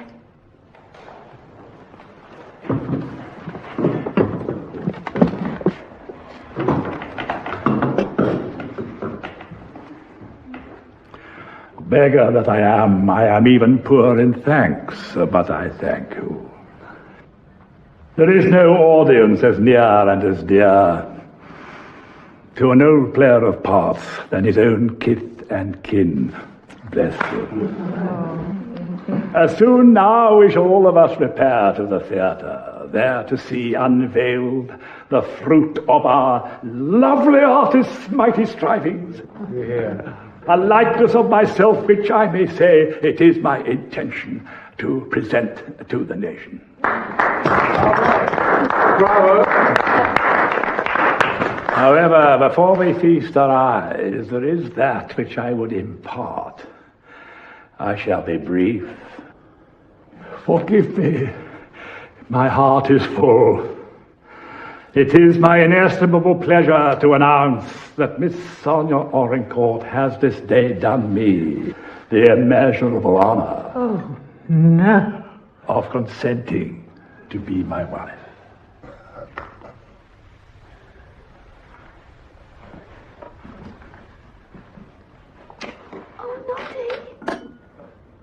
Oh, my God. Methought I didst hear the groundlings applaud.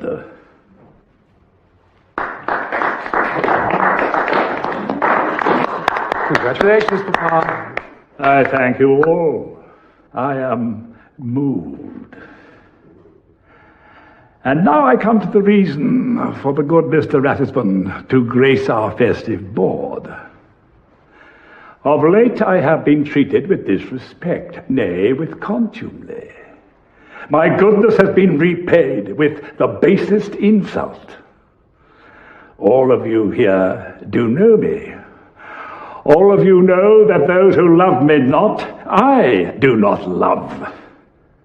It was my intention to request Mr. Ratisbon to draw up anew my last will and testament, and yet my having won the heart of Miss Audincourt has caused a resurgence within this bosom of the milk of divine forgiveness. I have been merciful. I will now ask Mr. Ratisbon to read the terms of my new will.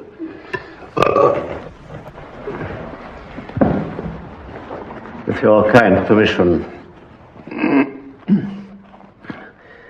I, Henry Oswald Ancred, Baronet, being of sound mind, do declare this to be my last will and testament, hereby revoking all previous wills. If the new will had been a West End play, it would run forever.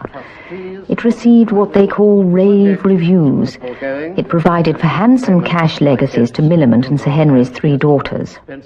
Really, no one had cause for complaint. The residue of my estate to be divided equally between my son Thomas Ancred, my grandson Cedric Ancred, and my fiancée Miss Sonia Audincourt.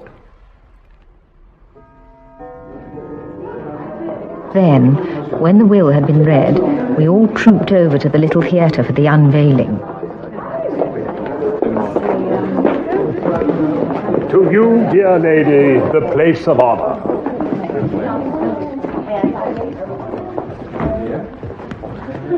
If you will all be seated. Cedric, my boy. I'm ready, Grandpapa.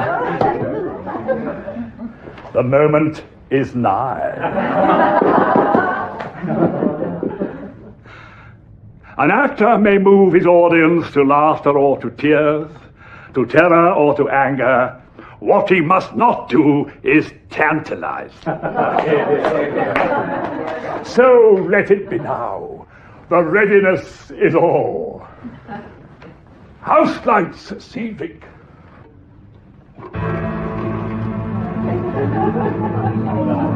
And curtain.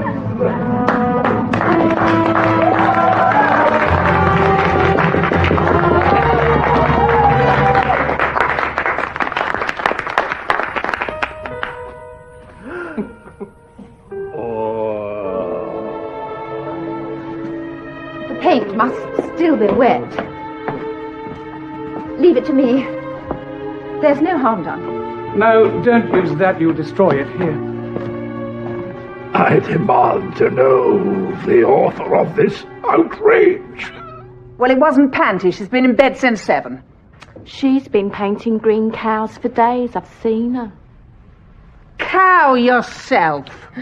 The medicine she takes makes her sleep like the dead. The child couldn't have done it.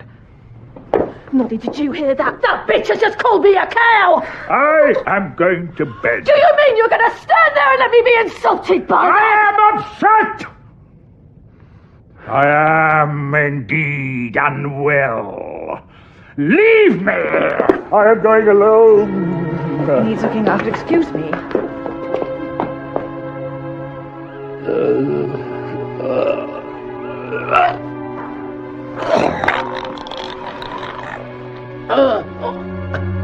It was sometime during the night that it happened.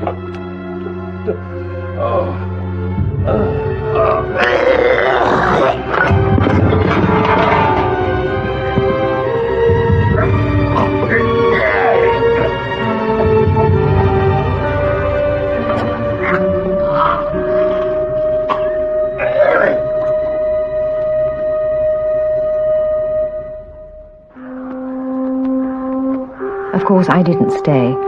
First, my work was done, and I'd have gone anyway. Also, I was an outsider in what, by definition at any rate, was a house of mourning. Yes, I think that's everything. Thank you so much, Barker. You've been most helpful. It's been a great pleasure, Miss Troy. I hope to see you again in the near future. Thank you, Barker. Goodbye. Goodbye.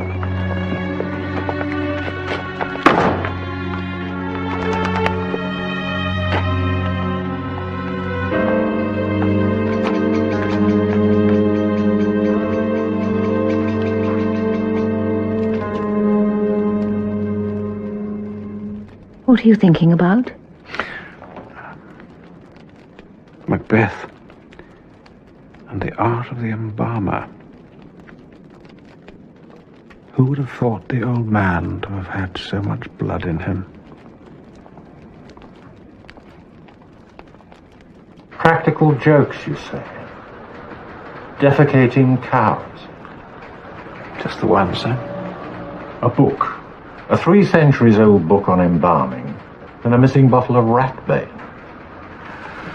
All very thin, wouldn't you say? Skeletal. Hardly enough to justify going down to Anchorton and muddying the waters. No, sir. It's just that... Well? There's a lot about Miss Troy I don't yet know, sir, but I'm inclined to trust her instincts. Good witness? Sir? I mean, is she imaginative? Ah, well, naturally she's an artist, and a good one, but if you mean impressionable, no. Capital. Then with no offence in the wide world, my dear Alan, perhaps either you or Miss Troy could account for this. Seen this morning's Times, have you? Not yet, sir, no. But according to you, or rather according to Miss Troy, Sir Henry Ancred made a will dividing his estate more or less equally among the family, with a share going to this lady friend of his, Miss Sonia Orencourt. He made that announcement, yes. Then he's been having them on. According to the Times, Sonia Orencourt gets the lot. What? Give or take 1,000 or so. It seems he's done his family in the eye. What price equal shares all round now? It can't be. At the birthday dinner... The lady couldn't have, misheard? Absolutely not, sir. Sir? Oh, look here, old chap. I don't see any reason to go herring off down to Anchorton. He was 75. As far as one can tell, he ate and drank what he shouldn't have done. He was warned what would happen, and it did. He conked out, dead and... buried, is he? And we've no grounds for an autopsy. So let's leave him lie. Not make the family any more distressed than they already are. From what I've heard, sir, they won't be wearing black for too long. Actually, I was thinking of the will. So, come in. Forgive the intrusion, sir. But knowing the Chief Inspector's business, I thought he'd like to know that Mr. Thomas Ancred had been in touch. There have been letters, sir, anonymous and addressed to all members of the family, hinting at foul play, sir.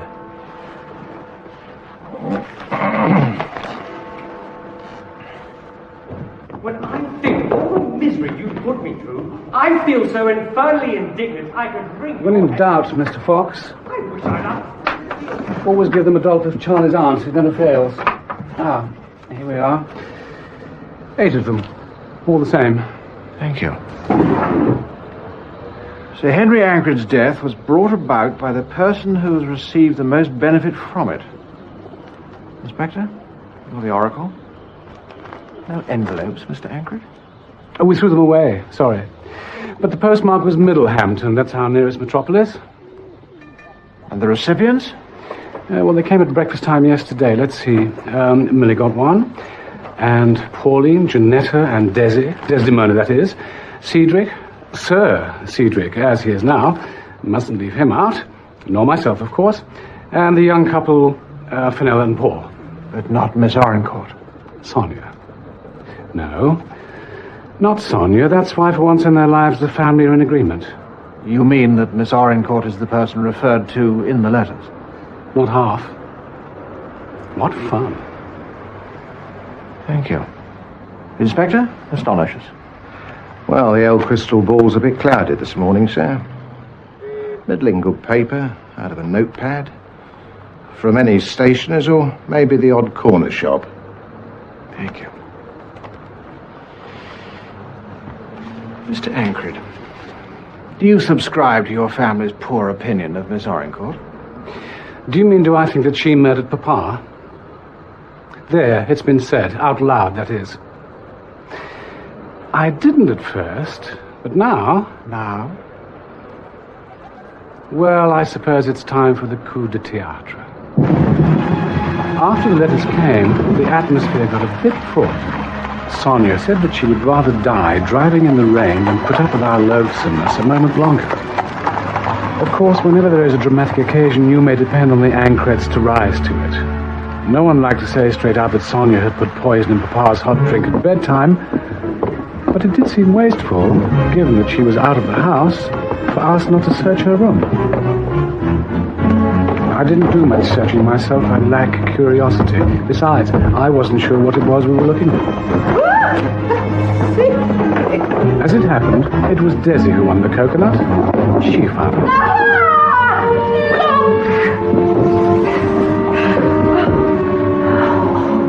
And what was it she found, Mr. Ancred? Hang on. Yes, I put it out of harm's way. It's the rat poison nobody could find.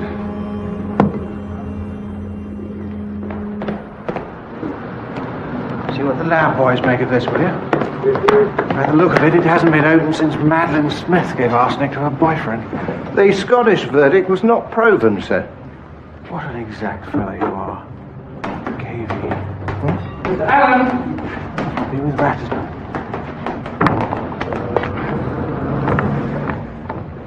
Dash, I've missed him. Can I be of help, sir?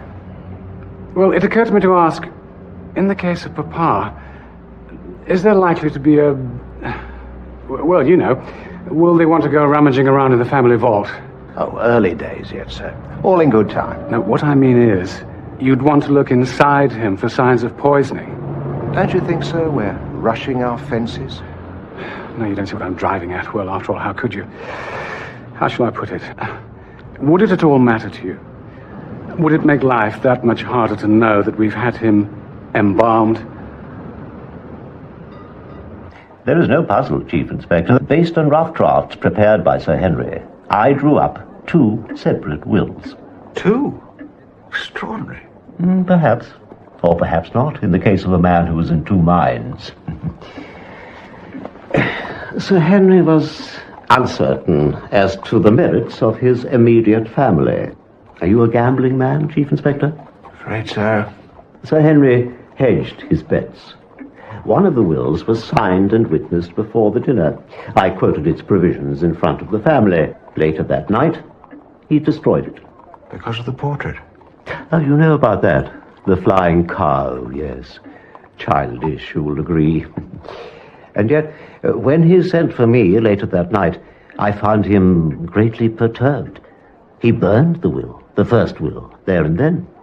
Then, at his insistence, I sent the butler to fetch a Mr. and Mrs. Candy. Candy is one of the under gardeners, and they were witnesses to the second will. Which left all to Miss Orencourt. The young lady's name is Hawkes, Chief Inspector. Miss Gladys Hawkes. Really? Yes, these gilded creatures. Mind, I think we can agree that Orencourt does have more resonance to it. And no, not quite all. There were other minor bequests. Very minor. You mean hardly worth... Just so. Hardly worth mentioning. That is what you were going to say, Chief Inspector?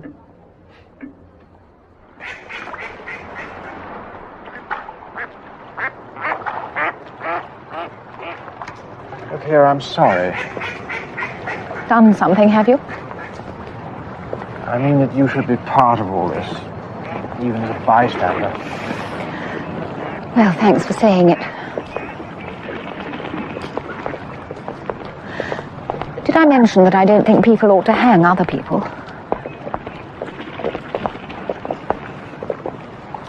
You sure? I have a feeling I would have remembered. Well, with that out of the way, I'm happy to say that I'm not the policeman you are. Ah, you wash your hands of it.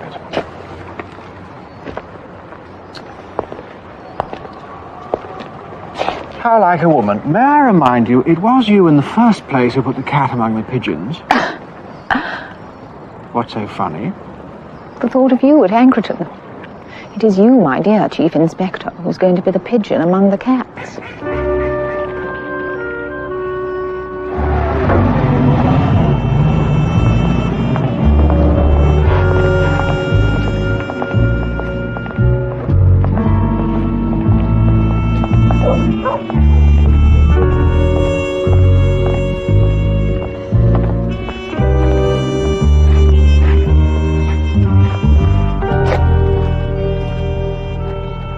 I see.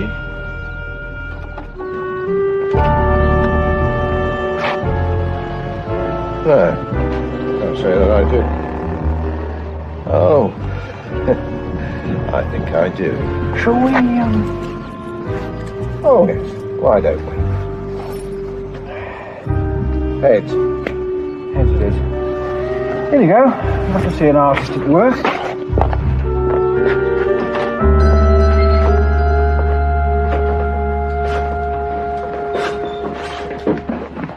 Good afternoon, sir.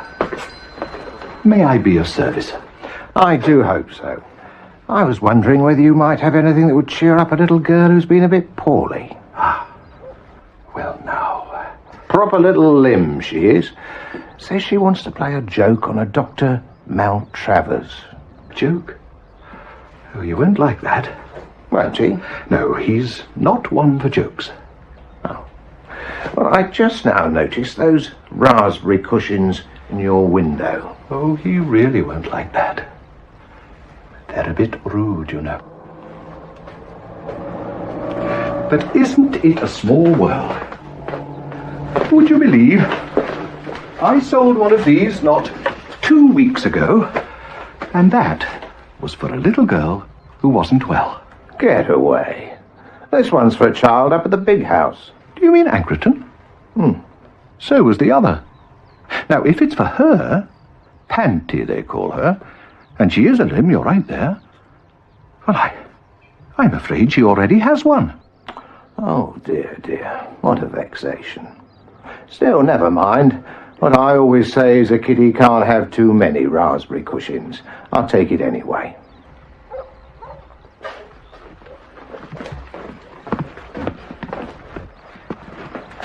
Hold on half a tick. Young Panty's confined to barracks. You're not telling me the young tinker sneaked out, came here and bought it for herself? Lord love you, no, sir. No? No, her auntie bought it. Her auntie? That's right. Her new auntie.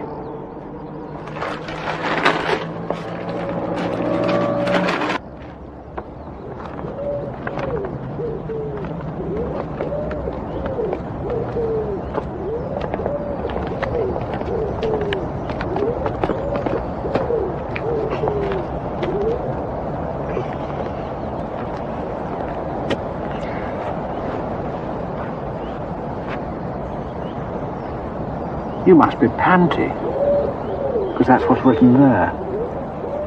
Who's Carabas? Was he your kitten? He wasn't a kitten, he was a cat. He was Noddy's cat. Only he loved me better than Noddy. He loved me better than anyone. I was his friend. And I didn't give him the ringworms. I hate Aunt Millie. I hate all of them because they say I killed Carabas with ringworms. I'll bet you never did. I might give you the ringworm. You do that, and I'll give you my gum boil. Well, I want to play a game now. Perhaps you'd like to stay here and play with Inspector Fox. Can he play Happy Families? Play it. He invented it. Carry on, Inspector. Oh, yes. Why don't we? Let's. Thank you.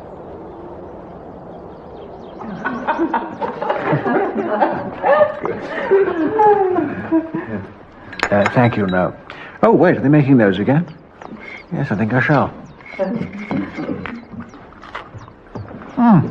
My Uncle Thomas brings bickies at weekends.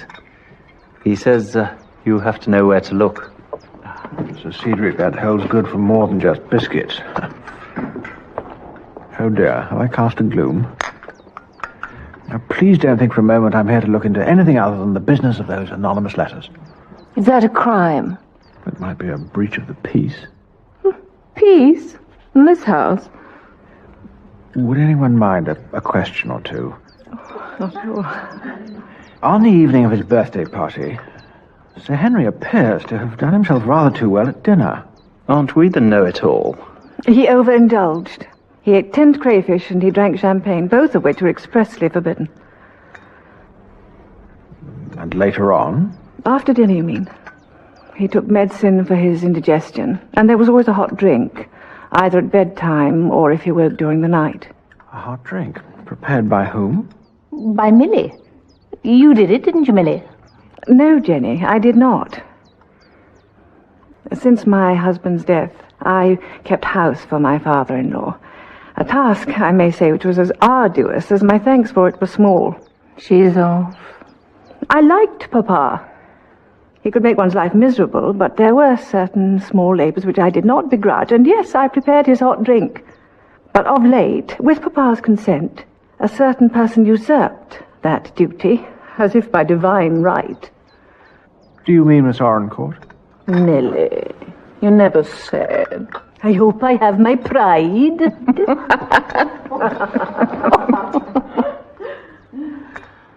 But it was Miss Orencourt who prepared the hot drink that evening. Oh, for that you must ask Barker. Yes, madam. Miss Orencourt heated the drink, and I took it to Sir Henry's room in a thermos and set it by his bed. He refused to take it then and there. He was, if Sir Cedric will forgive me, in rather a wax, sir. And the medicine for his indigestion? Oh, he didn't need any persuading to take that, sir.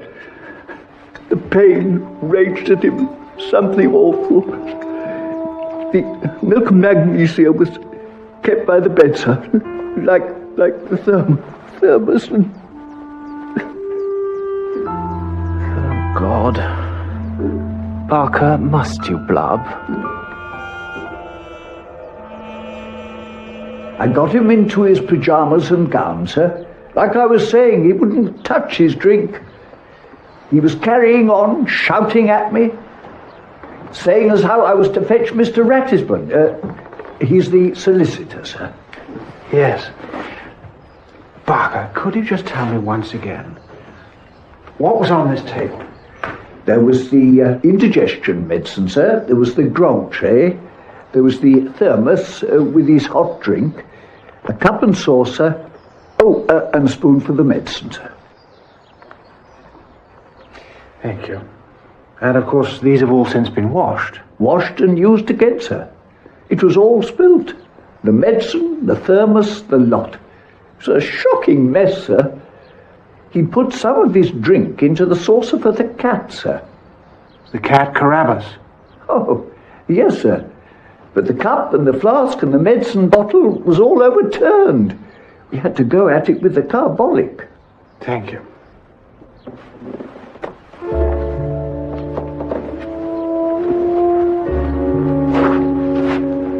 Barker, what's this? It was in the old gentleman's hand when we found him, sir. When I found him. It's the bell push, sir. We had to prise open his fingers. In his distress, sir, he must have pulled it away from the wire.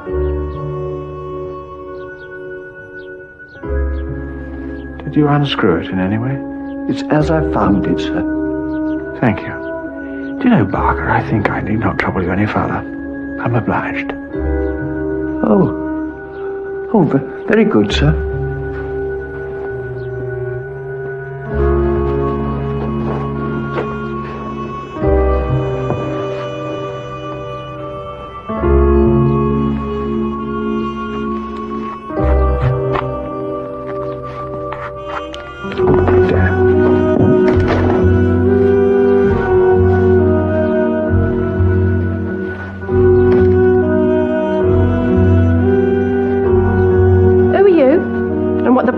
Doing here?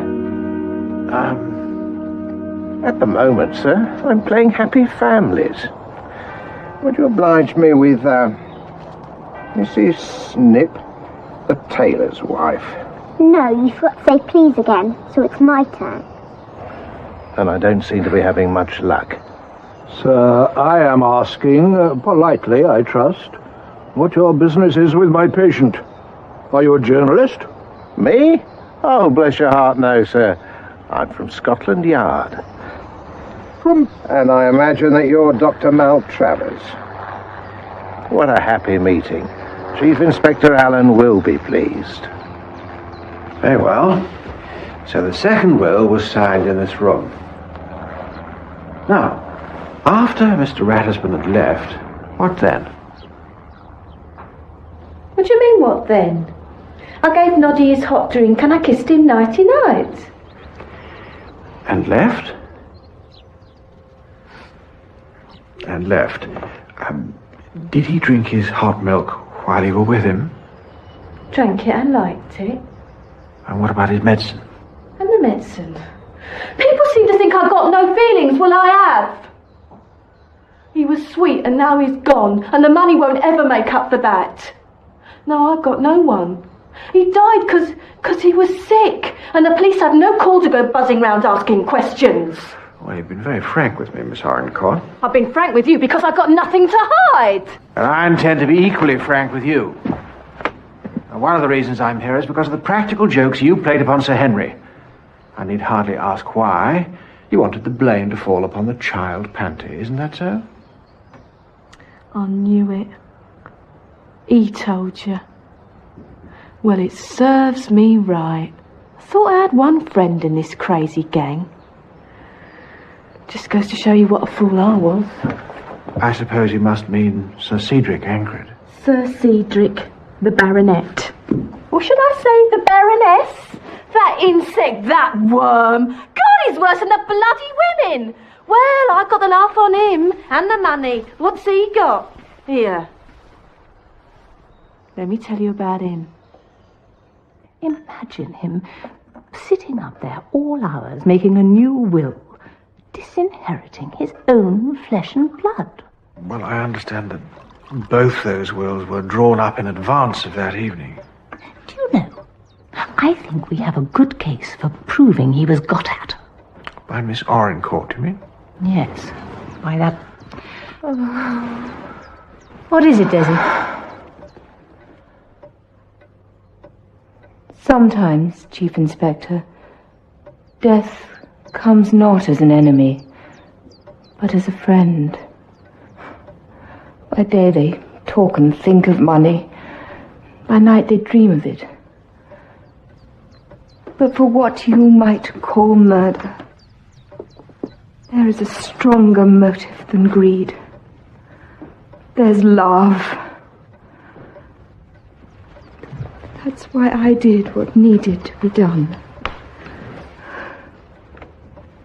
Do you think I could bear to see my darling crippled and in constant pain? What kind of woman do you take me for? was I to look on and see him in the prison of his maimed body?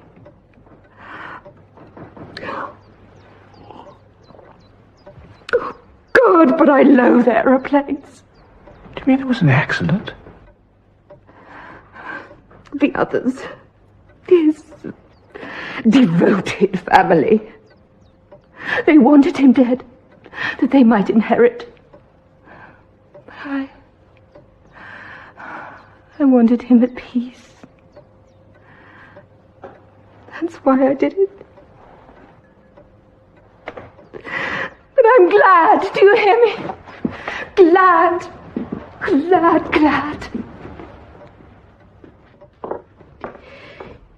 You will, of course, wish me to accompany you, Chief Inspector. There are goodbyes to be said. May I crave 5 minutes?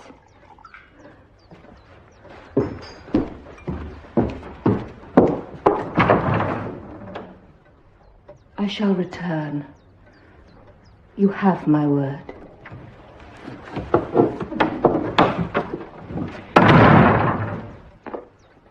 Did you ever hear of the Dark of the Sun, Chief Inspector?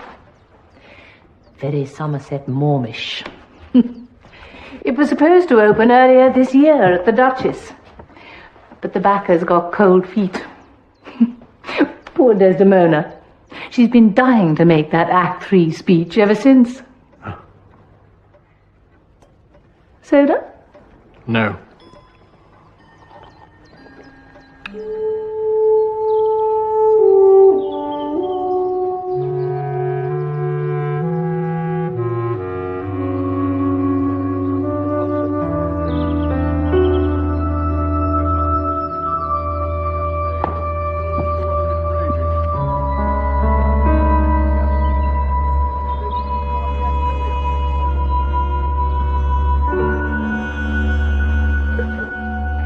Sir Henry suffered from ulcers and degeneration of the heart. He had eaten a disastrous meal, had drunk champagne, and flown into one of his rages. I diagnosed a gastric attack, culminating in cardiac failure. I hold to that. A tin of rat poison has been found. Piffle. In Miss Orencourt's room. Double piffle. I'm inclined to agree. All that family has a down on her. With cause, I admit, but you agree?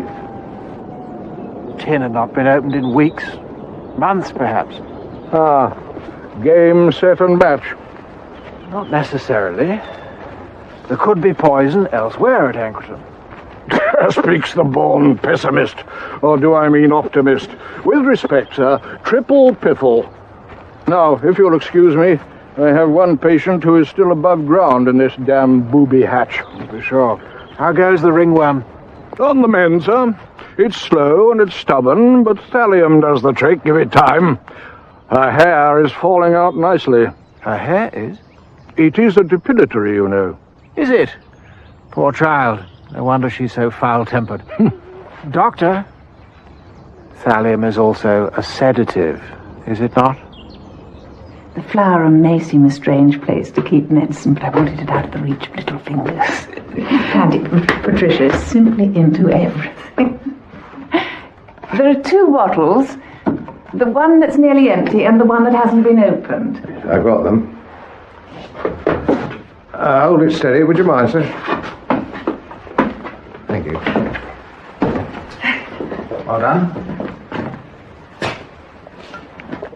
Both labelled poison? Naturally, since that is what it is. The dosage is a minute amount taken in water. I use an eyedropper.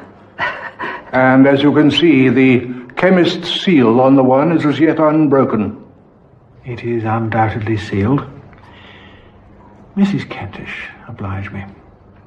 Would it be possible for someone to have removed some of Panter's medicine without your knowledge? Oh, no, I would have noticed. Even if they had diluted what was left with water? What a peculiar idea. Chief Inspector, what are you driving at? Nothing at all, I assure you. I am the least suspicious person in the world. Well, the CID at any rate. Ask Inspector Fox. Fox? It's peat mould from the flower pots.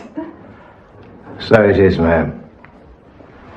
Mrs. Kentish, may I hang on to this one? I'll happily return the empty. Chief Inspector, this is... Quadruple piffle? I'm sure it is. Telephone from the inn. You better make sure you're not overheard. I think we'll conduct the second examination ourselves. The second? Carapace the cat. Oh. Off you go. I'll walk. Do me good. By the way, was it peat mould you put in your pocket in the flower room? No, sir. Bits of sealing wax. Fox by name.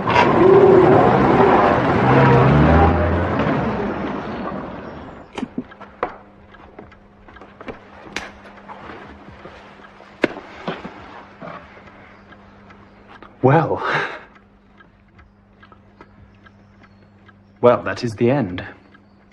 Curtain down and house lights up. Goodbye, Miss Sonia Orencourt. R.I.P. R.I.P. Would that be a threat, sir? What? I mean that I wash my hands of little Miss Third Row of the chorus. Talk about the sneak of St. Hilda's. As a matter of fact, Sir Cedric, Miss Orencourt seemed to think that you were the one who had sneaked on her. I'm sure. You and she conspired, You wanted the child Panty to be cut out of your grandfather's will, and so you perpetrated those jokes. The, what do you call it? The raspberry cushion, the writing on the mirror, the vandalized painting.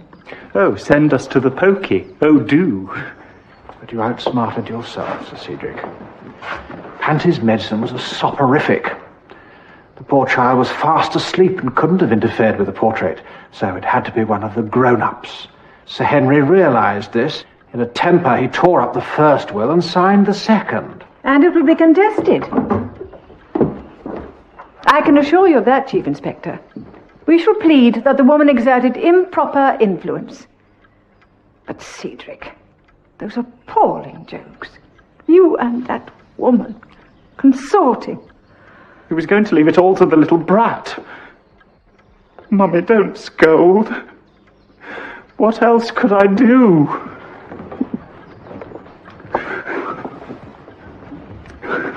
God, Cedric, you're a fool.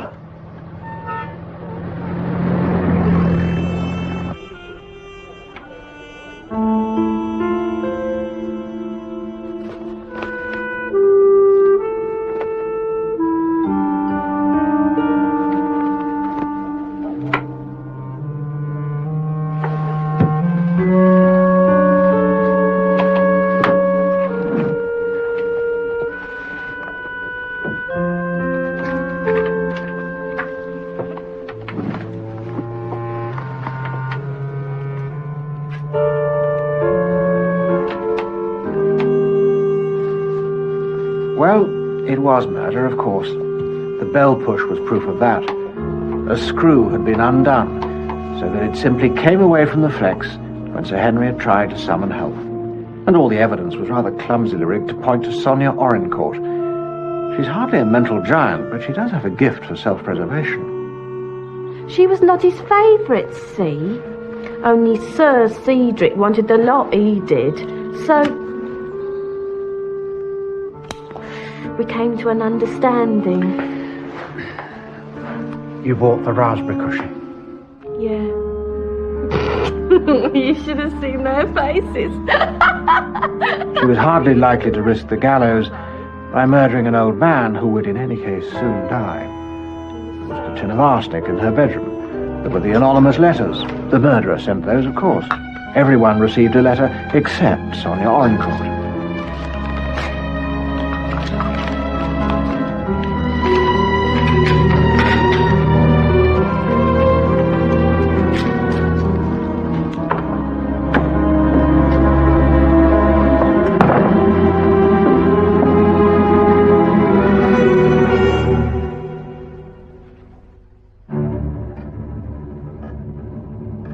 And there was that ancient book that so conveniently kept popping up. according to which the art of embalming involves the use of arsenic. So, however the old man may actually have died, traces of that poison would have been found in the remains. One more strand in the rope that would hang Sonia Orencourt.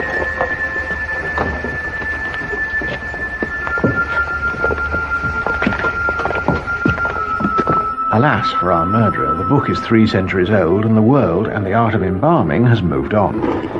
Messrs. Mortimer and Loam, funeral directors, inform me that nowadays arsenic is never used, at least by them.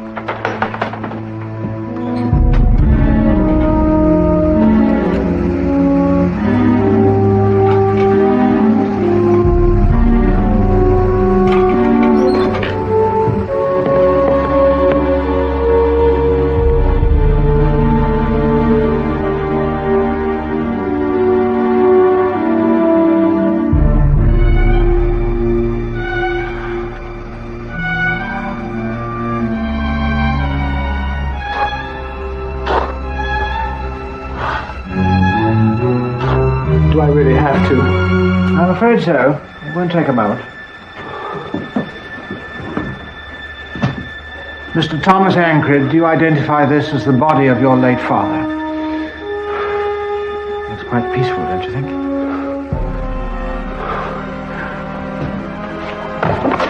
Good Lord.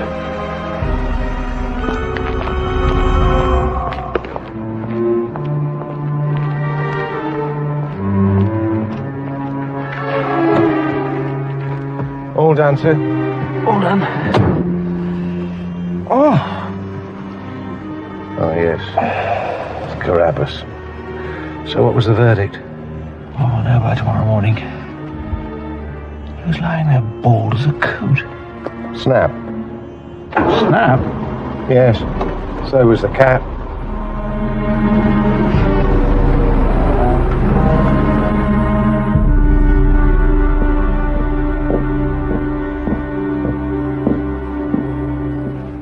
Morning, sir. Morning, Brad. Is that it, then? Yes. Surely the yard never sleeps. It's as we suspected. There never was any arsenic. That was just a crude ploy to... Implicate Sonia Orencourt? Exactly.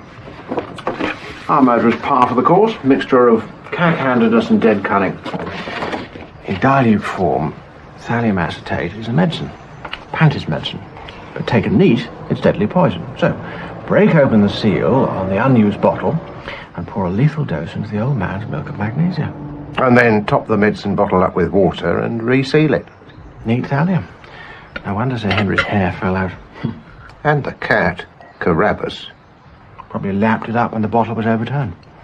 Imagine a hairless cat walking about to give the game away. But what I want to know is why anyone would want to kill the old man. Could hardly have been from greed. He just announced the terms of a will that provided for everyone around that table. No exceptions. Fair dues for all. Except for Ratisbon.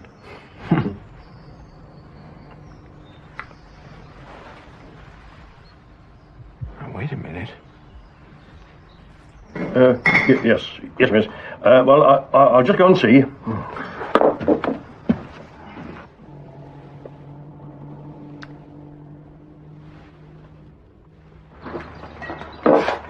Chief Inspector Alleyn, who is it, please? Rory, there's something I left out. That evening you came to dinner, I tried to tell you the whole story, but I'm one of these people that hates to cross every T and dot every I. I suppose that's why I paint, otherwise I'd have taken photographs. And anyway, it's probably not the least bit important, but if it is, it would kill me. And in any case, for the sake of completeness... Troy, slow down. Now, what is it? It was something Sir Henry said. The shade is immaterial. My solicitor will be here by lunchtime. First the child goes tampering with my papers, and now this!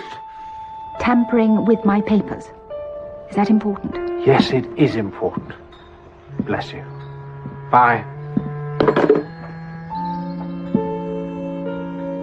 Sonia Orencourt. What's that? She's going to do it again. Miss? I'd like Anchorton 5, please. It's urgent. Is it? Damn. I don't care what kind of car it is as long as it doesn't have a bloody horse pulling it. Yes, Ankerton Hall. Miss Orencourt. And which station would you like? Any station. I don't care. Just get me there. Oh, Barker.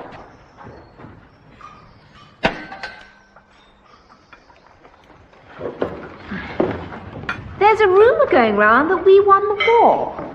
If that's true, how can one possibly account for a sausage that looks like this? Perhaps it's Hitler's secret weapon. Cedric, you're a caution. Sir Caution, if you don't mind, dear.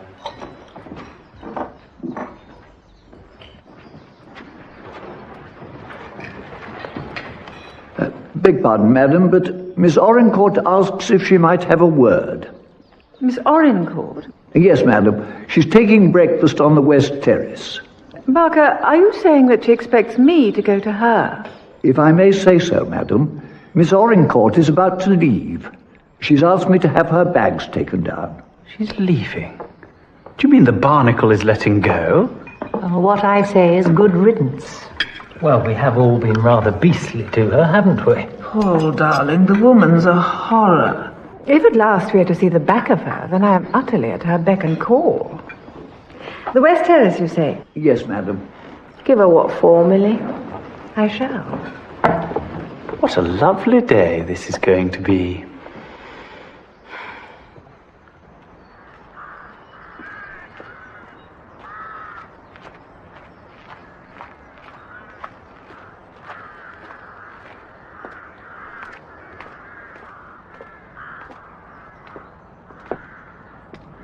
I knew you'd be having breakfast, so I asked the girl to bring an extra cup. Do you want to sit down? Thank you. How can one resist being invited to take a seat in one's own home? I asked to see you before I left because you're the worst of them.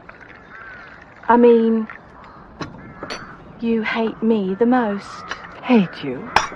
My dear girl, I don't hate anyone. Yes, you do. And I wanted to say that if you lot had been halfway decent to me, I'd have gone shares. Cross my heart. I like money. Who doesn't? It's an hard life for a girl on her own. But what I always say is enough is enough. I'm not greedy. Only I won't be treated like I was dirt under people's feet. I've got my feelings. I know you have. That's why my father-in-law is dead. Yes, we know only too well about the sort of feelings you have.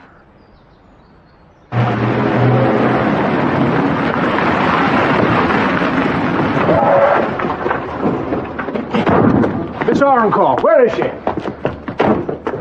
Do you know, I think that car was the police. If so, you've left it too late to run. You've been found out. No, I haven't. Because I've done nothing. I'm as innocent as the flowers that bloom in the spring, Trilla. Do you know, you ought to be grateful to me. I could have married your Cedric.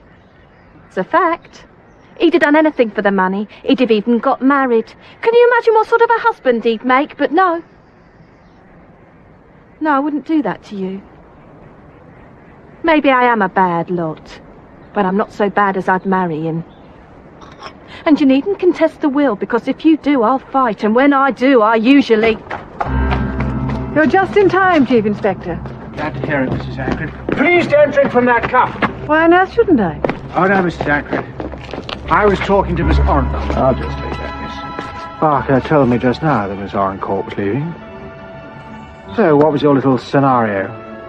Trapped murderess commit suicide?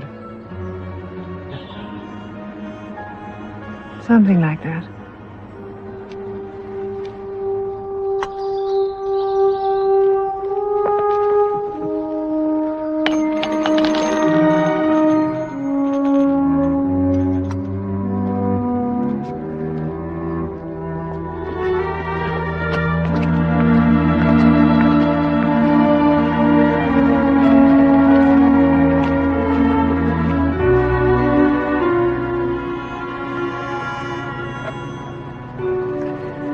You'll be all right now, miss.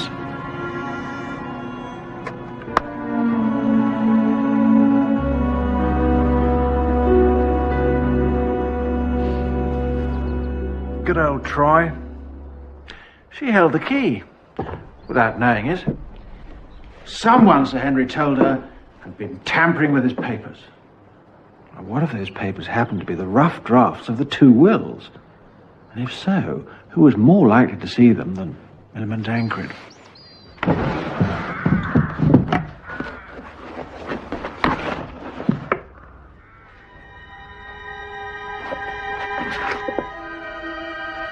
Well, now, you see, she knows. There are 2 wills. She knows the contents of both of them, and she knows that Sir Henry intends to announce the terms of any one of them. So she sees a chance, once and for all, to put an end to the old man's shilly-shallying. She orders crayfish for the birthday feast, and in case that and the champagne don't do the trick, she gives them a helping hand. She spikes the old man's milk of magnesia with a lethal dose of thallium.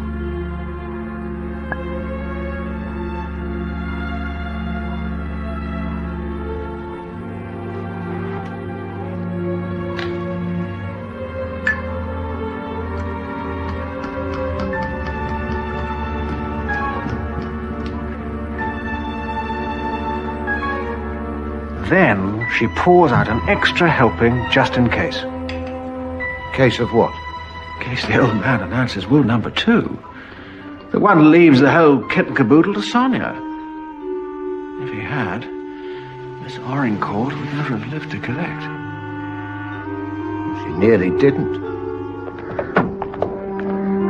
What's the trouble with women when they take up poison? They never know when to stop. Especially in the case of a woman who pretends to be the most commonsensical of mothers, but whose son is in fact the adored be-all and end-all of her life. She gave up everything for that little twerp. She abandoned her acting career. She became a sort of unpaid housekeeper to Sir Henry, a drudge, and all so that Cedric might inherit.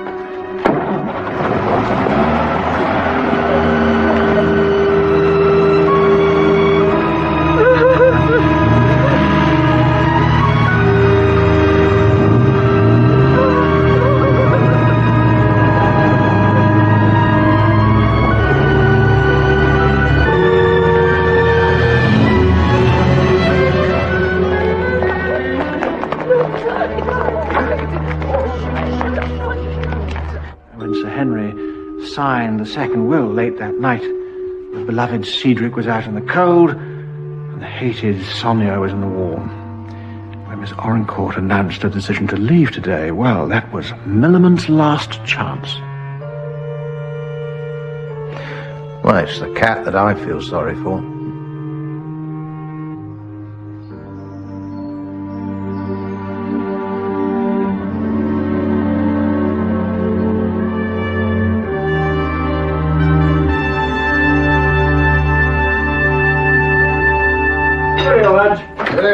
Right out.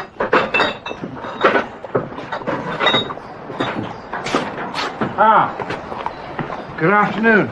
Good afternoon. I realise it's gone 3 o'clock and we've missed lunch, but if there's anything at all you could do for us, we'd be extremely grateful. Matter of fact, sir, you're in luck. A lady came in not half an hour ago. We took pity on her, and there's what's left of a leg of mutton. Enough for 2. Sir, you're a prince among men. Do you know, Brer, if ever I marry a wife, I'll marry a landlord's daughter. Oh, Shakespeare again, sir. Lamb, actually. For then I may sit in the bar and drink cold brandy and water. Try. Well, you didn't even tell me who did it.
Mr. Pomeroy?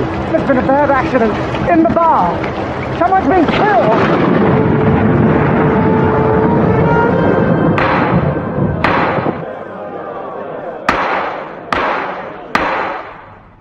Look at me, please, Mr. Kirby.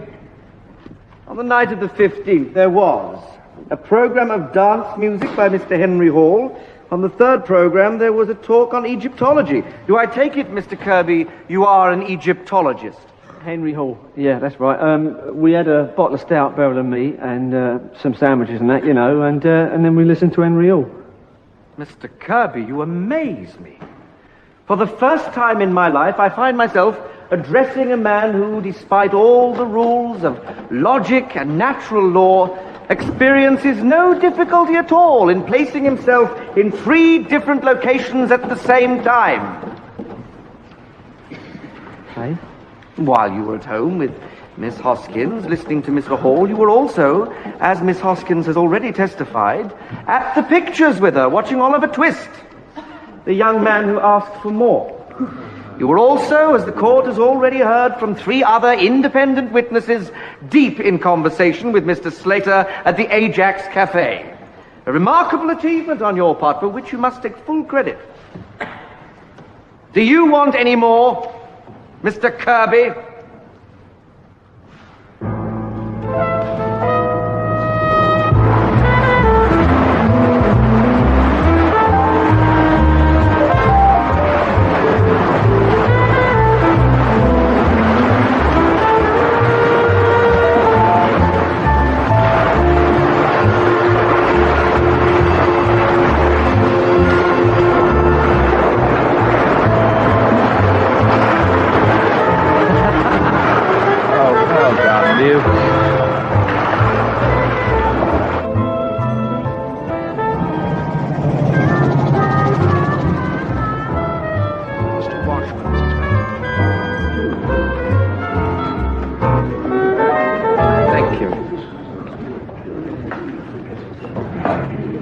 As I see it, you're asking me once again to subsidize your inordinate vanity. Rory! I was just talking about our victory. Well done. Thank you. This is my cousin, Sebastian Parrish, whom you may have seen on the stage. Ah, how do you do? Hello. You going to risk it? I think I might. Thank you. I suppose I can't persuade you to change your mind. No, you can't. Oh, but Luke. What I suggest to you is that you take Mr. Micawber's advice and learn the difference between solvency and insolvency. Rory! Hello. Splendid, thank you.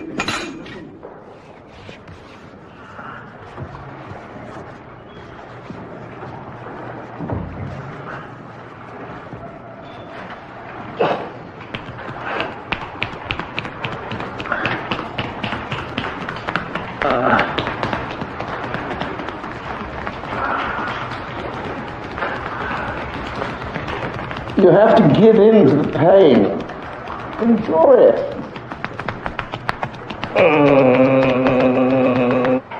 Crack of dawn, we're off to Panotto. Cornwall, it's in total. Yeah. I can't get away till Thursday. Discovered it during our Oxford days. We've been returning ever since. Seb here, Seb's friend Norman, paints pretty pictures, and myself. Mr. Cubitt is a talented professional artist. Yes, yes, of course. I trust you'll all have a wonderful time.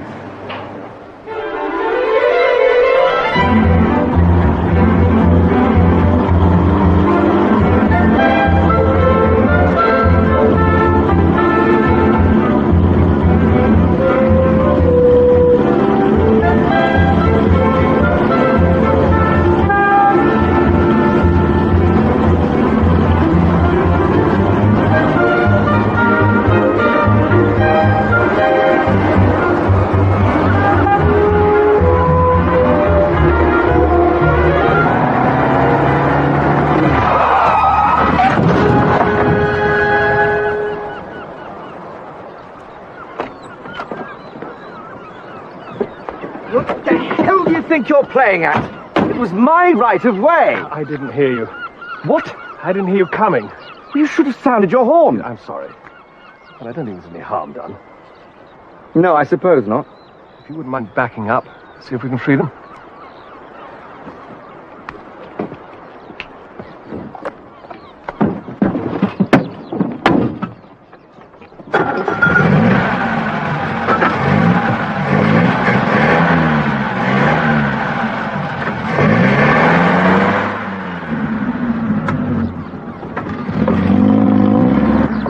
For God's sake, drive properly.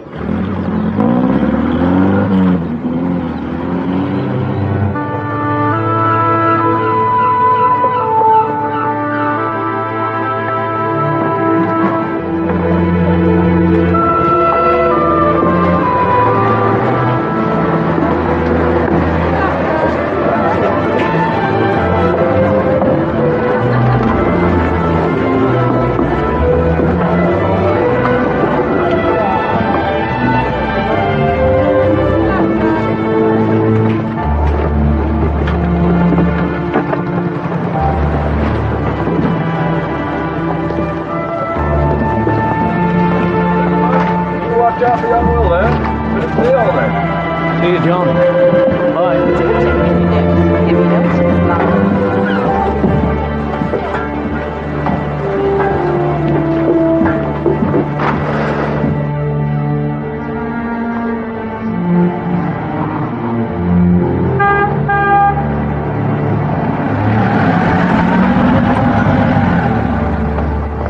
Mr. Watchman. Hello, Abel. Bit late, I'm afraid. Missed dinner, have I? No, sir. I told Mrs. Ives to keep back a lobster for you. Oh, good man.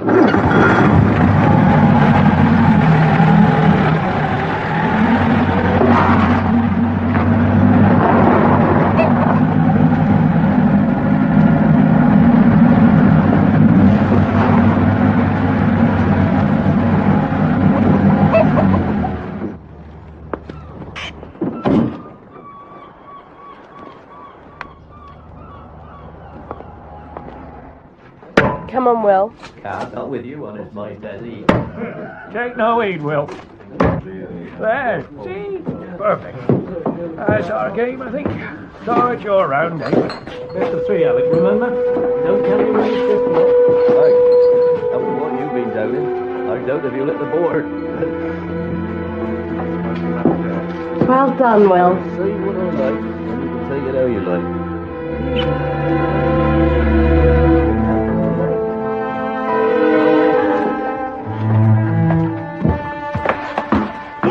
Watchman. Welcome back.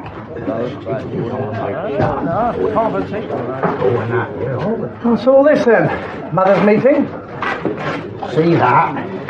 You can see an old boot needs mending. That's another of your pesky rats, that is. Keep your voice down, George. Don't need the whole world to hear. One of them has near damn it got my ankle. What are you going to do about it, eh? It's all in hand. In hand? In hand, I said, George. As you will find out if you'll just mind your own interference. What's your name?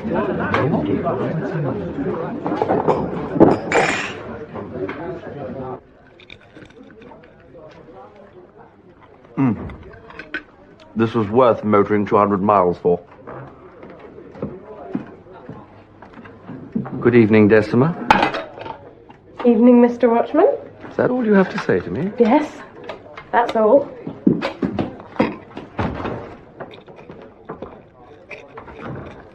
Pretty, isn't she? Very. Not even prettier than last summer. I do hope you're not going to be a bore, Sebastian. You know, if the girl could do it, she'd make quite a presentable Juliet. Oh, would she? To your Romeo? Well, I don't see you playing opposite her. Mercutio, maybe. Anyway, Luke, this summer she only has eyes for her very handsome young fisherman, which is all that her father wants. So everybody's happy, eh? I think Decima is old enough to decide for herself.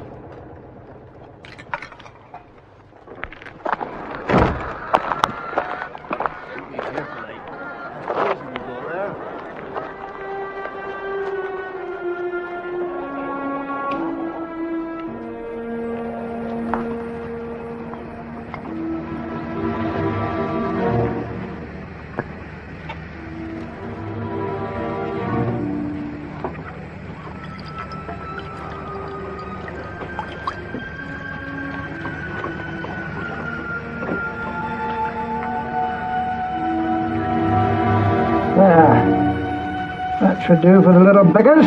Not for time. Some utter half-wit driving too fast. It is best to kill me.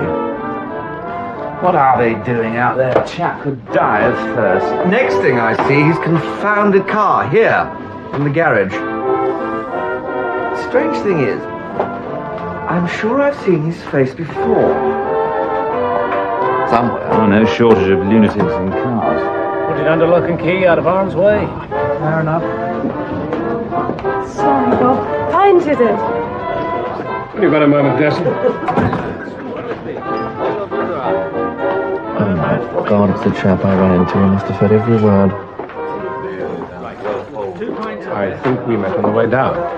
Unfortunate circumstances. Oh, I've forgotten all about that. Cigarette? Allow me to introduce myself. Robert Lane. Luke Watchman. Luke, how are you?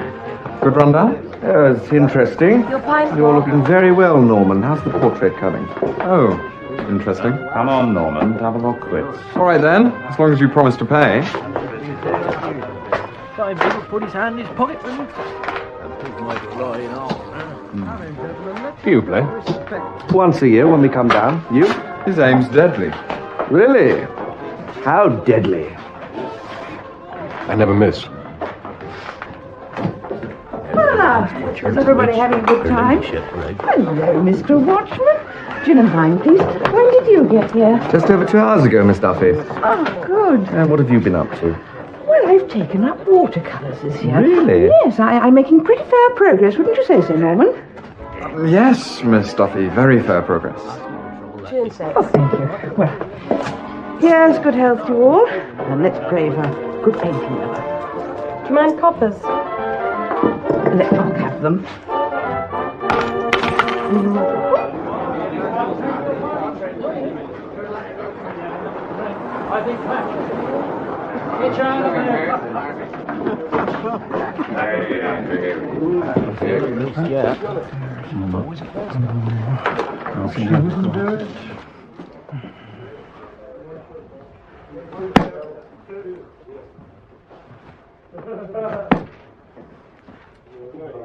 Say that. There you are, you see. Told you, didn't I? The man's deadly. Sweat up there, Patrick.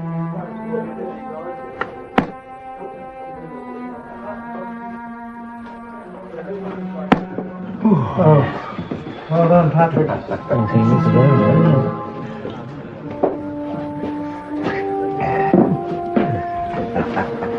Survived.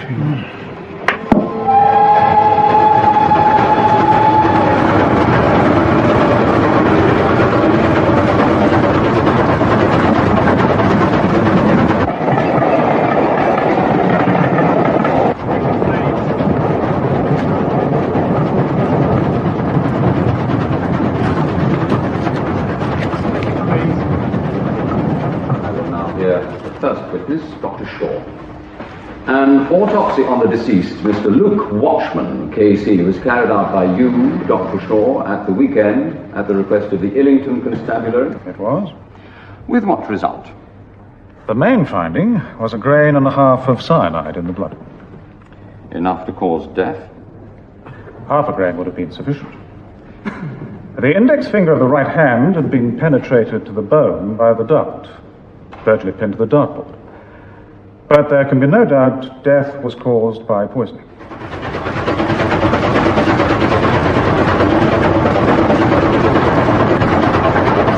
Visitors to St. Nicholas's Church at Loo will find in its tower a skull's cage for the incarceration of nagging wives. But that's worth looking at. You're not married, Brer. We're 30 miles from Pelotta. Sorry.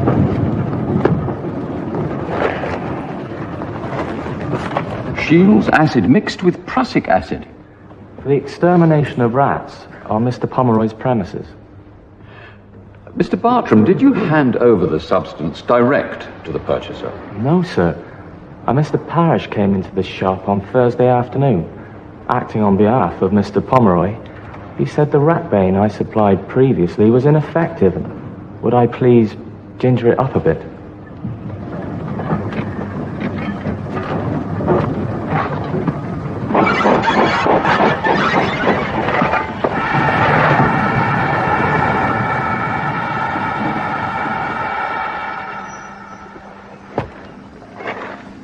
what I'm putting together, our Mr. Watchman seems to be a bit of a handful. Bit of a reputation, I'm afraid. First at Oxford, very young KC, very effective in court. Was lethal in the Slater case. The only time I saw him in action. Sounds like a gentleman who should have gone all the way to the top. Did you like him? I admired him.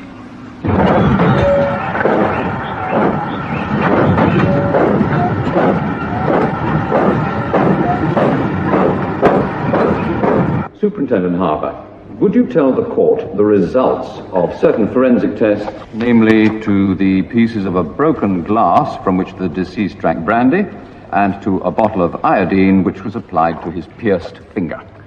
Neither the broken brandy glass nor the bottle of iodine contained any traces of cyanide nor any other poisonous substance, sir.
I suppose the coroner brought in an open verdict. Death by misadventure, Inspector. What else could it be?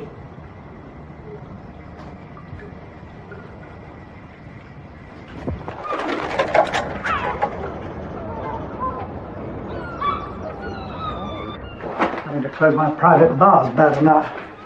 Height of the season. Everything's topsy-turvy. Glasses out of the bar. Darts taken away by the police. Yes, well, you'll have to get used to it. A man has died on these premises from rat poison, brought into this hotel at your instigation. Well, is this our office? It's my parlour. Mr. Pomeroy, I'm so sorry we have to get under your feet. I hope it won't be for too long. Thank you.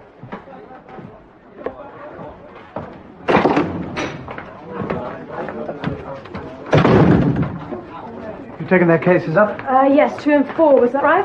That's what I said. All right, no need to snap. Who's snapping?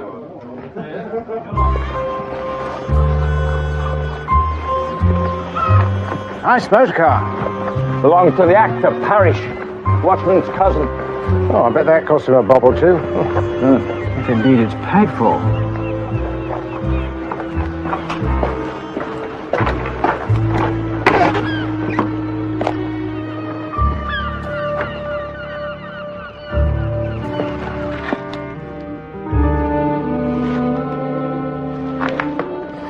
Fingerprints on the jar? Only Pomeroy's. How much of the poison was left? It was full. Oh, we've got the stuff in a bottle now, back at the station with the other things. You've had it analysed? Not yet, no. Well, I didn't think it was necessary. We know what it was. Do we? Well, with respect, sir, I think perhaps you should have your lab boys look at it right away.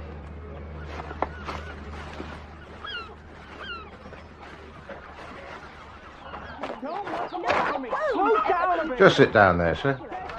Now, I want you to take your time, Mr. Pomeroy, and tell us what happened last Friday evening in the private bar. Well, now, let me think. There was a dickens of a storm. The lights kept on flickering on and off. They were coming to the end of a game of round the clock. We're with you in a minute. Next thing, they're all at it, drinking brandy. 17? If I'd had any inkling of what was going to happen, I'd have picked up that blessed bottle and hurled it into the sea. But you didn't, did you, Mr. Pomeroy? No, I did not. Yes.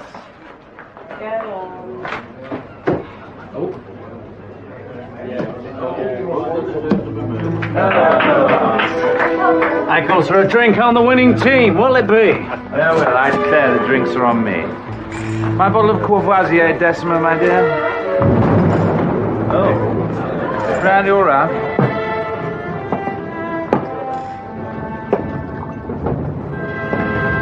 Time we had a new road in this place, if you ask me.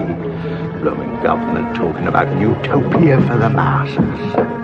Equality and all that malarkey. And you can't even get into the village on a wet day without driving through a flood. Oh, come on, George. Things aren't that bad. What were you saying, lad? There's some candles for the private, Desi. Look sharp. Oh, that's better. Now then, who hasn't had any? Will. Here you are. What about the other half, Dick? I'll be on my way. Shan't stop out on nothing else. Just down the bottom, back up this way. I'll stop in again and have it then. Rather MMA. Just in case. That's a good idea. Oh, yeah? Now then, Duke, being on the losing side, you prepared to risk your hand tonight? Of course I am. I'm game, but I insist on new darts. Abel, break out with your arrows. You take care of them. Aim straight, for God's sake.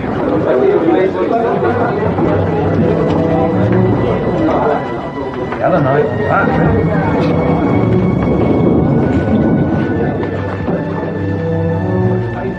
Nobody's asking you, are they? Not likely to. It'd be like William Tell's son without the apple. Do be careful. Far away.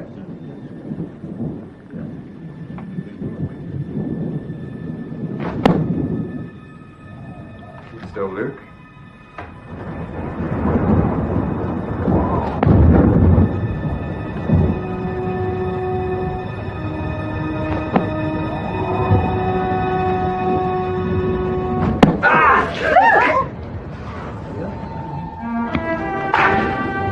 So sorry. Bloody...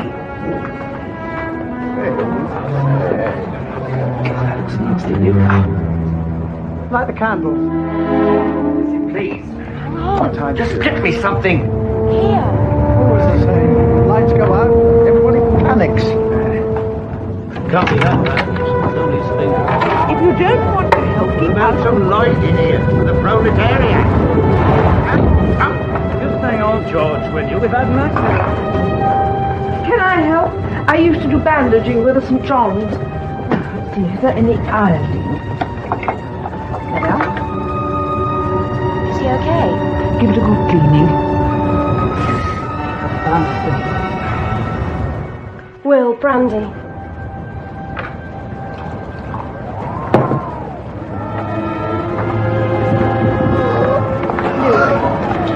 Drink something. Make you feel better. Grip of yourself. Carefully, watch his tongue. Calm down. Calm down.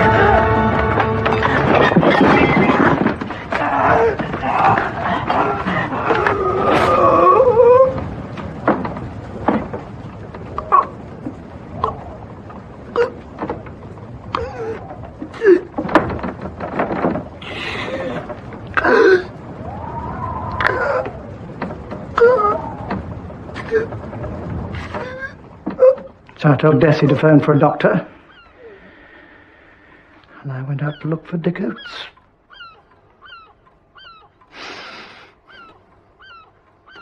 Thank you, Mr. Pomeroy. Sorry to have taken up so much of your time. Oh, you're welcome. Well, if there's nothing else. Nothing else.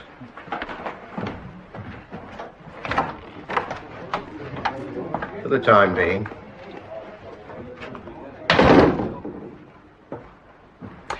So, time to look under a few stones. See what's crawling underneath. I thought it was time for lunch.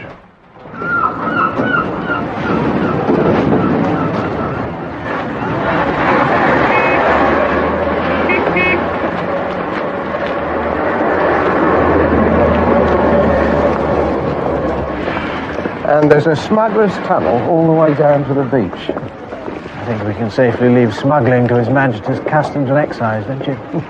Yes. Oh, sorry, sir. Aha! Our matinee idol.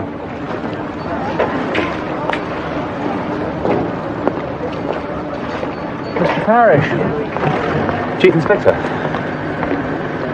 I was very shocked by the death of your cousin. We got to know each other a little, as colleagues. I find it difficult to take in what's happened. I keep expecting to see him there at the bar.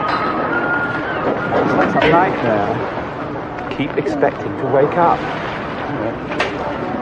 Sorry. If only I hadn't brought that bloody rat poison back from Lillington. There's no reason to blame yourself for that. You asked the chemist to ginger it up a bit.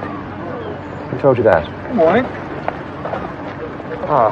haven't met my friend Norman Cubitt, Chief Inspector Alleyn. Oh, yes. Is there anything I can tell you, Inspector? I love being questioned. The man who threw the dart. Leg? Did Watchman know, or had he met him before? I don't think so. Sir? No, I'm sure they hadn't. Look, if there's nothing more, we ought to go. Get on with my portrait. Well, the tide's right. Oh, yes, of course.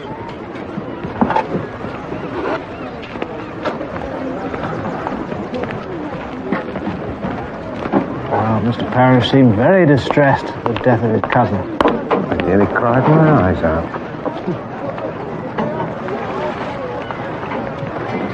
Luke Watchman seemed affable enough at his club, but I did detect a certain atmosphere between him and Parrish.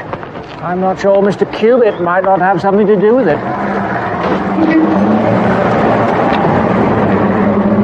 Where's Mr. Leg off to?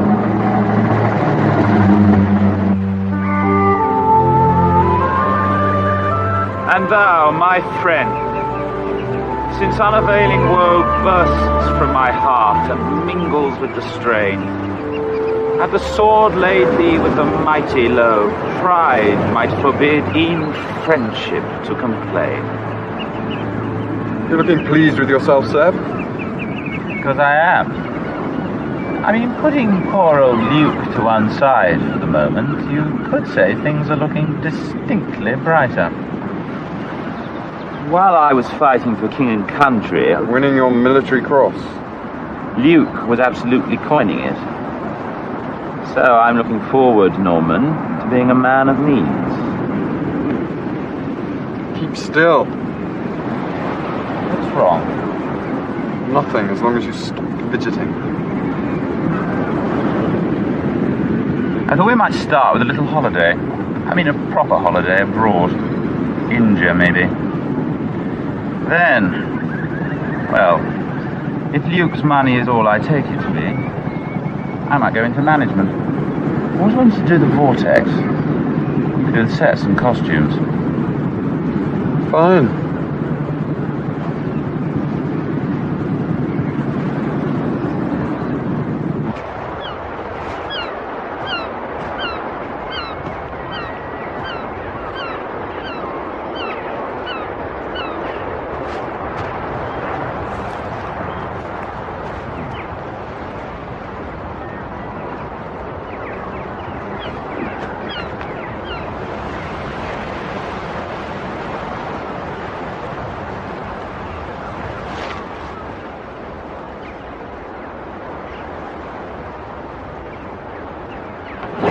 And I bought my boat with a gratuity. I probably paid over the odds for it.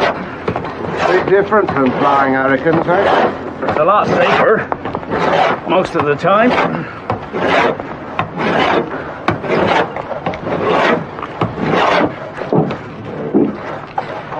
What do you want to know, Inspector? How well did you get on with Luke Watchman? I didn't.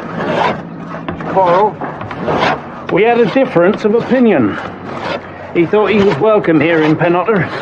I didn't, and told him so.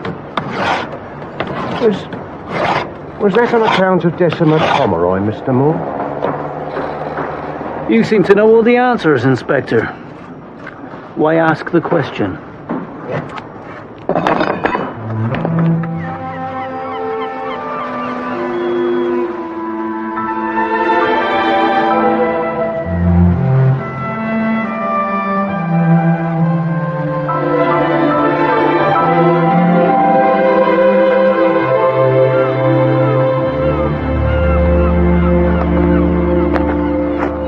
Miss Duffy.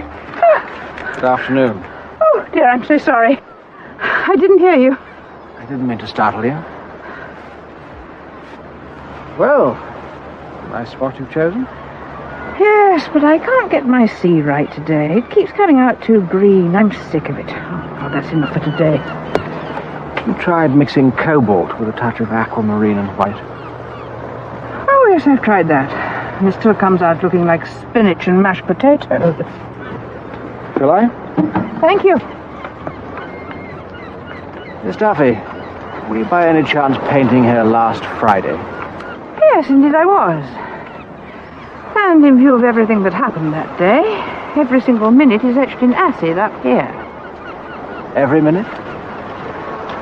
I was on my way up here. It was about 10:30. I was just passing the old graveyard. Will, don't be so childish. Can't you see how stupid you're being? Stupid? What do you think he's come here for? Well, I don't know. To be with his jolly friends? Desi. Will? Oh, don't look at me like that. What do you expect me to do? Push him off the cliff?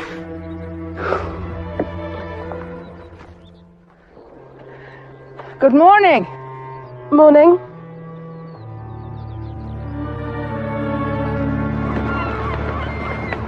What makes you so sure she meant Watchman? Well, everybody in Penalty knows she had some sort of fling with him last year.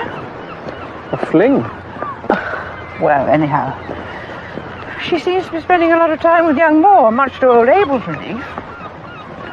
He'd rather a local man than some sophisticated London barrister. Lord, yes. You've had some sort of power over her. Power? Yes, he's only got to lift his little finger and... It wasn't just Decima either. Just a few things to settle first.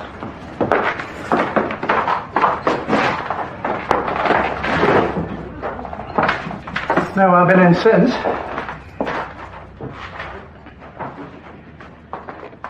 Fox, what are you looking for?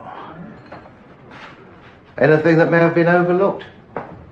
Right, Mr. Pomeroy. As soon as I've done in here, you'll get your keys back.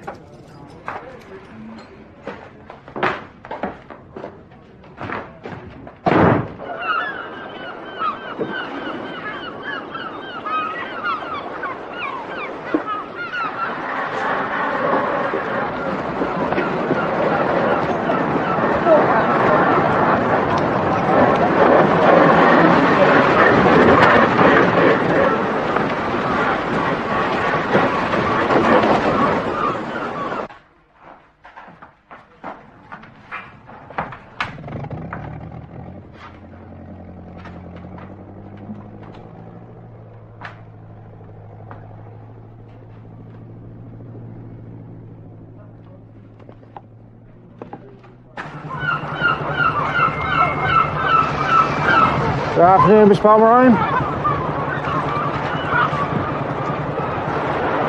You're from Scotland Yard, aren't you? Yes, I am. I imagine this must be quite a change for you after the hurly-burly of Oxford. It's different. Inspector, I know why you're here. Why don't you just ask your questions? Very well.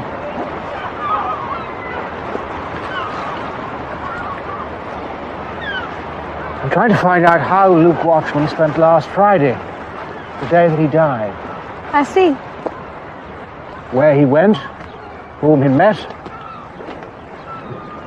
I know, for example, that you spent the morning with Will Moore, and that you quarrelled. Who says so?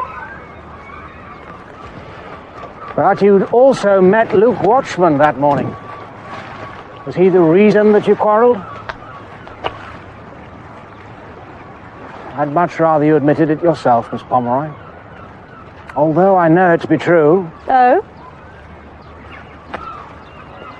How? A French cigarette packet, a few dog ends with lipstick, and this.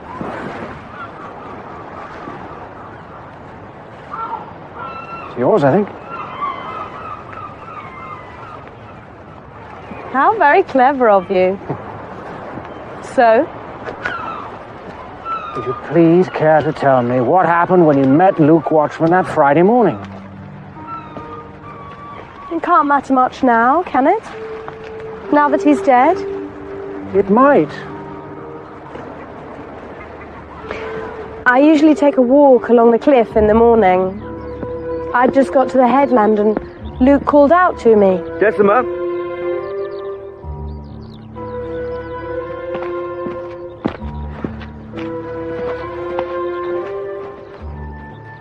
I want to talk to you. What about? Sit down, have a cigarette, and I'll tell you.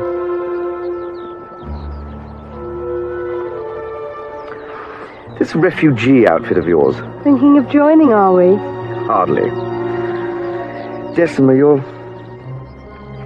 you can do anything you want. Why waste yourself?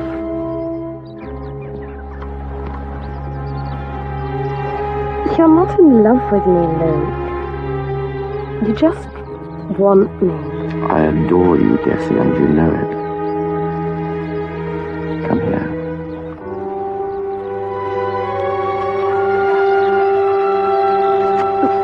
Luke, it's over. Is it? Leave me alone. I wish to God you'd never come back.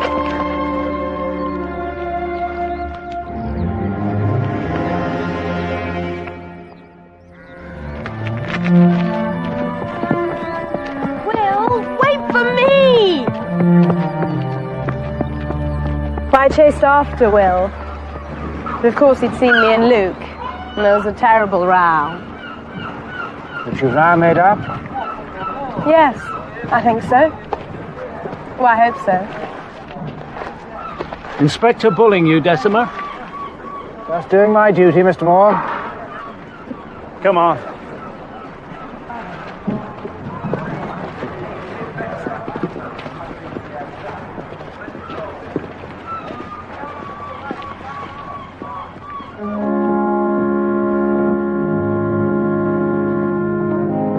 Luke loved this place. He was happy here. And it's only fitting he should remain here, Mr. Parrish. Wednesday at noon, then. Thank you, Vicar. You've been a great comfort.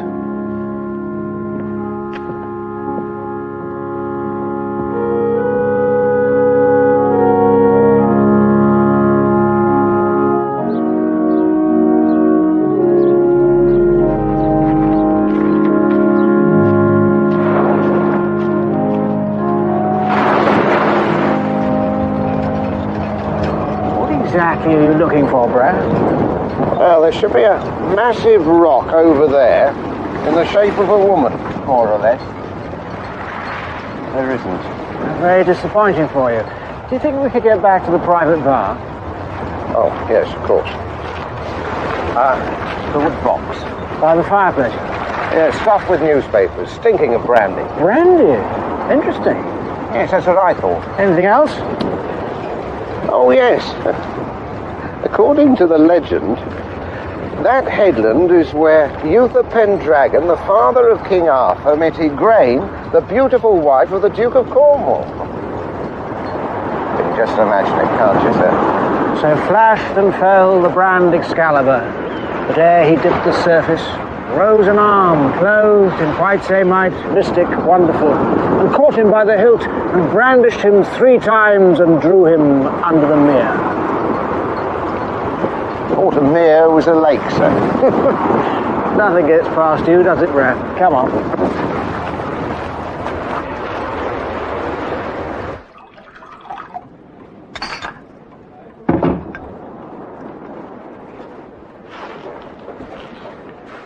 Rotten thing to live with.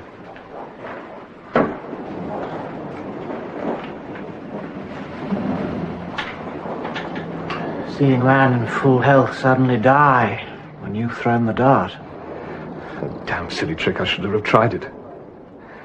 I can imagine what they've been saying to you.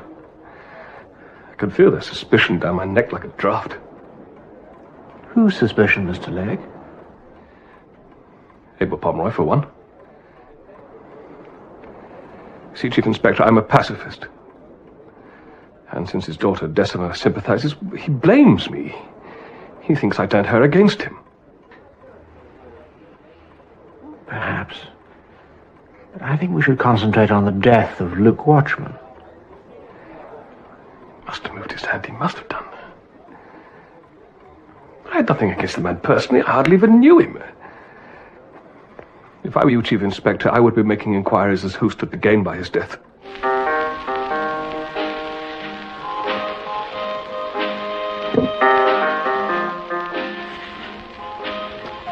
Got all the essentials.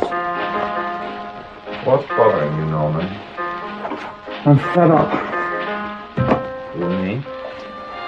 with this place.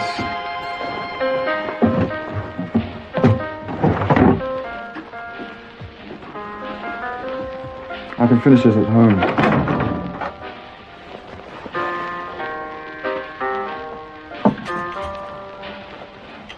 Let's push off tomorrow, Seb. I don't see that meeting with the Chief Inspector's approval. Oh, him. Don't you like him? Oh, I think he's rather nice. Nice! Him and his little Sir Echo.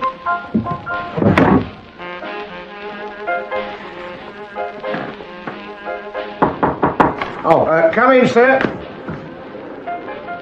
Mrs. Ives. Sorry to disturb you, sir, but some of our guests like a nice hot drink last thing at night, and I was wondering whether you'd like that.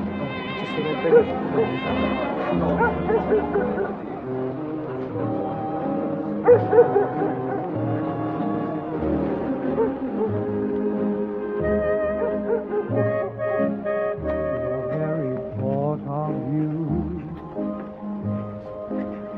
and I forget to do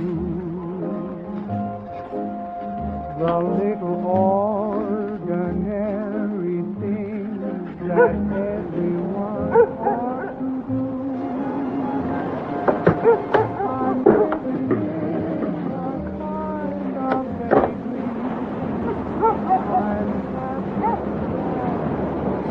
a kind of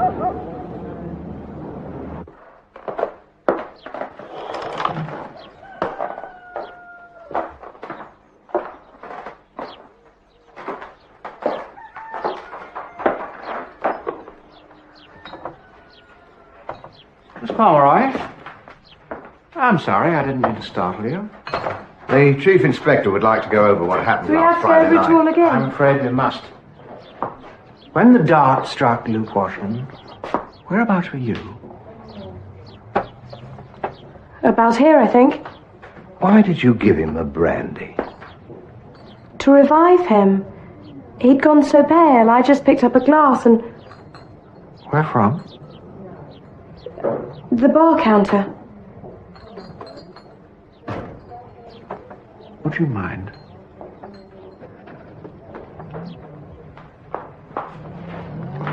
Whose glass was it? It could have been Sebastian's. I don't know. I didn't stop to think whose glass it was. But you don't think of things like that in a crisis, do you? No, you don't. Please go on. I brought some more brandy, and I took it over to him. I said something like, have a sip, make you feel better. Then I held it up to his lips, and... Oh, it was awful. I'm sorry, I can't.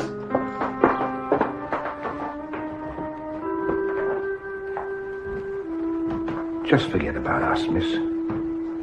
Try to remember what happened.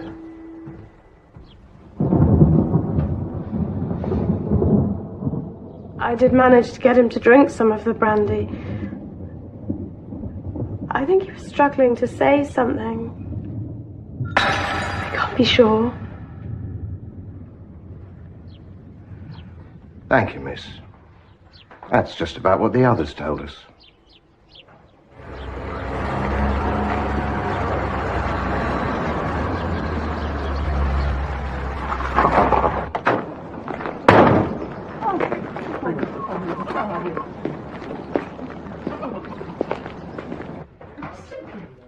Here, what had happened? Close the private bar. Good gracious. It's preposterous. Why did this happen? Of course I'm entitled to know. Now, listen, when something as devastating as this happens, there must be a reason. Yes, sir. Well, I want to know what it is. We need another talk with young Will. There's something not quite right between him and our landlord's daughter. What's that? Oh, she lied to us this morning, Brad. She knew whose glass it was.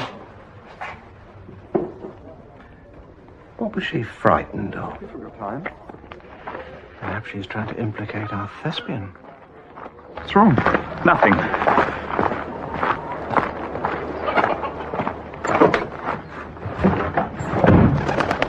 What's the matter? I'm thinking of cutting this so-called holiday short. Getting out of here. Why? Because I've been on to Luke's solicitor. And? And I just heard how cousin Luke liked to have his little joke. From beyond the grave, at my expense.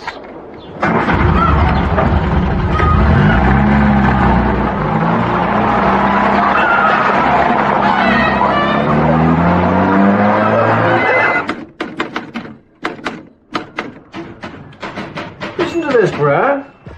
Robert Legg, agent for the Devon and Cornwall Philatelic Society, Secretary and Treasurer of the Refugee Rehabilitation and Resettlement Fund local branch. Previous history, none. Who is he? I don't like mysteries. Come in! Excuse me, gentlemen. Mrs. Ives is wondering if you'll be taking luncheon. What do you say, Brad? Oh, definitely. Yeah. Drink at the bar first to whet the appetite? Even better. Got something rather special. I think you'll enjoy it. Not rat poison, eh? Yeah.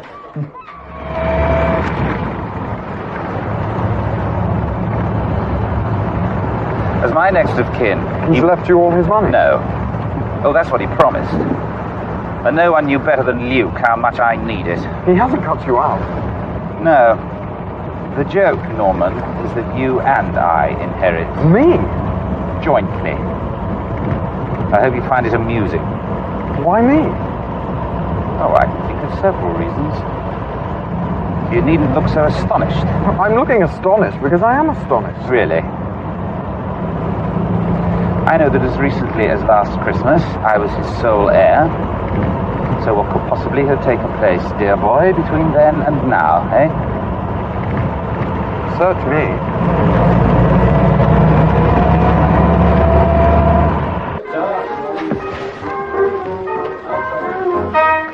There you are, son. That's a fine dry sherry, that is. Indeed it is. Kind of you.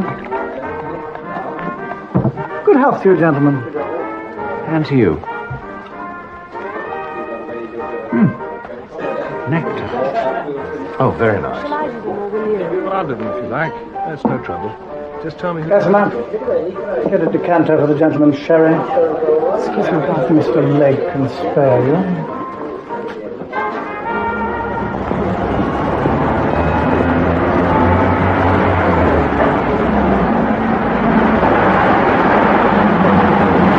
Thank you very much, sir. Be ready on Tuesday. Well, it better be because I need No. the wedding on Wednesday. Why? Don't worry, sir. What's wrong with it? Everything. Thank you very much. Makes you look like a spiv. I take it you have got a tie somewhere in this benighted establishment that a gentleman can wear. I think it's rather nice. It isn't. Luke would have had a seizure. I don't think Luke would care tuppence whether we wear black or not. He may not. I do. And I knew him rather better than you.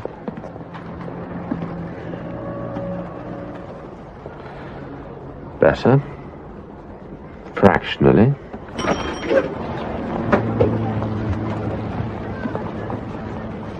I shan't rest, dear boy, until we get to the bottom of this whole sordid business. Meantime, we conduct ourselves here with as much grace and dignity as we can muster. Black armbands as well, I suppose.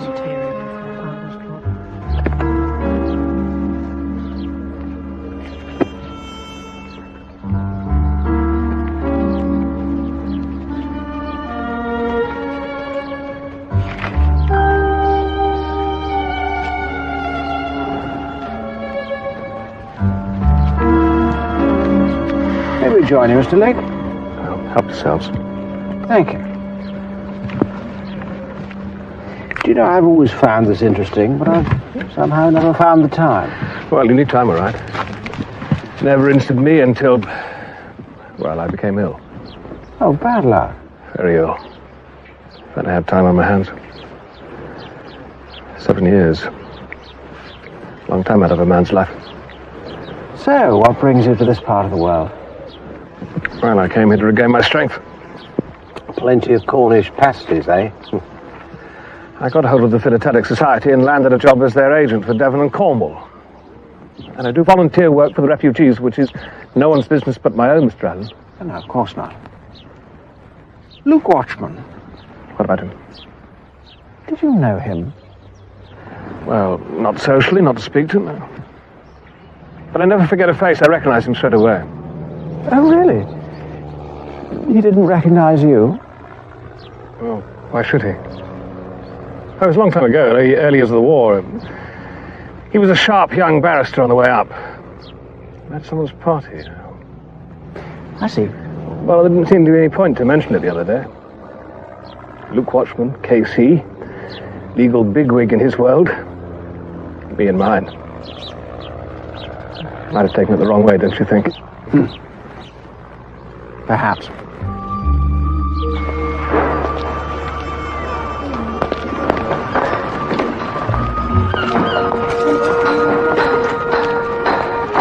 Miss Pomeroy?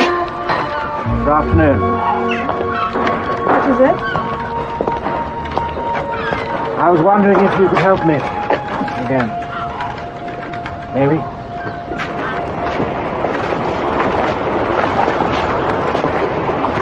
Miss Pomeroy, I've got a man murdered. And I'm completely in the dark. Well, I don't know what I can do.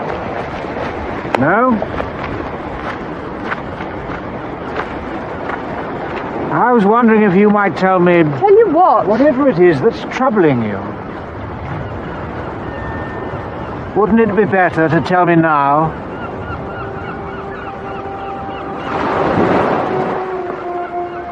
It was Friday morning, after Will and I had quarrelled about Luke. Will was in the garage yard, and I saw him going to the stable. I don't know what for. There was nothing in there, except the rat poison.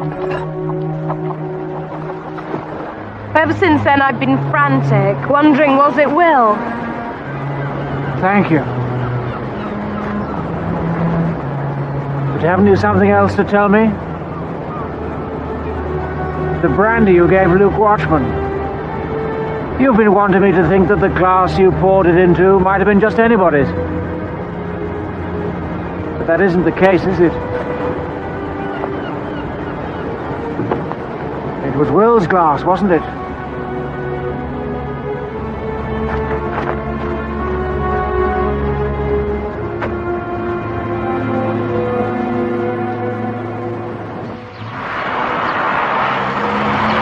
Pensive brow? No, sir. Angry. Oh, with myself. Trying to call something to mind. I can't get there.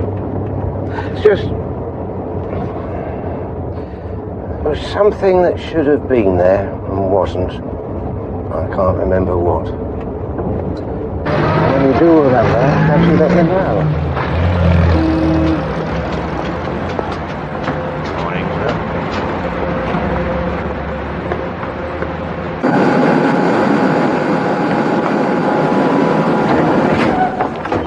It's a bit embarrassing, Chief Inspector. Just as well you suggested doing an analysis.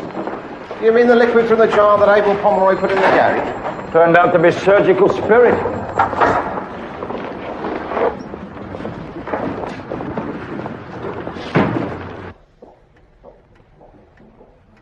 Well, look on the bright side, sir. At least we've confirmed one thing. Now we know where the poison came from. Our murderer took the pot out of the rat hole. Emptied out the acid and put the surgical spirit in instead. He or she was counting on it being left, untouched, and untested. Then if you're right, looks as if he or she emptied the stuff into another container, ready to put it on the dart that killed Watchman. No. What do you mean, no? Actually, sir, I'm convinced it wasn't the dart that killed Watchman. We got the evidence, Alan. Cyanide on the damn thing. Only the slightest traces. Sir, hydrocyanic acid is highly volatile. Expose it to the air and it evaporates. In fact, there was no way that dart could have been poisoned before it was thrown. Mr. Pomeroy opened a new set, and they were in full sight of everybody, all the time. But the blasted lights were going on and off. Oh, not between the time that Abel opened the new box of darts and a dart was thrown that hit Watchman. And in any case, by the time the dart was thrown, the bulk of any cyanide would have simply evaporated.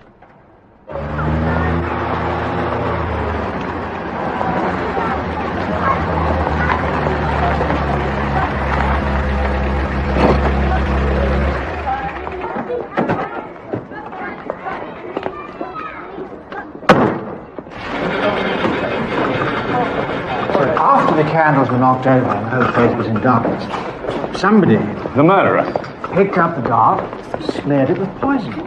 Incriminating leg after he'd thrown the dart. Exactly. So the question remains, how did the poison get into Watchman? That dog. That's what's missing. The collection box.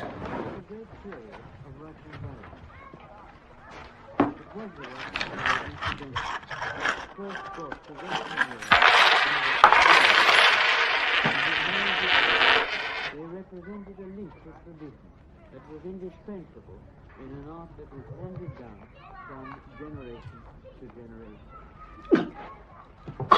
When Gregory died in 1929,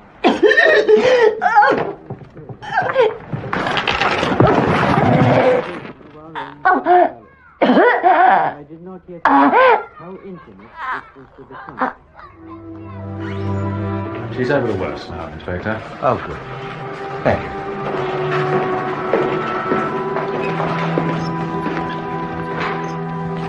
Mrs. Freeman, I can't tell you how sorry we are about this. It was bad luck, really. No, I'm afraid not. Mrs. Freeman, did anybody else know that you'd be picking up the RSPCA box today? No. As a matter of fact, I was early going for it. Early? Because of the holidays. I usually collect them at the end of the holidays. You must have been surprised to find a bottle. No. People put in all sorts of things, you know. Buttons and bottle tops and bus tickets. Oh dear. So when I saw this little bottle roll out like a silly duffer, I put it up to my nose to smell it like you do, and I suddenly felt very sick and dizzy, and I don't remember much else.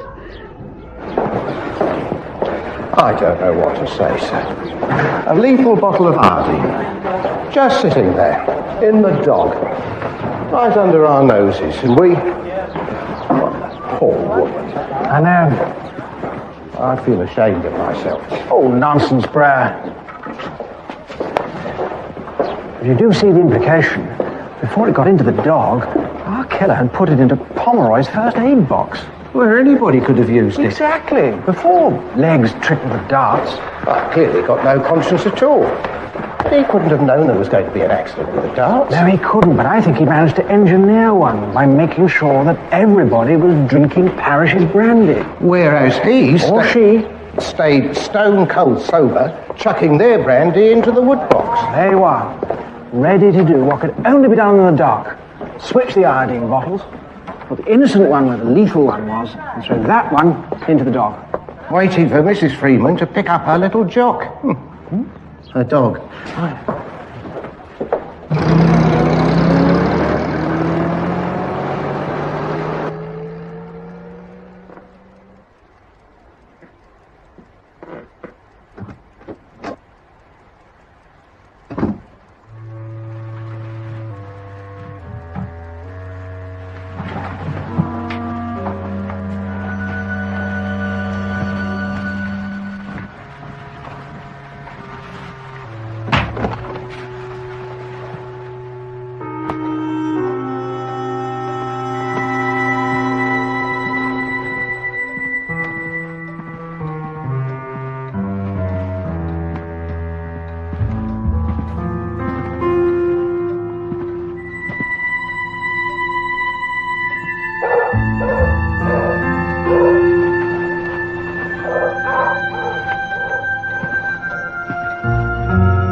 Implore you be at usual place tomorrow, 8:30 a.m. Must talk.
Whatever you want, just tell me and I'll do it. I just don't think I can stand much more of this. If you've been through what I've been through, that means you might begin to understand. Of course I understand. I've been walking around asking questions, talking to everybody. But when it comes down to it, who am I really interested in? It's me, isn't it? Just don't draw any attention to yourself and you'll be all right. Please have to do that. Duty, we all have to put up with that. It's intolerable. Well, self-pity won't get you anywhere. I see, you too. No. You know I'll do my best for you, but I can't. I won't.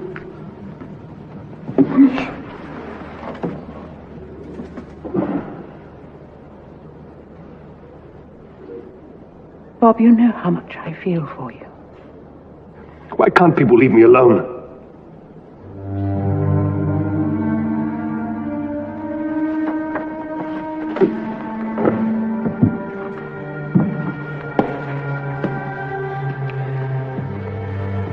Well, I suggest that you come back to the inn, put on a black tie, come to the funeral and show some respect for the dead.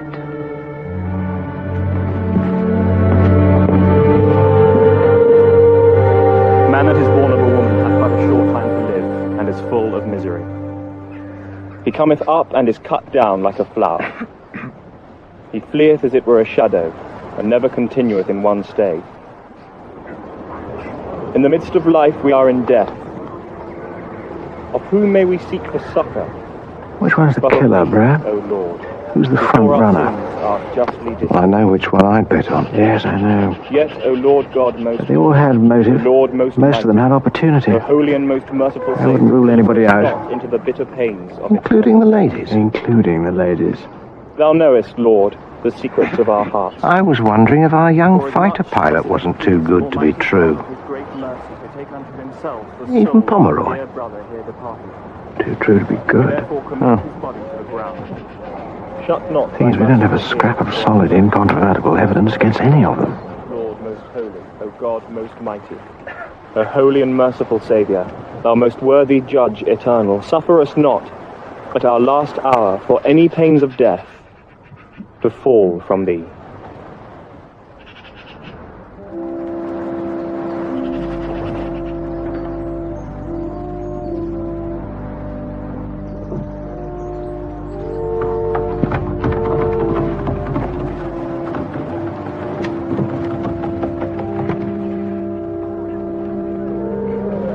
We go back to the car.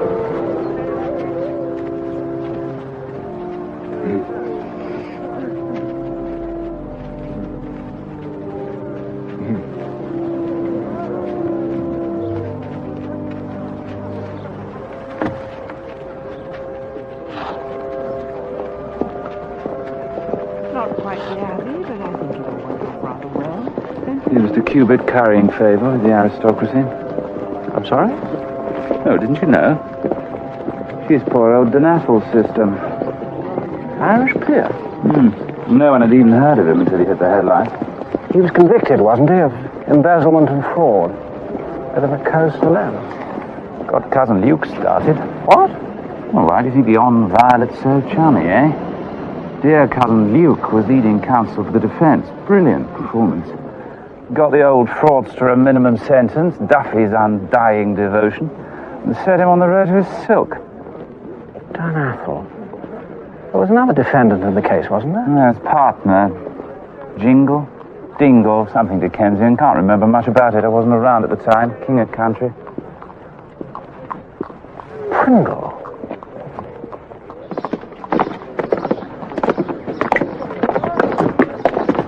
Oh, it's only to be expected. Villages are like that. Close community. They're getting restless. Trouble? Who knows? What time does your train get into Paddington? 6. Be at the yard before 7 and back here tomorrow. Colonel Bramington, the chief constable, has asked me to take you both to his house for dinner tomorrow night. That's extremely kind of him. Inspector Fox and I will be delighted to join him. He's keen to know how it's going. Then I hope we won't disappoint him, sir. Sir, what do we have to wear? Black tie, I suppose. Is that a problem?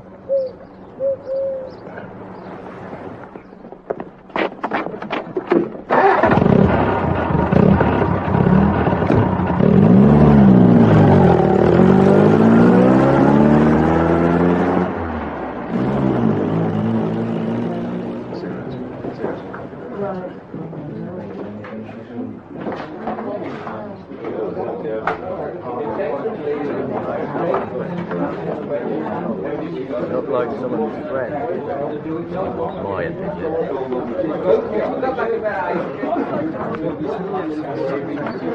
Cruel, but accurate. What was she thinking? May I congratulate you on your inheritance, Mr. Cubitt? Oh, yes. Well, I wasn't expecting anything. In that case, you might as well make He was really Seb's friend. I'm not complaining, naturally. When did you hear? Seb told me yesterday. I rather wish he hadn't. It makes me a suspect, doesn't it? Well, both of us, really. You see, we were both flat broke. Don't talk nonsense. Artistic temperament. Overactive imagination. Not something I suffer from, Mr. Parrish. From London, don't reckon we know what time of day it is. They got a nerve. What have you been saying? We may have just come from Miss Funeral, but I want to know when this inquiry is going to be finished. Oh, he's got a point there. We're all sick of it. So why don't our sleuths get on with it? Ladies and gentlemen, I can understand your feelings, but this is a murder inquiry. These things do take time. But I can promise you one thing. I shall find the murderer.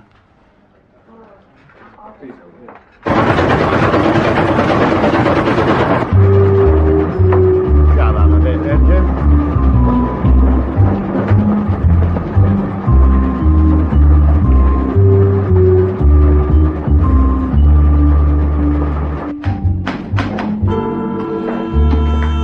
Evening. Good evening, sir. Oh, Jenks. I'm sorry to bring you in, but Bailey's gone sick of us. And I need this dusted for Dad's sharpish. Photos? Usual drill, okay? No thanks.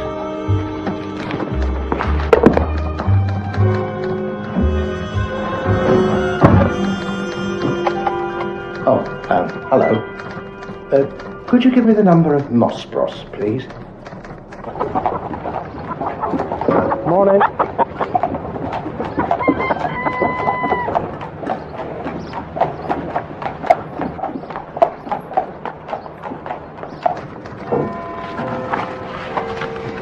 You see that? Central pocket loop. Tented arch, there, and there, a plain wall. This one, left index of the tonic bottle. Middle right, particularly good ulnar loop there. From the tumbler, an exact match. Yes, so who?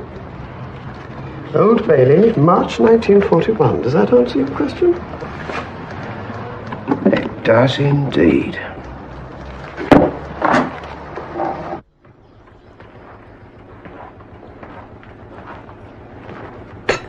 Miss Duffy, may I join you? Of course.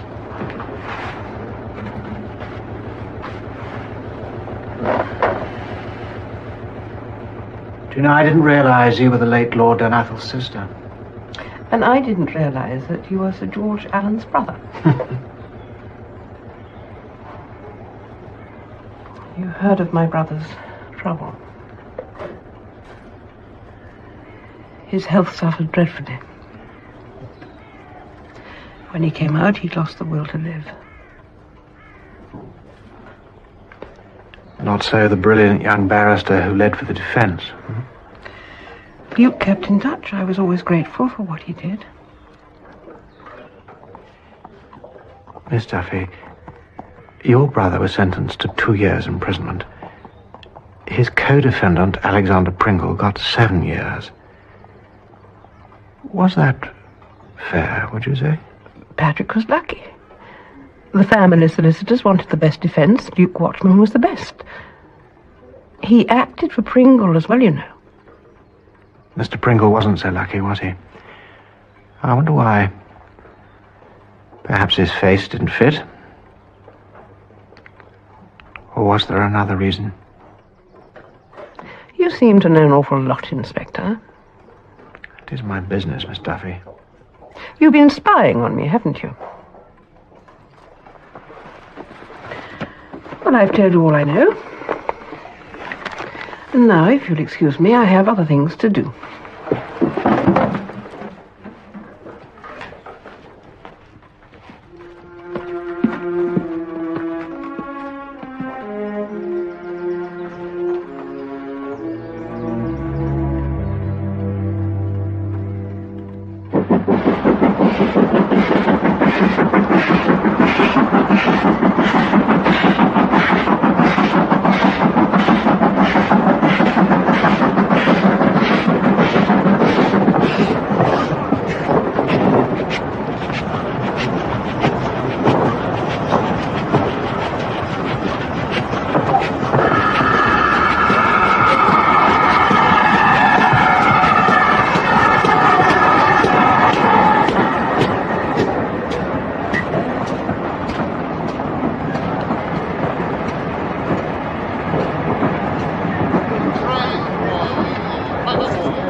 You think it was me, don't you? What?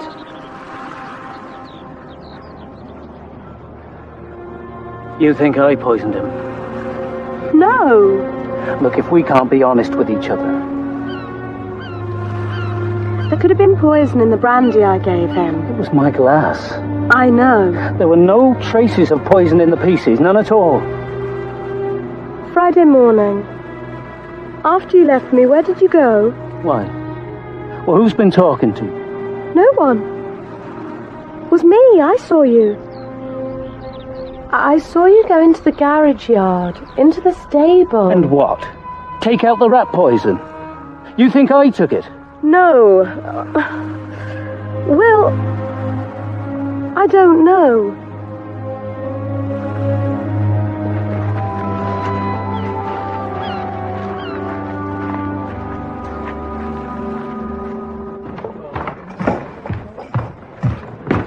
Mrs. Ives?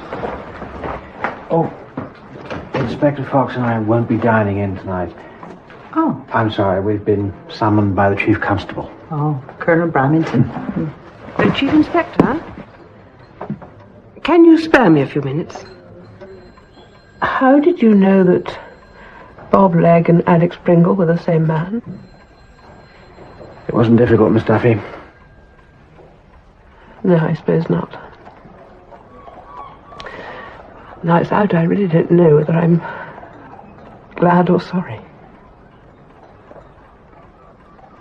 And you knew about his pre-war history? Yes. He joined the British Union of Fascists in 1936. He was a Nazi in all but name. It's a long way from being a pacifist.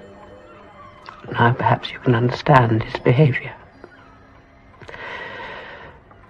He felt his past closing in on him. Forgive me for asking, but your feelings for Mr. Legg? Completely unreciprocated, Inspector.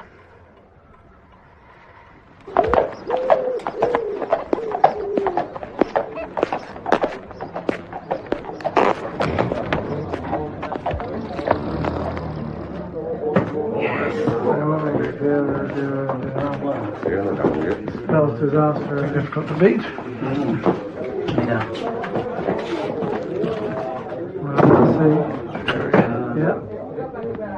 Tomorrow? Okay. Thanks, Bob. Hello, Miss Duffy. Jesse, 2 beers. Is it finished? Oh, yes, it's finished. I think we can safely say it's over and done with. May I see it? I think it's wonderful. Nice of you to say so. But I'm glad it's finished. I've had enough of it. Desi, what happened to that sherry?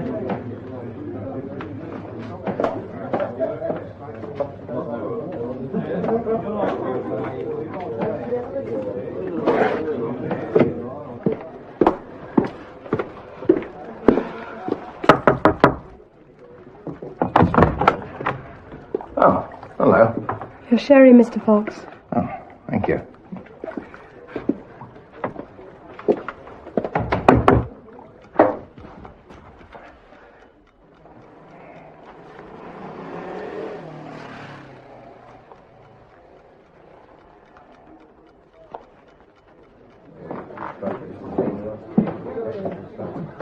Here you are, Missy.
Money is everything.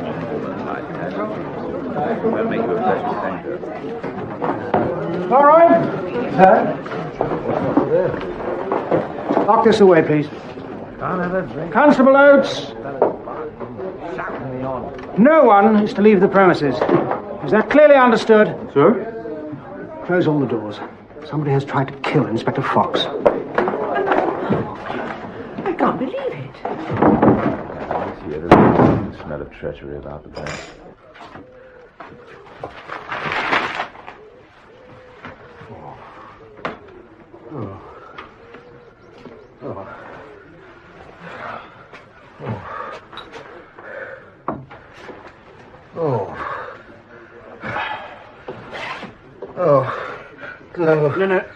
No arguments, Brer.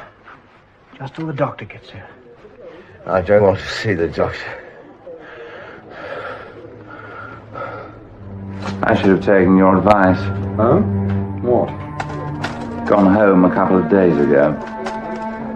Chief Inspector or no Chief Inspector.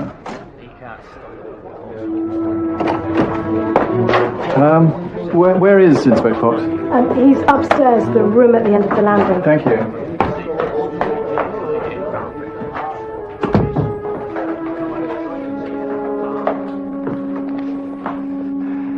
Could be here all night long.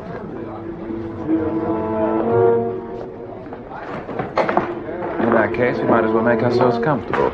Decima, my dear, I wonder if your father has anything worthy of the occasion tucked away behind the bar.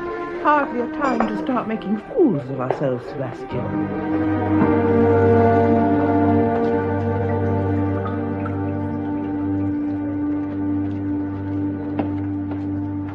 I should keep off the sherry in future. Just a little sodium nitrate, Inspector.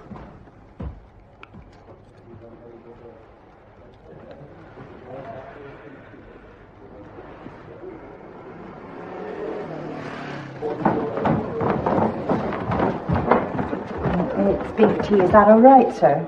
Yes, if you'll take it. It's nothing better.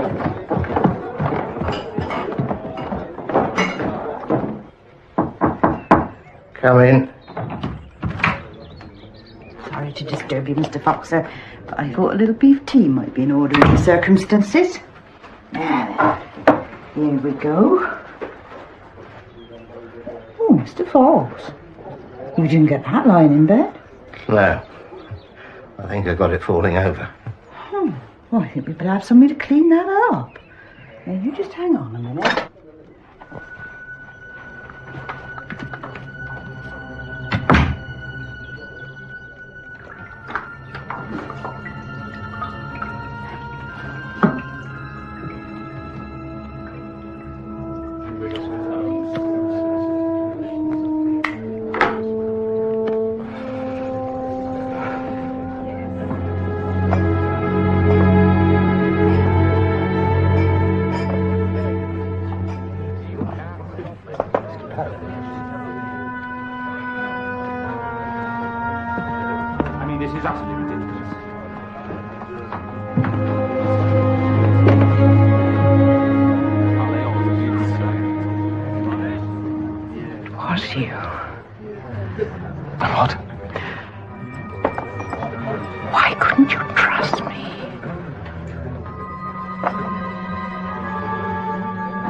Thinking that iodine would probably be the best, but then I find that the blessed iodine bottle's missing from the first aid box in the bathroom. Rat Fox, I can't leave you for a minute. That's just what I said, Mr. Allen. All right. Oh, yes. Mind you, to be a lot simpler with just one box. There's slightly less confusion. I take last Friday morning when Mr. Legg cut himself shaving. There was blood streaming down his chin. He was in a fair pickle. I had to open up the cupboard in the private bar. Mrs. Ives? They chung out the other first aid box. I thought Mr. Pomeroy had the only key. Oh, I have a key to every lock in the place. Except Mr. Pomeroy's safe, of course. Did anybody see Mr. Legg with the box? As far as I know, no. Thank you, Mrs. Ives. You've been a great help. I have? You have.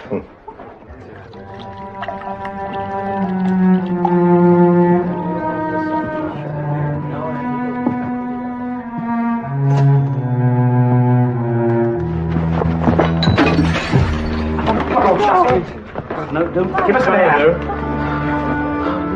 She's all right. She's a doctor, isn't she? All right. Just check her up. All right.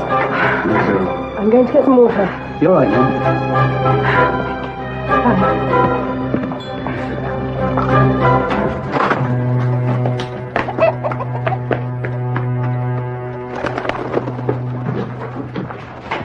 What is it, Dose? It's Legg, sir. What about it? Mr. Legg, he's gone and run for it.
Take him into the parlour.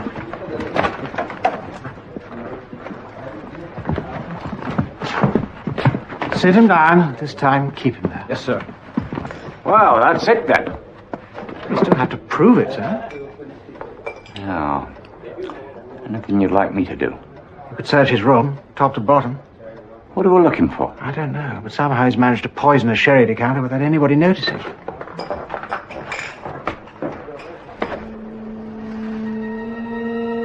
This is an outrage. You do know that, don't you? Oh, yes, sir. A terrible outrage.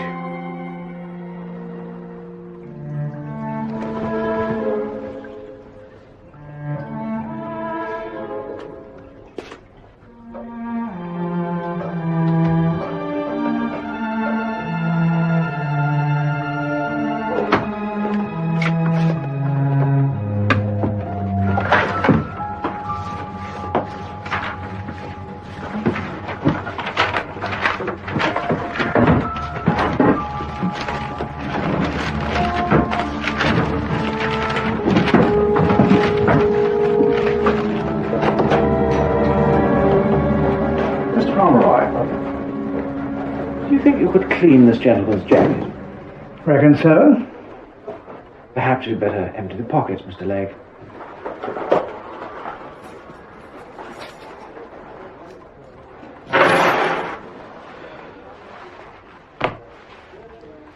You can't keep me here.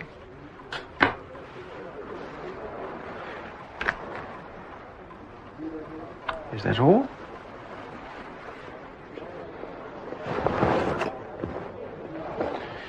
Thank you, Mr. Pomeroy.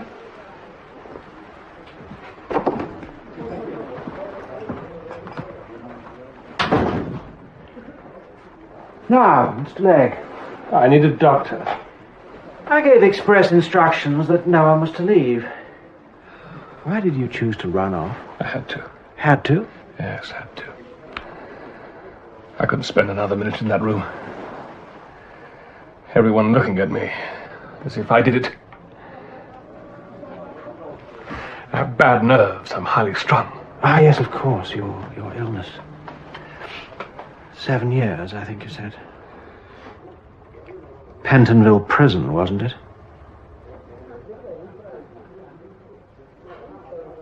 I don't deny my prison sentence. Grotesquely unjust though it was. It was 100 times worse than any illness. Dunhill should have rotted in that prison until he died.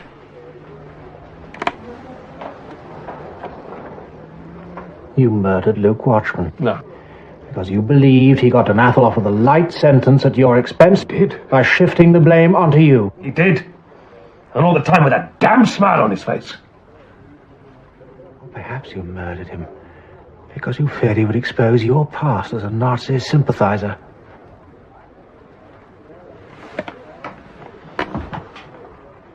You're improvising. You haven't got a case. Oh, but I have, Mr. Legg. It's the oldest cheat in the book. If you can't find the guilty one, you pin it on the nearest man with a criminal record. How dare you? Convince me.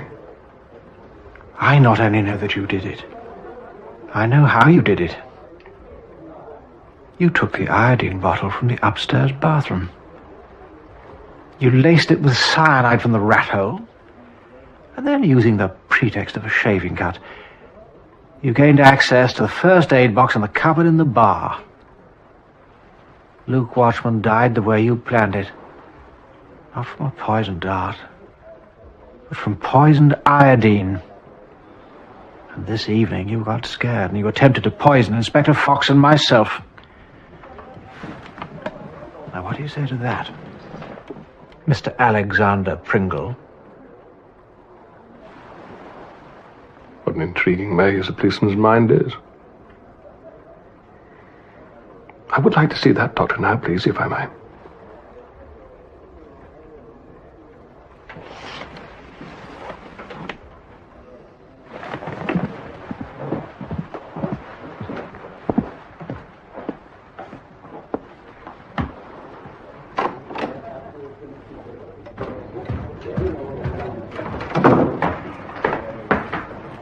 Any luck, Superintendent? Nothing. I'm afraid he's got the better of us. Best I could do, Mr. Allen.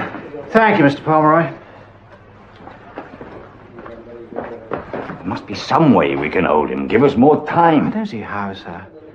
He's guilty of murder and attempted murder. And I'm going to have to let him walk out of there.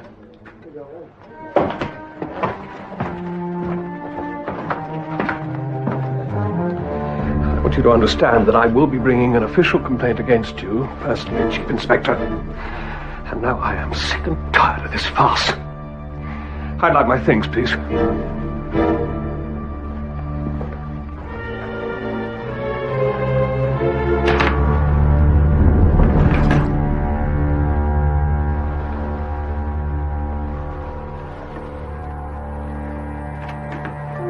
It's my pen.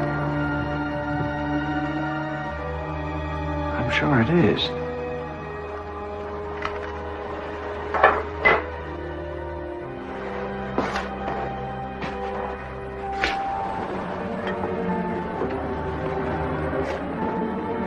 I think you'll find, Superintendent, that this is hydrocyanic acid.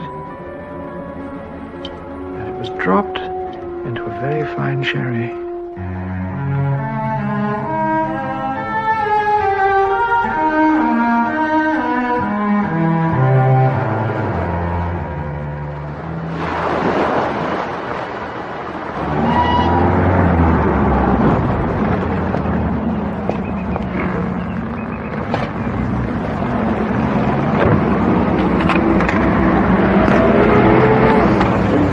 Goodbye.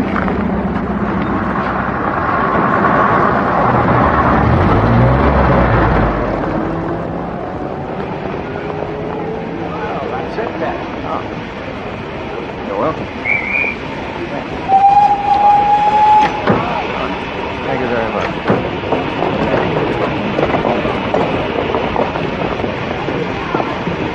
Thank you. Here, a guidebook for you. It's a present.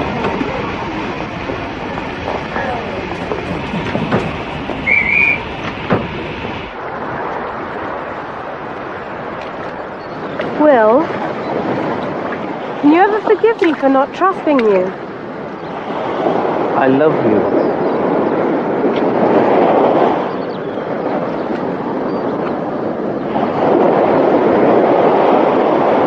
It's not bad life here, you know. And there are worse ways of making a living. As Luke said that I was wasting my life. I should better myself. You know, it's an awful thing to say, but now he said I feel quite free. He'd never have married you anyway. You'd never have been good enough for him. Pig!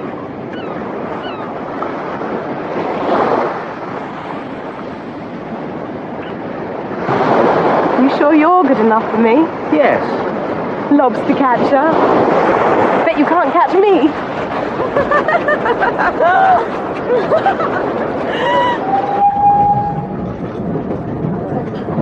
So what's in store for Mr. Parrish now? Resting? Haven't the faintest. Could say Legg did Sebastian a bit of good, indirectly. And me. Do you know Legg must have had watchmen in his sights for a very long time? Poor old Luke. Legg was an opportunist. An improviser. Just talking about Legg. Do you know, he must have waited and waited until he saw his chance. Doesn't bear thinking about. Now, I must get back to my own compartment.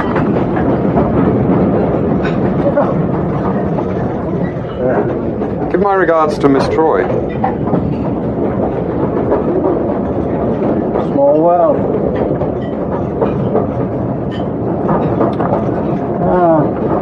Well, there's our man. He was a man who created his own darkness.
Jonathan Forbes Patnick and Miss Fanny Forbes Patnick.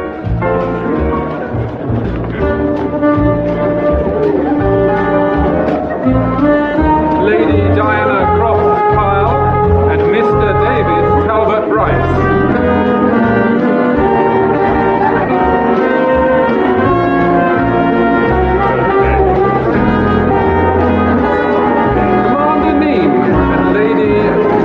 Lincoln.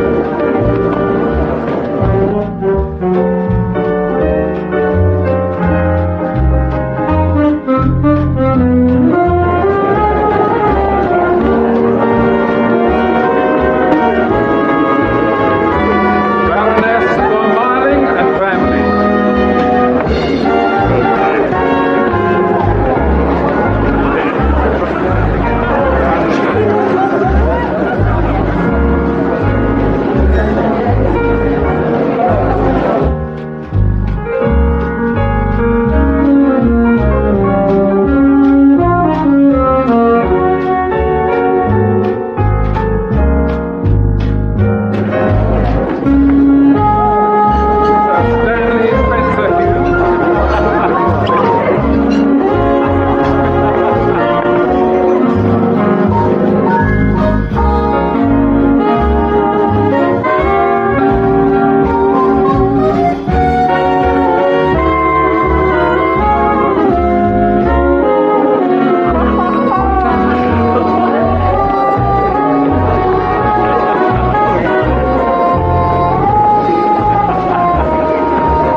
They're going to kill you.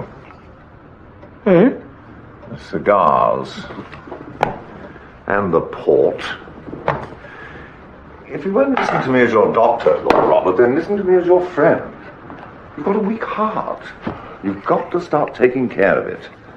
Avoid cigars like the plague. And stop drinking. And rest for 2 hours every day. Do you know, Sedan, I was going to take you to lunch.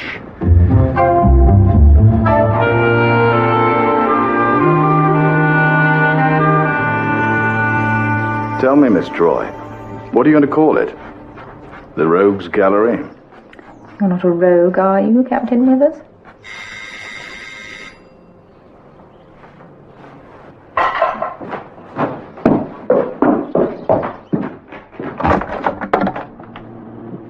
Hello. What are you doing here? This exhibition of yours. You can't come, can you?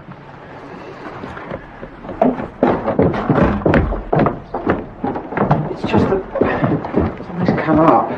It's rather tricky. I'm so sorry. Maurice Withers, Roderick Alleyn, Maurice Withers. How do you do? Not the famous Seamus Chief Inspector Alleyn. Hardly. The very one. I was going. I am sorry. Dinner? All right. Friday? Bridget O'Brien's coming out ball.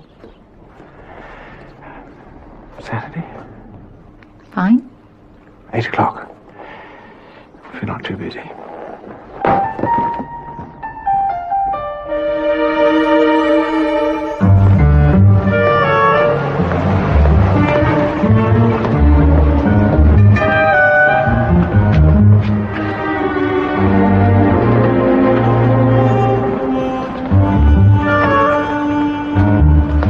Can I help you, sir? So, this is where you live. Punchy. Rory. Come sit down. I'm not being arrested, am I? Now, what's up? I'm quite sure how to put this. I'd like you to take a look at something.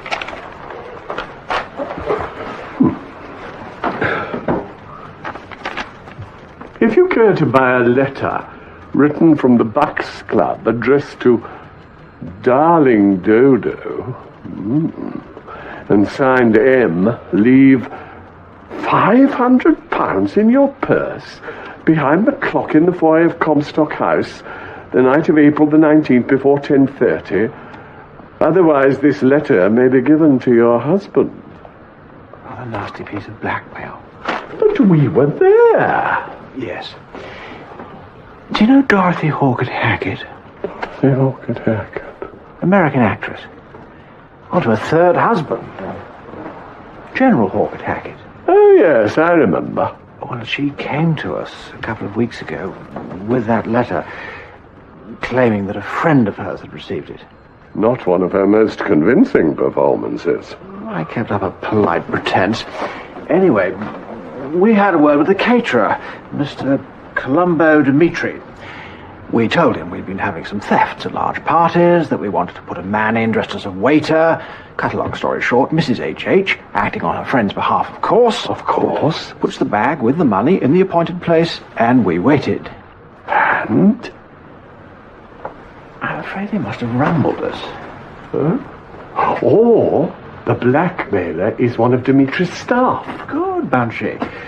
Or Dimitri himself. At any rate, 2 days later, Mrs. Hawkett Hackett's friend receives this. Ah. Unable to collect payment last Thursday. Leave bag with same sum, table foot of stairs, entrance hall, Wiltshire Galleries. Before 5, Wednesday, April the 25th. Well? It's the opening of Troy's one-woman exhibition. Well, I can't turn up. Punchy, I need a volunteer. Just to keep an eye on things. Preferably someone who looks not in the least like a policeman. Mm-hmm.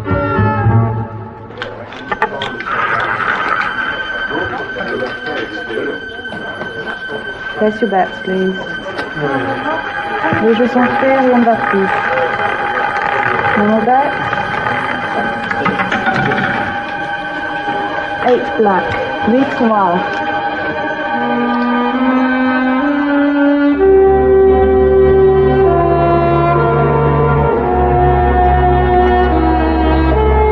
Place your bets, please.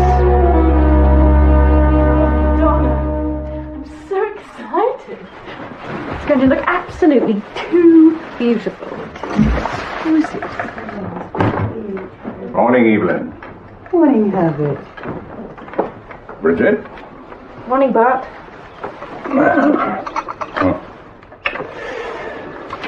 I understand from Mr. Dimitri that the cost of the ball will be £2,000. Well, you want Bridget to have a memorable season, Herbert. Even so, £2,000. The money's coming from my inheritance. From my real father. Darling. But I do think Paddy meant the money to be used for her coming out. No doubt. But champagne at the buffet?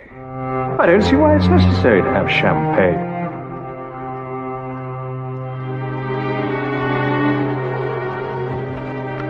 Is anything wrong? Gone white as a ghost. I'm fine. Just a little tired. All the arrangements. I'm perfectly fine, really. try and rest them. It's the Agatha Troy opening today, remember? Home by 3.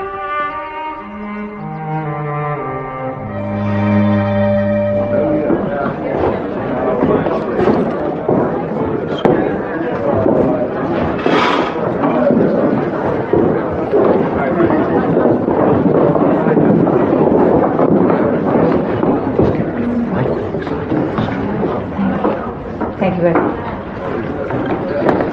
Congratulations, Miss Troy. I just adore art. Thank you. How'd you get the blighter to stand still?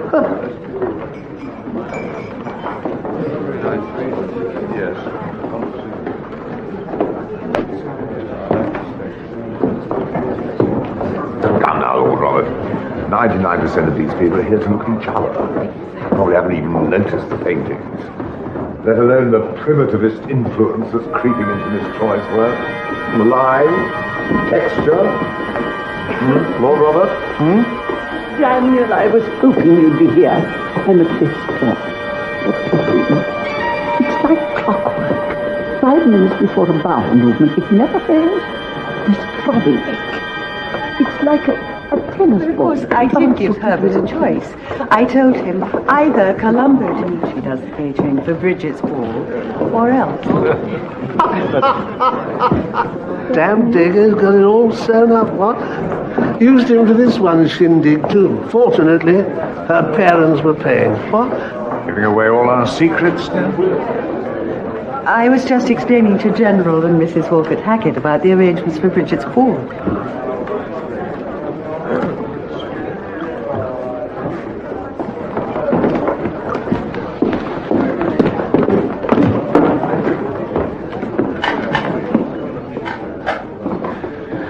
Excuse me. Mildred!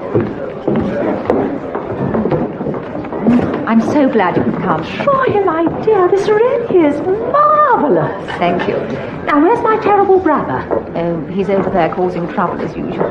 Well, I suppose it's better than all those dots and blobs. If by dots and blobs you are referring to Kandinsky, Mrs. Walcott Hackett, then I must take issue. Excuse me, Lord Robert. Of course.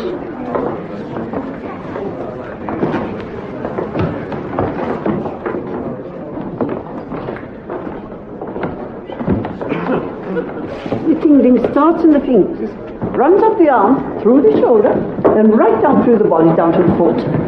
I feel some sort of creeping paralysis that will eventually be stopped. And then...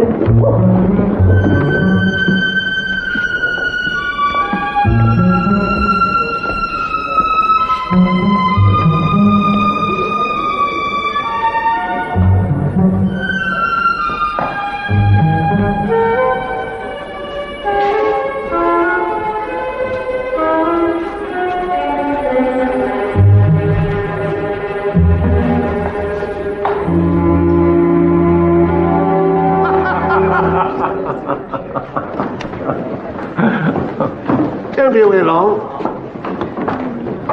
Wait. Oh, hello, Don. To a scrum, what? Yes.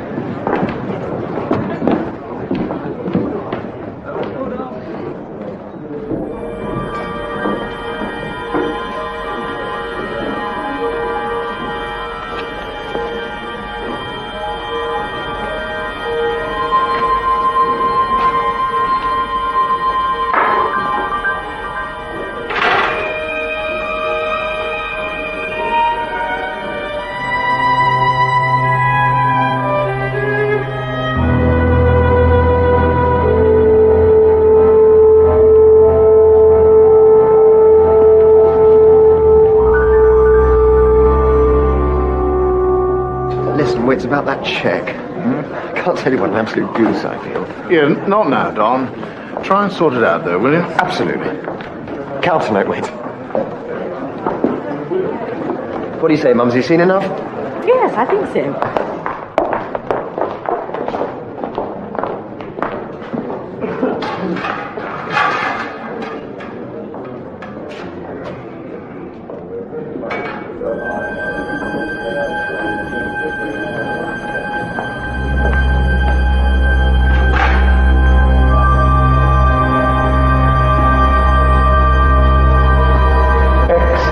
work Miss Troy truly inspired. I was going to say the same about your food, Mr. Dimitri. Bunchy. Hello, Troy. Bit of a scrimmage, isn't it? How do you know? You were asleep earlier. Well, as we call napping a bit. Highly complimentary. I did take a good turn round the room first. Very fine. Tea? I'd love to. Oh, I say. That's a distinguished artist in person. Oh, have you met my scapegrace of a nephew, Donald Potter? Of course I have. I'm staying with Uncle Bunch for the season. Oh, how lovely. Bunchy's just suggested tea. Oh, splendid idea. Good, Miss Troy. Oh, thank you.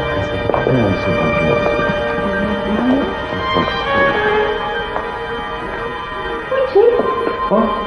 Oh, yes. What?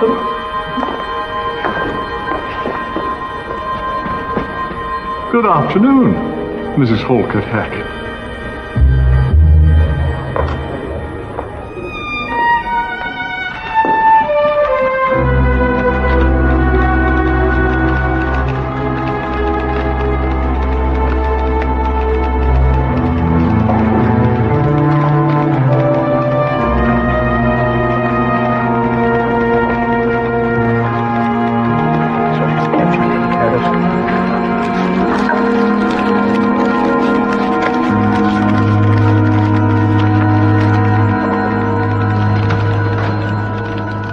Every blasted cheque that I write. Well, I'm afraid that I must. Then I shall have to take my custom elsewhere. And I'll advise Uncle Lord Robert to do the same.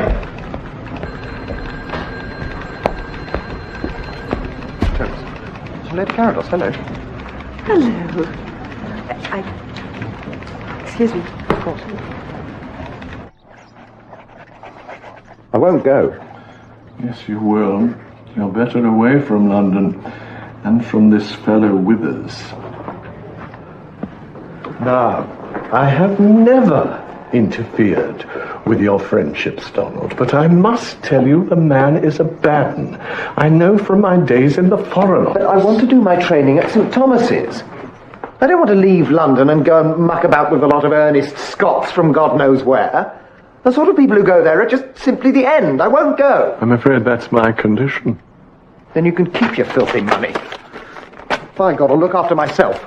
I'll borrow from someone who's not a complacent Edwardian relic and get a job and pay them back as I can. Don't you see that I... Just shut up!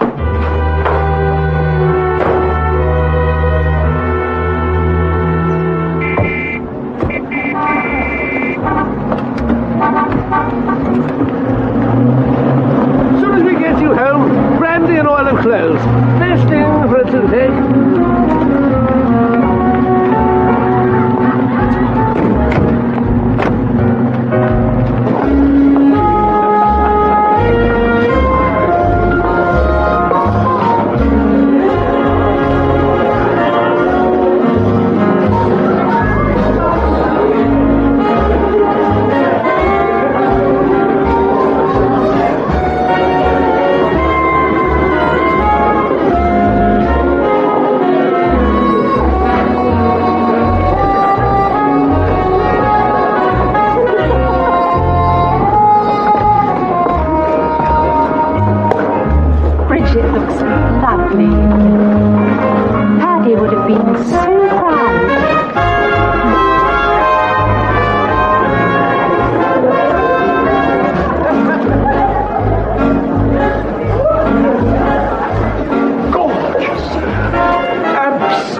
So much for ages. I'm so glad. Mrs. Halkett Hackett. The General has suggested that I see you home. How kind. Bunchy. There's Lady Lorimer. Lucy, how are you feeling? What? How are you? Hungry. Oh, sit down, you. Let's go and get a bite to eat. Well, Come along. Hello, Bunchy. Hello. Hello, Evelyn. How are you? Lady Carolus, this is a marvellous party. Where's Rory? I thought he might have put in an appearance tonight. I don't know. Perhaps he's working late at the yard. No rest for the wicked. Isn't that so, Lady Carados?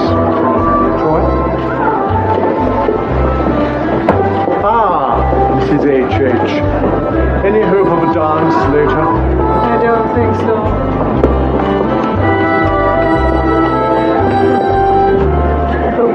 No, thank you, Archie.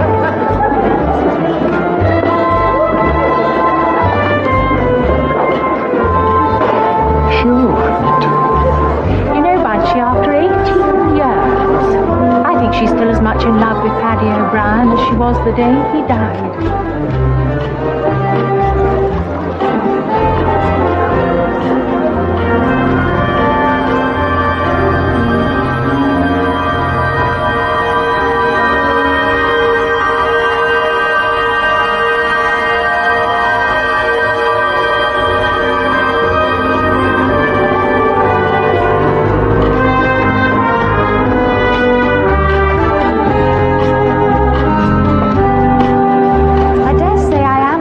Modern and beastly, but I can't bear the idea of everything getting squalid and drab because we had to worry about money.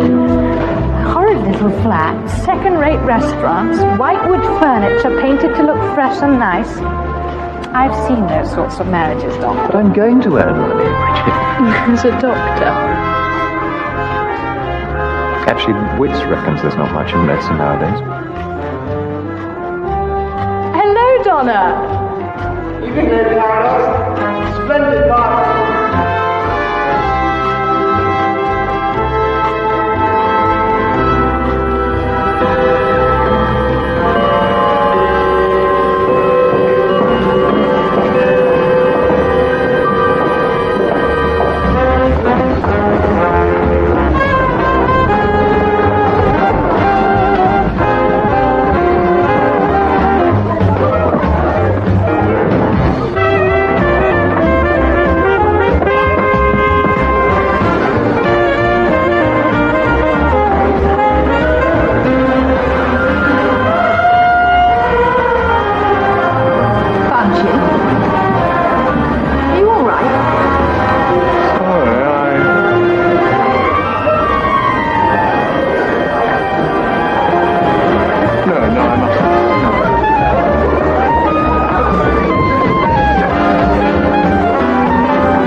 Stop.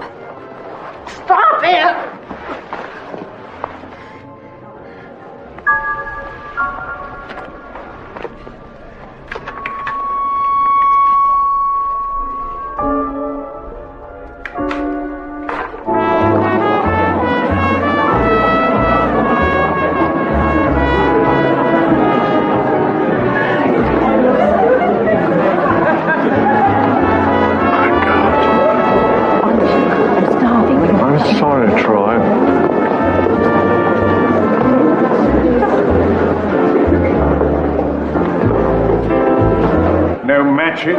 The ashtrays need emptying. It's a disgrace. Well, go on, chop, chop. Don't know what the world's coming to.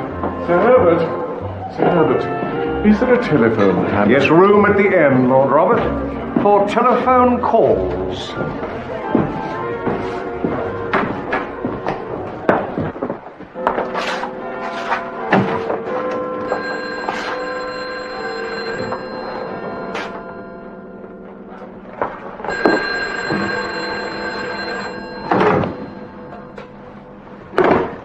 Chief Inspector Alleyn? Rory? Punchy? I'm at the Carados' show. I know who the blackmailer is. It's the Texaneo fella, all right. I think he's at it here as well. I'll tell you what. I'll come round about 3:30, get out of this boiled shirt first, and pick up my notes from Wednesday. All right. I'll wait for you here. It's a nasty, bloody crime, Rory. He might as well mix his damn brews with poison. He's working with the... Oh, hello. I didn't hear you come in. Somebody with you, Bunchy? I'm always losing the damn thing. Thank you so much, officer. I'll make sure there's a reward.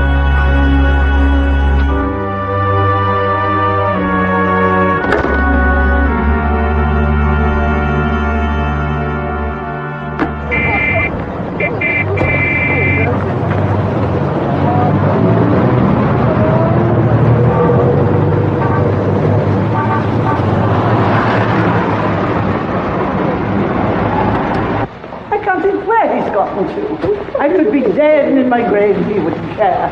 I told him I could feel this fog creeping into my bones. It seems as if rejoicing another thing. Excuse me, Lord Robert. Ah, Sir Daniel, have you seen Mrs. Hawker's Hackett? I promised to take her home. No, I'm sorry, I haven't. Excuse me, my lord, I think Mrs. Hackett has just left. She asked me if I'd seen you. Thank you. Good night, Lord Robert. Oh, good night, Sir Daniel, and good luck.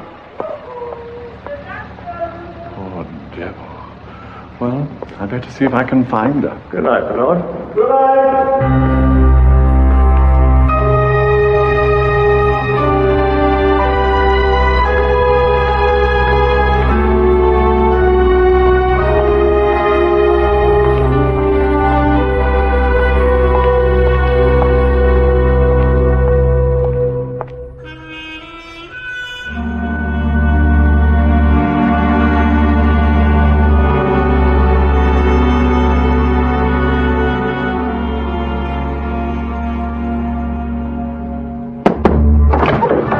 Inspector.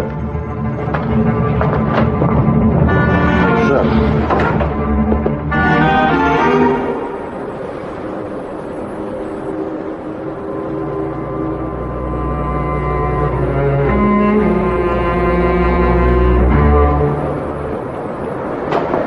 Looks to me as if he's had an heart attack or something. The cabbie says no.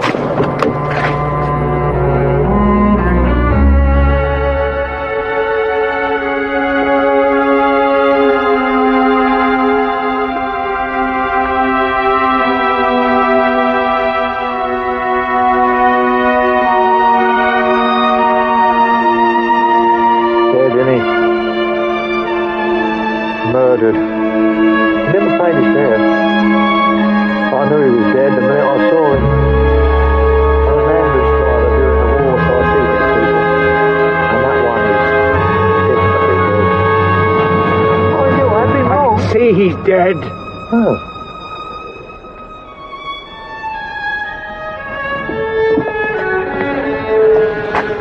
You all right, sir? I'm sorry. Shall I get someone else, sir? It's a friend of yours, isn't it, sir? Yes. What makes you so certain he was murdered? Well, he's the one that lives in Cheney Walk, not the other one. Well, there are two people in the cab. I picked up two, yeah. But I know that this is the one that lives in Cheney Walk, because I've had him before. But I didn't realise it was the other one, see, not this one that got out at Cheney Walk, not till I got to Queen's Gate, 63 Jobbers Road, which is where I thought that this one, not that one, see, or the one that I thought was the other one, had asked me to go.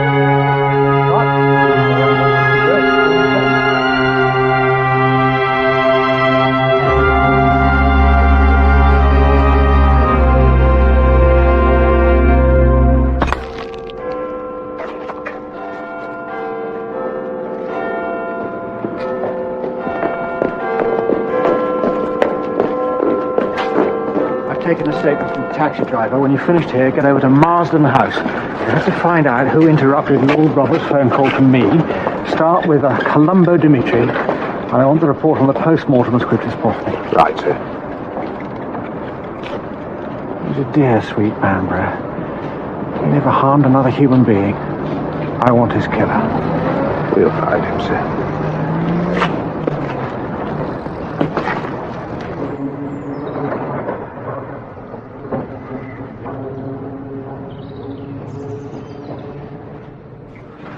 Wit! Wit. Wit. What? It's Uncle Bunch. He's dead.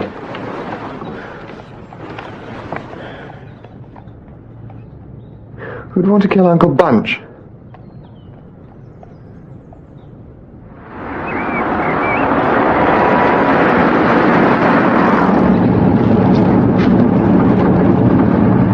Did he suffer? Probably didn't know what happened.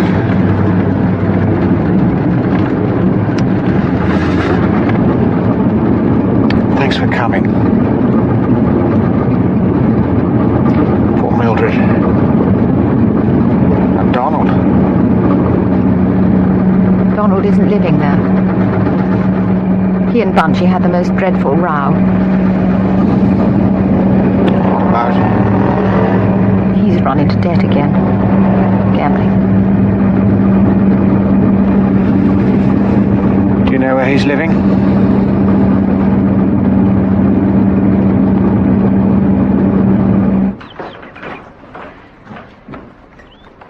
He gave me a telephone number, but he didn't want me to have the address, in case I gave it to Bunch. It's Sloane 8405. I think that's Morris Withers' number. The poor boy will be devastated, Roderick. He loved his uncle. Mildred, I'm going to have to ask you to let me go through Bunch's things. Papers and so forth. Oh, yes, of course. You know where the study is. Who'd want to kill him, Roderick? Bunchy hadn't an enemy in the world.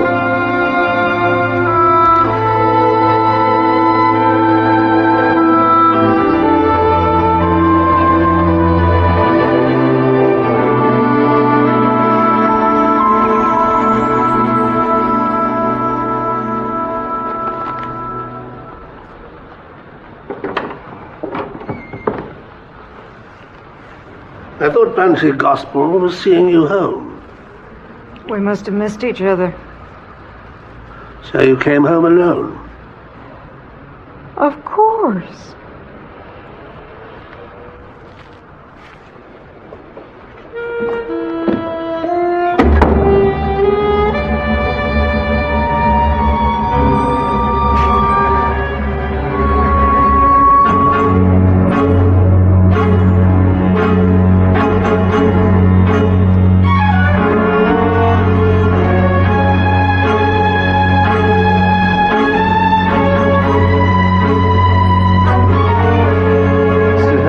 Downstairs for matches. I passed Lord Robert on my way. Inspector Fox. Telephone, sir. Righto, Bailey. Thank you, Francois. Yes.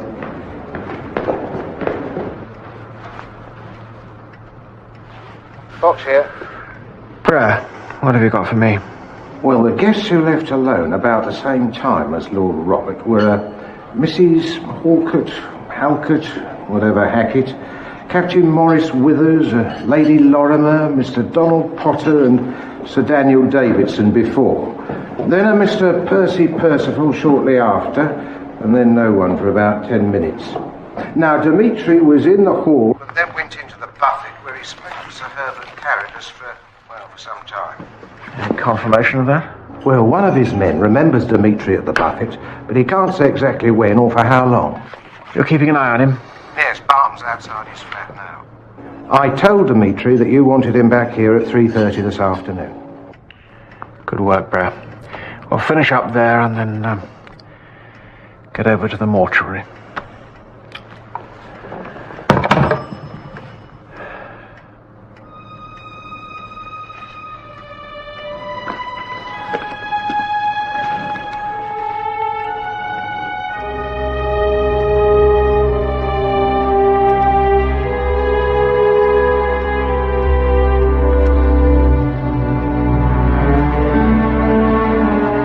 Troy's exhibition, I saw Dimitri take Mrs. H.H.'s handbag.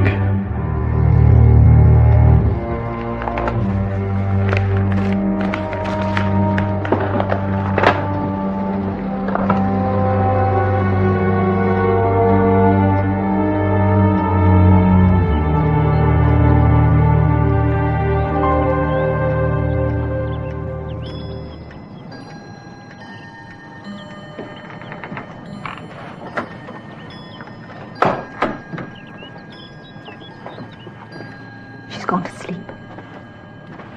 I've made you a cup of tea. I wish you'd drink it. Last night when you were with Bunchy, did you notice anything out of the ordinary? Anything at all? Well, I noticed Bunchy didn't like Morris Withers. In what way? When he and I were dancing together, he saw Morris Withers talking to Dorothy Halkett Hackett. He actually stopped, still in the middle of the floor, and just stared at them. He seemed quite put out by it. Mrs. Halkett Hackett and Captain Withers. Were they having an affair, do you think? If I didn't, I'd be the only person in London. You look awfully tired.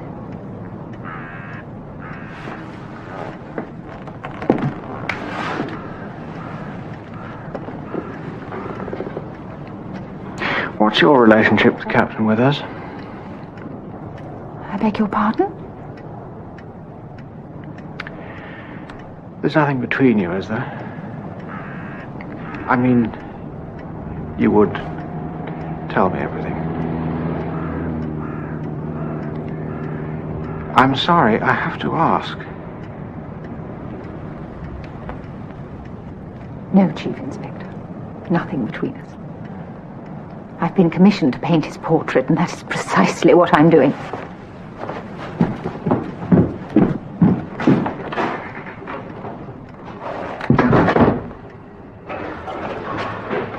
Tardive ecchymosis on the congested lungs and the heart. Signs of fatty degeneration in the heart.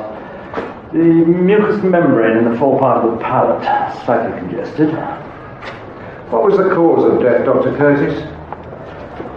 It was rendered unconscious by an extremely accurate blow to the temple. And something about as sharp as the back of a thick knife blade, I'd say. Then he was suffocated. Any idea what with? I found a bit of black wool under his tongue.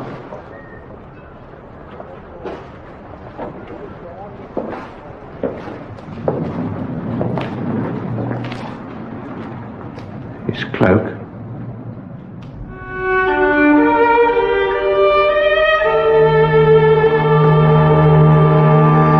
I told your man who came here earlier.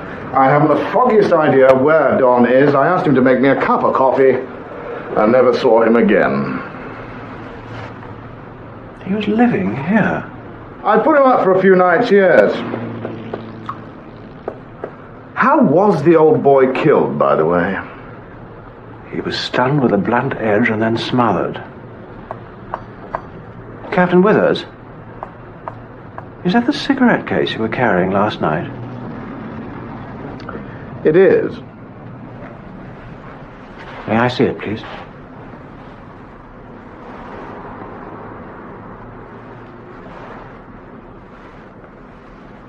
Ah. A blunt edge. Have you ever seen this cigarette case before? No. Open it, please.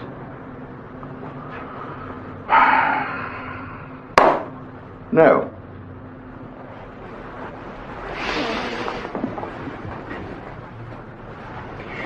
Did you notice Lord Robert as you were leaving Marsden House this morning? Can't say I did. Did you take a taxi? I had my car, and before you ask, no, I didn't go straight home. I went to the Matador Club.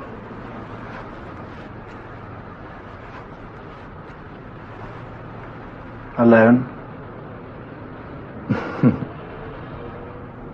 So, you've no witness as to your driving from Marsden House to the Matador Club?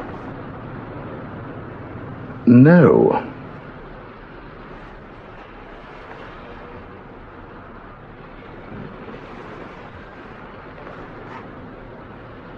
Lord Robert, in his diary, expressed an interest as to your activities at L.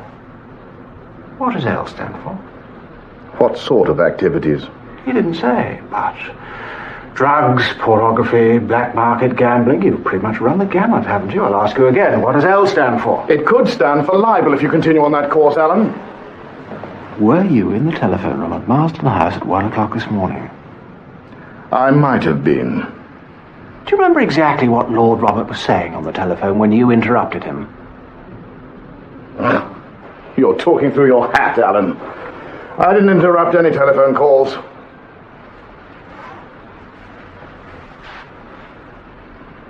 Taylor's medical jurisprudence? Yes, that's Don's. Ah, yes, of course. Do you mind if I borrow it? There might be something useful about asphyxia.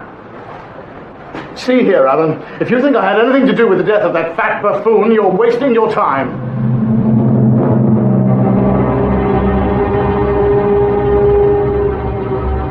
If Mr. Potter returns, would you ask him to ring me, please?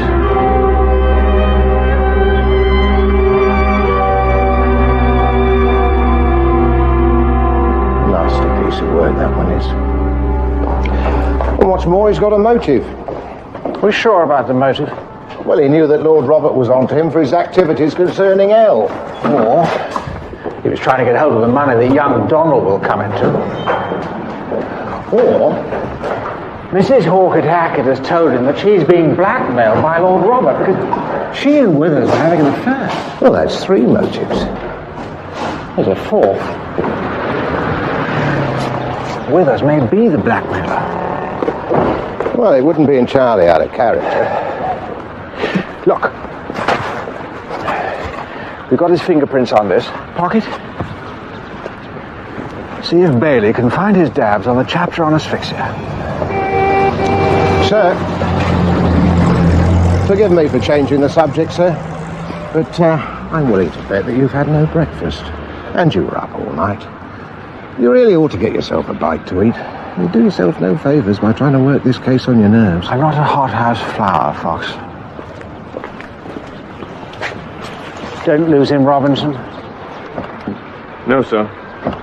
Where to now, sir? Lord Robert's physician, Sir Daniel Davidson.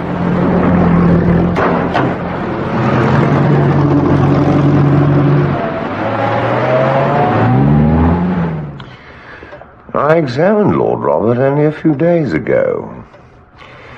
He had a heart condition, but I certainly wouldn't have expected an unprovoked heart attack. So the newspapers are right. It was homicide. Murder, yes. He was smothered.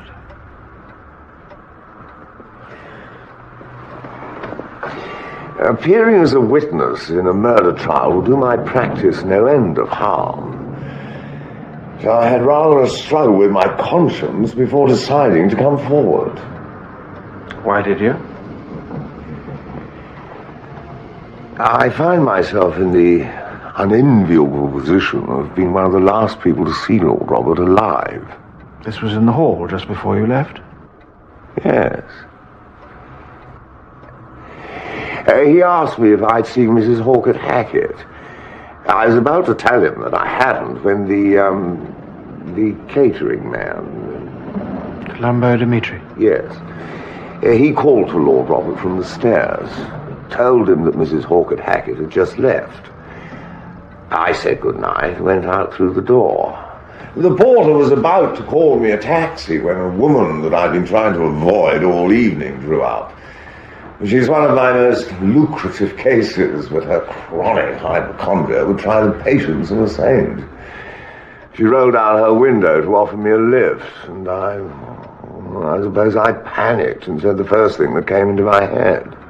Which was?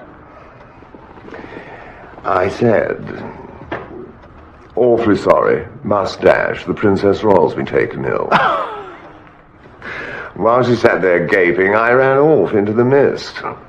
I thought I'd get a taxi as I walked, but a few cabs that did come along were engaged. So, I suppose I have no alibi.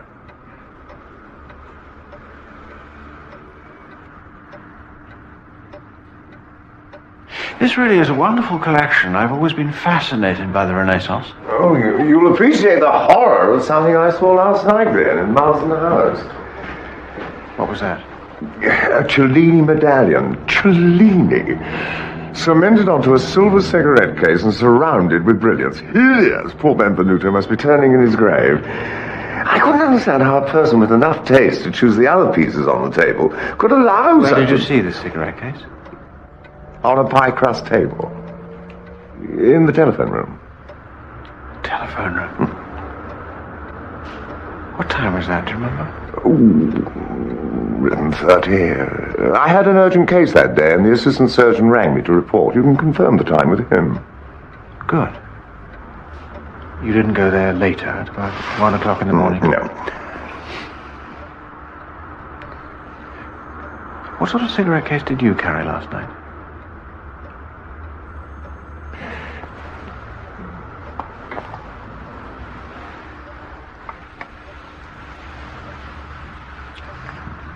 One could strike a sharp blow with it.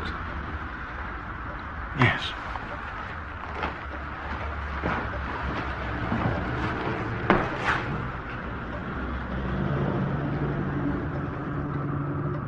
But no.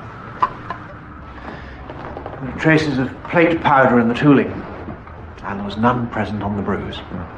Well, that's a relief. Oh, no, now, Sir Daniel, they mustn't get investigation nerves. Ah, is that what it is? With great help. If you don't mind my saying, Chief Inspector, you appear to be under some strain yourself. Might I give you some advice? Here we are, sir. Just what the doctor ordered. Bailey says there were plenty of prints in the telephone room, but nothing conclusive. Our lot have gone through the list of guests and the servants, but no one will admit to having overheard Lord Robert. Mr. Allen? Do you know, Bray, if I hadn't asked Banshee to help, he'd still be alive. If you don't mind my saying so, sir, I don't think that's the sort of remark to get you or anyone else much further. Lord Robert wouldn't have thanked you for it, and that's a fact. All right, Bray. I'll pipe down.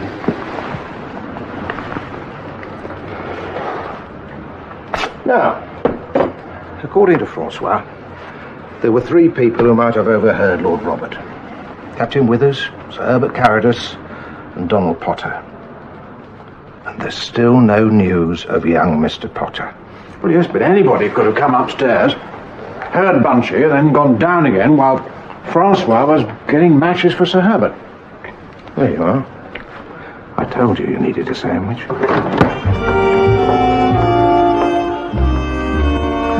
Perhaps you'll oblige me by having a shave.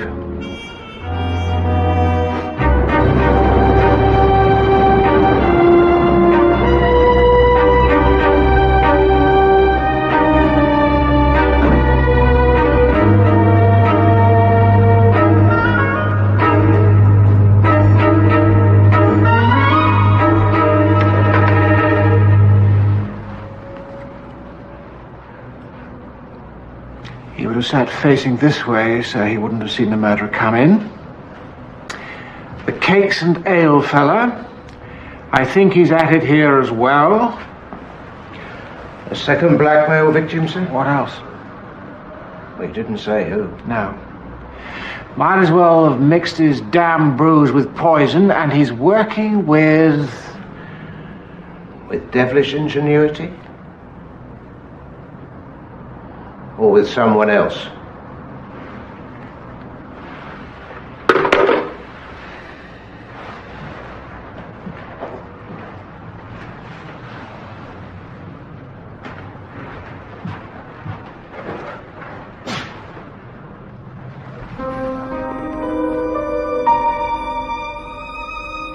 Check with what's his name? Francois? See if he noticed that rather vulgar cigarette case, would you? Right, sir.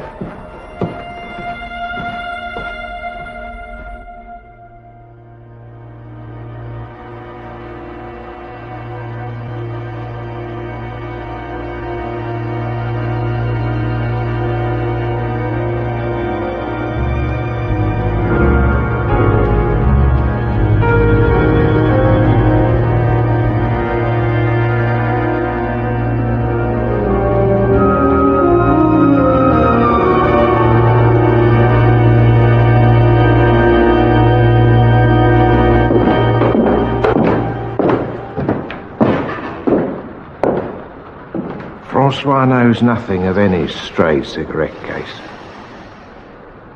What was it, Brer? What did Bunchy see?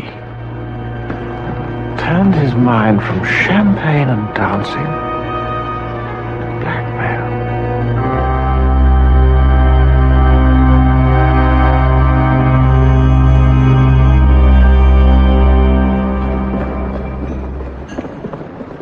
Mr. Dimitri, when you saw Lord Robert leave, you were standing here. Only for a moment, on my way to the buffet. But before you went to the buffet, you noticed.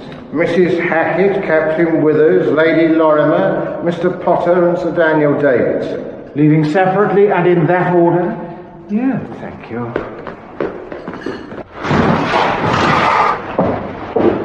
And how long were you here, speaking to Sir Herbert? Not long. I was hungry, so I had the servants bring me a little light supper. Here? In the butler's pantry. One more room, please, Mr. Dimitri. Mr. Dimitri, did you visit this room shortly before 1 o'clock this morning? I make it my business to inspect all the rooms. Continue. This would have been at the precise moment when Lord Robert was speaking on the telephone. I saw Lord Robert in the lower hall at about 3:30 asking for Mrs. Hawkett Hackett. The only other time was in the ballroom, when I returned Lady Carados. Lady Carados's bag? It's incredible how careless many of these ladies are with their possessions. Really?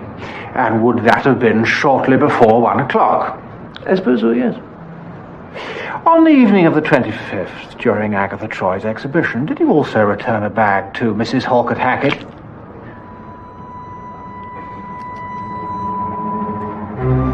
Have you cut yourself, Mr. Dimitri? It's nothing. I'm not feeling very well. Perhaps you'll excuse me. Oh, when you've answered my questions. We were speaking of Lady Carados's bag. No, we're speaking now of Mrs. Hawkett Hackett's bag, which you took from a table in the Wiltshire Gallery. I refuse to prolong this interview. I'll answer no more questions without the advice of my solicitor. As you wish. You'll need more than advice, Mr. Dimitri.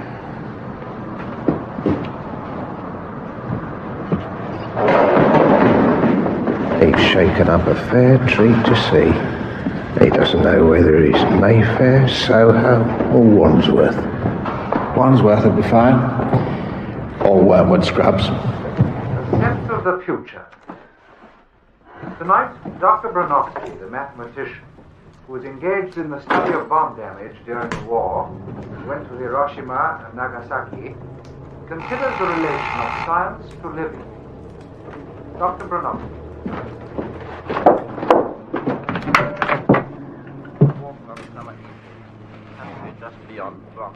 I'm sorry.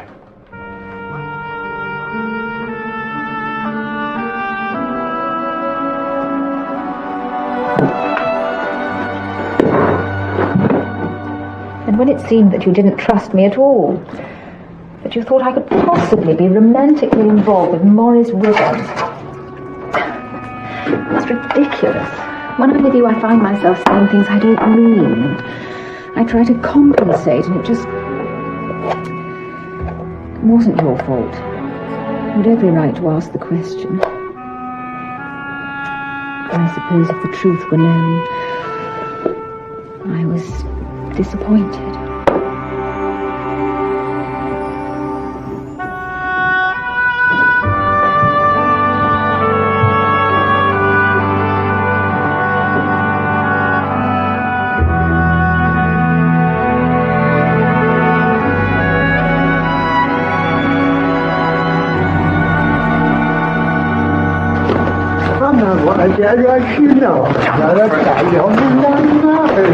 It's me. I'm the murderer. I did it. I killed him.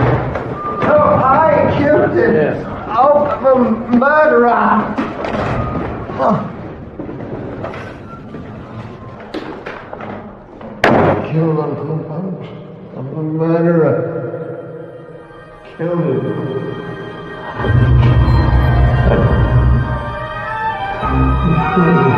I will, Ellen Bridget. I will. I'm a murderer. stay away from Morris Withers. He's a madman. You can keep your filthy money when Lord Relic.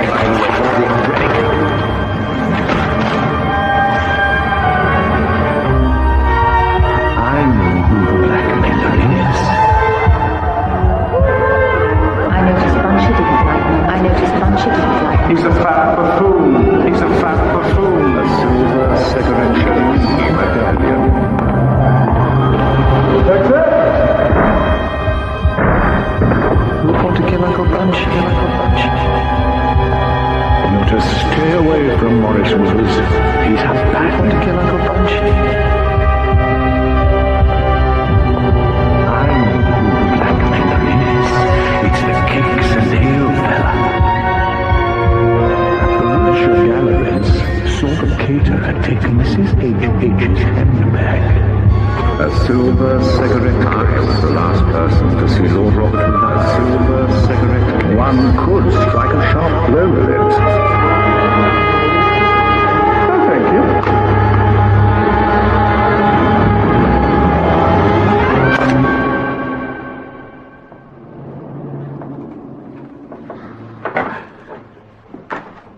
Good morning. What time is it? 8:05. Breakfast? No, thank you. Please don't bother. Something the matter? No. Chief Inspector, I do believe you're embarrassed. Nonsense.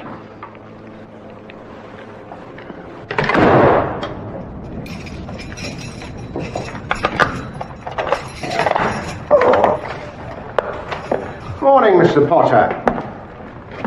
I'd like to ask you some questions concerning the death of your uncle, Lord Robert Gospel.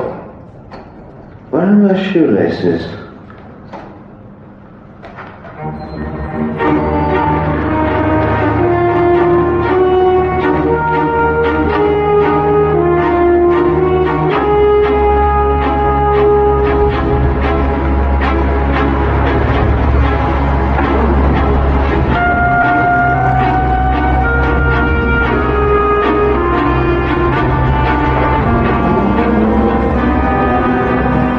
When you left Marsden House, what did you do? I went to the corner to look for a taxi. Anyone see you? Shouldn't think so in that fog. Oh, we just have to find your taxi then, won't we? I didn't take one. There wasn't one on the corner, so I just walked home. Wait a minute, you don't think You're Lord Robert's heir, Mr. Potter. You're in debt. Lord Robert objected to your friendship with Captain Withers. He warned you against him. But I'm not a murderer. What were you saying when you were carried in here last night? I killed him. I killed him. I was drunk. Andy, I felt guilty, I suppose. As if I were to blame, because we'd rowed. But I'm not a murderer. You can't think that. You can't.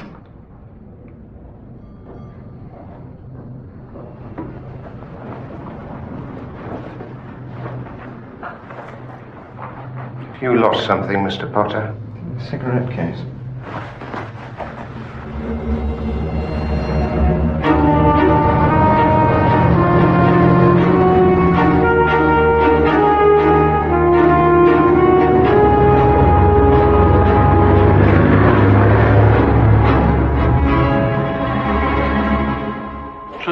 Key.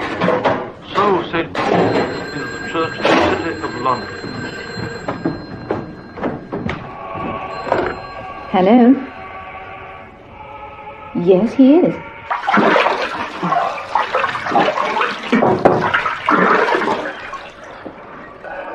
Hang on.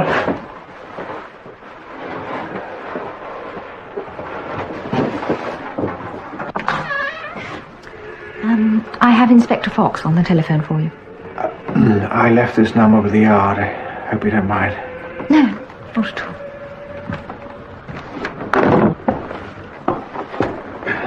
Inspector? Oh, morning, sir. I tried ringing your flat, but there was no reply. Was that Miss Troy answered the phone? Yes, it was. Did you have something for me, Inspector? Oh, yes, sir. Lady Lorimer has confirmed Sir Daniel Davidson's alibi, running off to cure the Princess Royal. And young Mr. Potter, he surfaced here last night at Bow Street Nick. Why on earth didn't someone tell me last night? Sorry, sir. Thought you needed the rest. What I need is to find this killer. All right, just tell young Donald his mother needs him at home, and fix that appointment, will you, with Carados for 10 o'clock. Right, sir.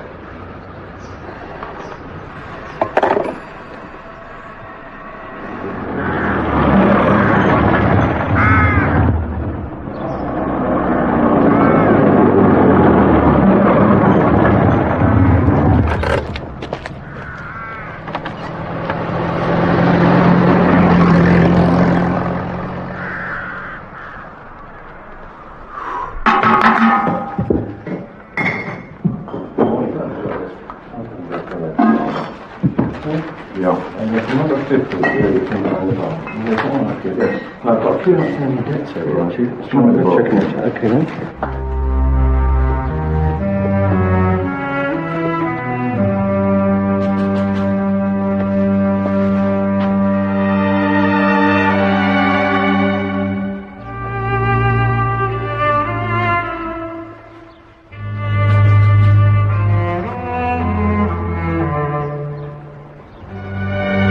I shouldn't play with that if I were you.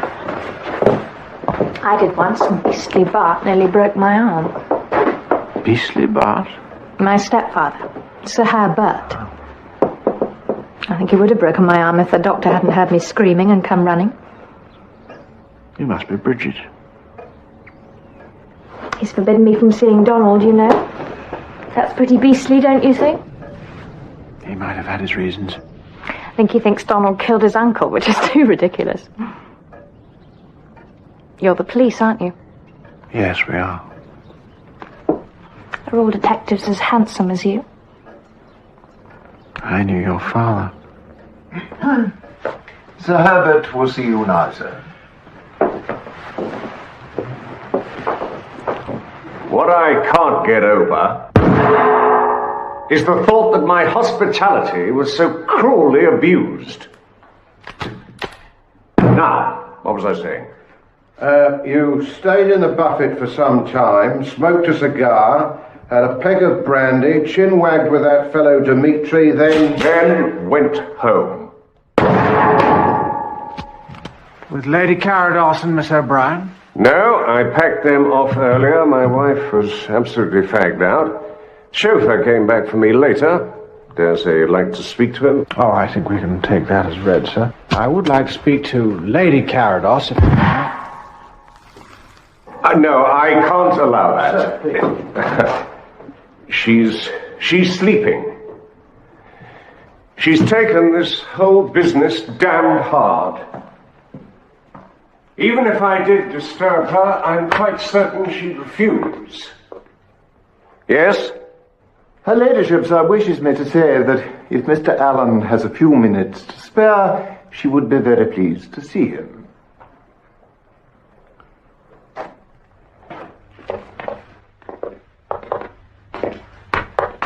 Oh, it's huge. It's really ivory and it's got all these flowers on it. It's really nice. Oh, it's lovely. Lots of people come. Evelyn?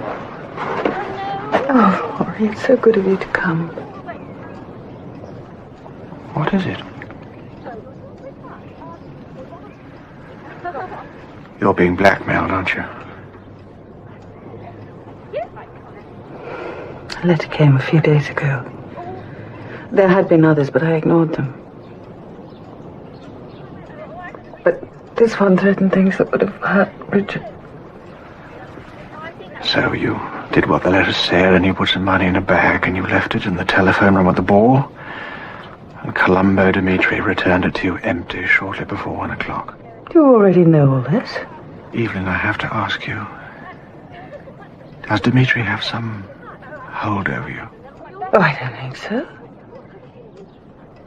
How could he know? No. Is it something to do with Bridget? Paddy and I... we weren't married. Not legally. Or at least I should say that we were married, but illegally. He'd left a wife in Australia, in an institution. She was beyond hope, the doctor said. She didn't even recognize him. She'd become hopelessly insane only 6 weeks after they were married. Paddy hadn't told anybody about the marriage. Oh, I'm sorry to bother you, Sir Herbert. May I use your telephone? Oh, yes, of course.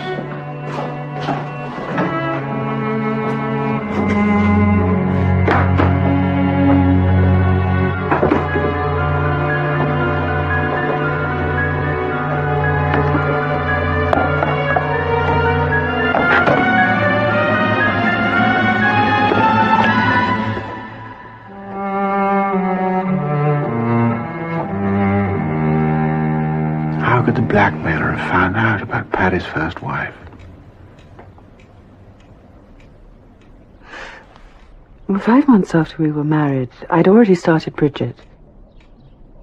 I came up to London to stay with my mother and to see the doctor. Paddy stayed in the country. And a few days later, he sent a telegram saying, "Letter arrived from Australia. Best possible news driving up to town."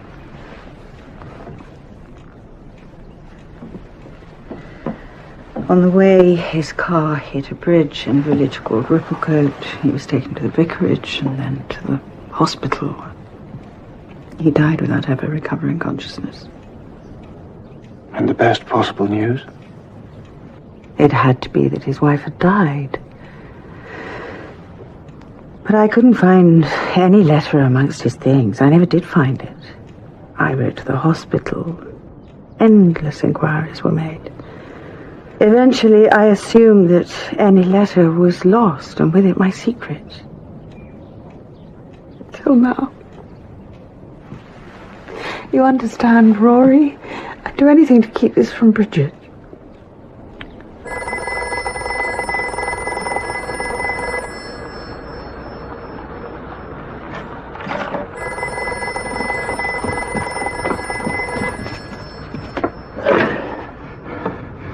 Yes?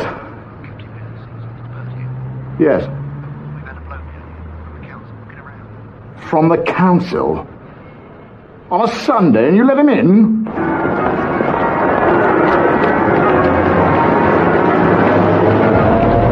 Oh, we've had a call from Robinson, sir. He's followed Maurice Withers to a house in the country, near Leatherhead. How? There are roulette wheels and a storeroom full of unbonded spirits on the ground floor. And upstairs, well, there are more bedrooms than might be required by the average family. Casino and a brothel.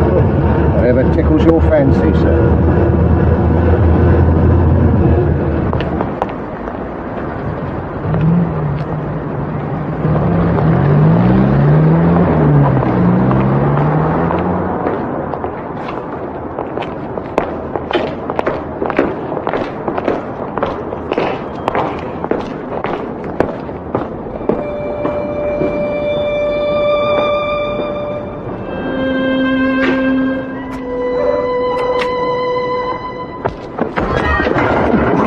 Have you been blabbing?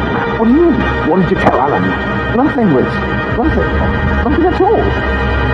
What's just...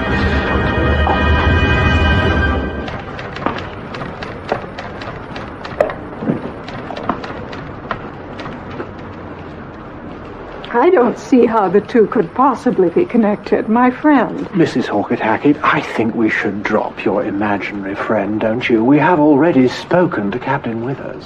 Has he confessed? To what? Nothing. I mean, nothing to do with this. Nothing that matters to anyone but me and my friend. I didn't mean confessed, I meant... You meant Captain Withers has confessed to being the author of a compromising letter to you, which fell into the hands of a blackmailer. Captain Withers and I have a purely business relationship, nothing more. Really? He has a small commercial venture in which I'm investing, and we naturally require to talk things over, so... This small commercial venture wouldn't have anything to do with a house of ill repute in Leatherhead by any chance? No! No! We have reason to believe that after the ball, Captain Withers went on to the Matador Club in the company of a lady friend. Was that you? Who told you that, not Captain Withers? Mrs. Hawkett Hackett, do you want to be clear of any involvement in Lord Robert's death, or do you not? I don't know why you're hounding me like this.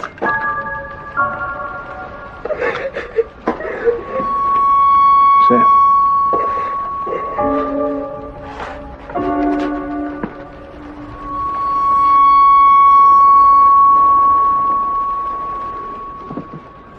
What a very pretty case. The medallion is Cellini, is it not?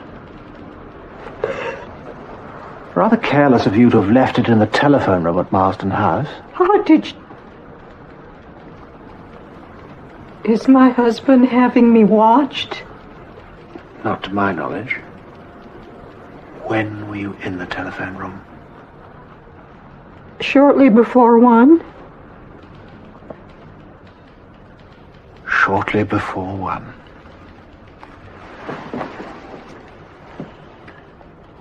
To darling Dodo from her mugwump.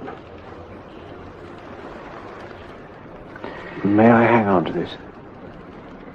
Go right ahead. Thank you.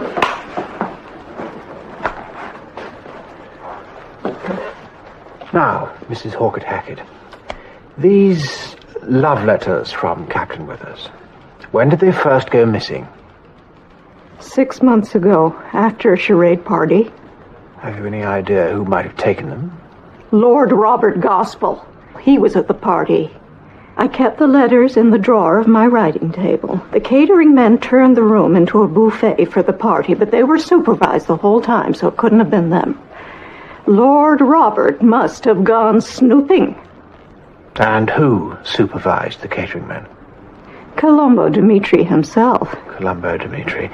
Thank you very much, Mrs. Hawkett Hackett. That'll be all for now.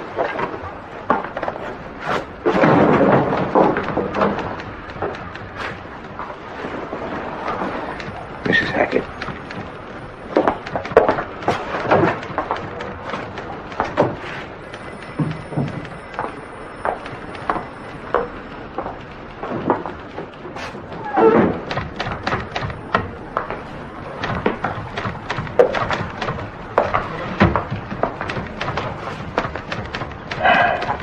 You think I was too hard, don't you?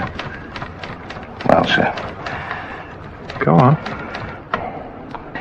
Well, it seems to me, sir, that if Mrs. Hackett is being blackmailed, she's something of a victim in this as well. All that woman has to lose is her sham respectability. Once she lost his life, I'm going to find his killer, even if it costs me the job. Is that clear? Yes, sir.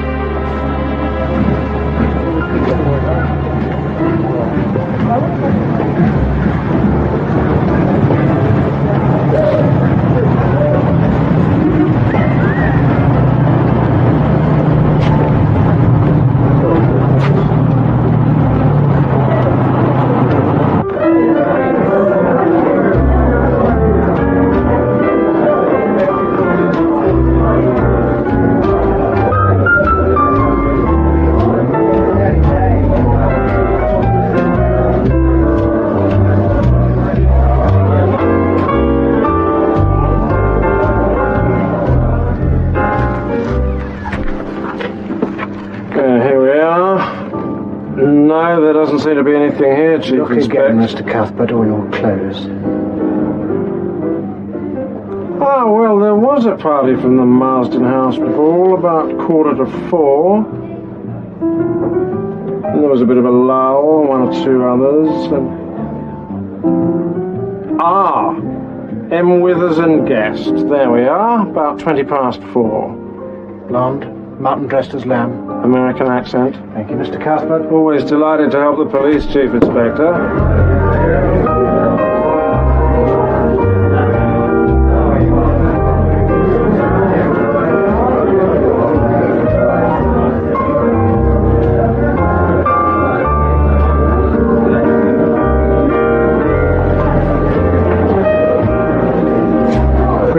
crime. Does your mother know you're being taken to places like this? Mr. Alleyn, Donald and I were just discussing coming to see you. Really? We know who killed Uncle Bunch.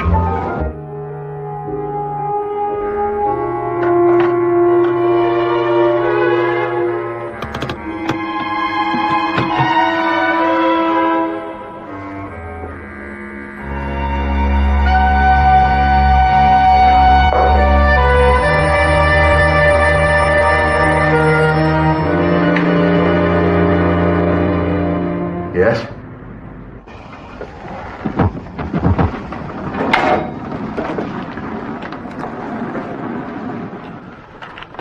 Now, what makes you so certain it was Captain Withers? Well, I saw him this morning. He was in a rage. He thought I'd lost my nerve yesterday and gone straight to the police to tell them... About Leatherhead?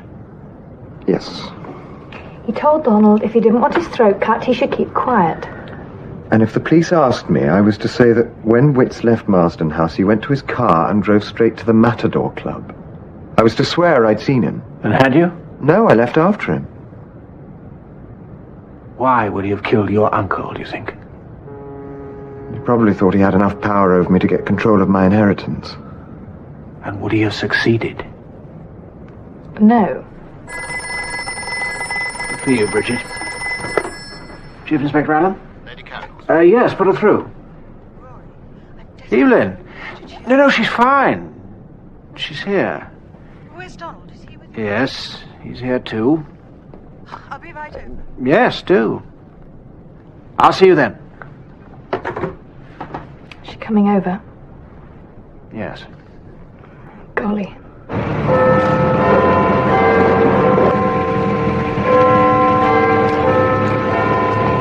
A nightclub.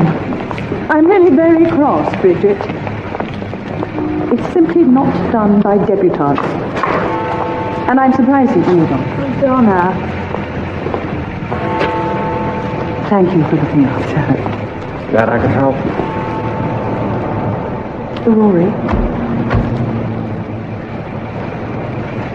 It's about Herbert. After you left, he asked me such odd questions about Bunchy. I've never seen him in such a state, so tormented. I was terrified.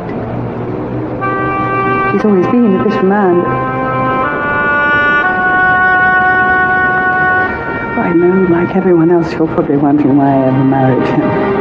It was a mistake, I can see that now. But 2 years after Paddy died,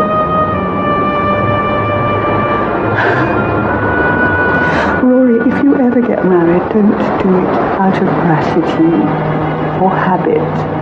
Habit? He was always the one I turned to with the whole family. We need a vaulted bridge, Herbert. Need an escort from Mother. Need a driver to take me to my dying husband. He drove you to the vicarage that night.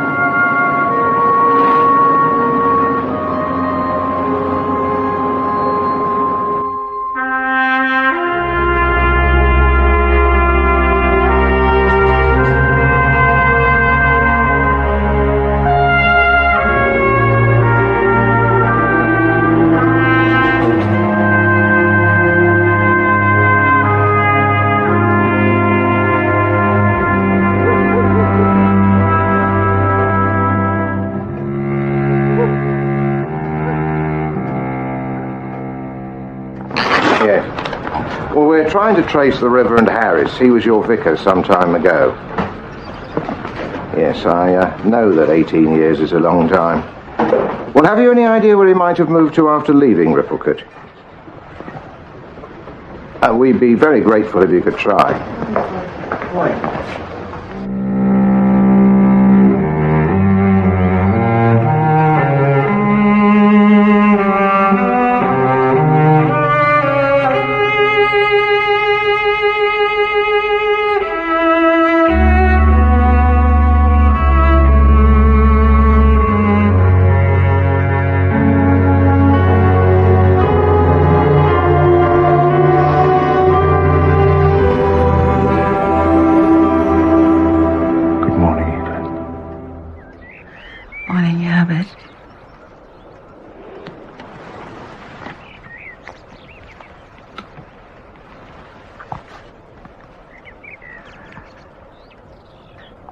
Why don't we get away from all this?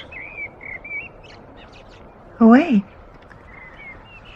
You and me. Try to...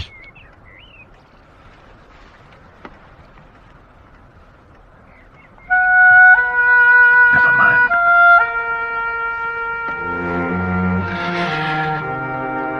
It isn't where we are, is it?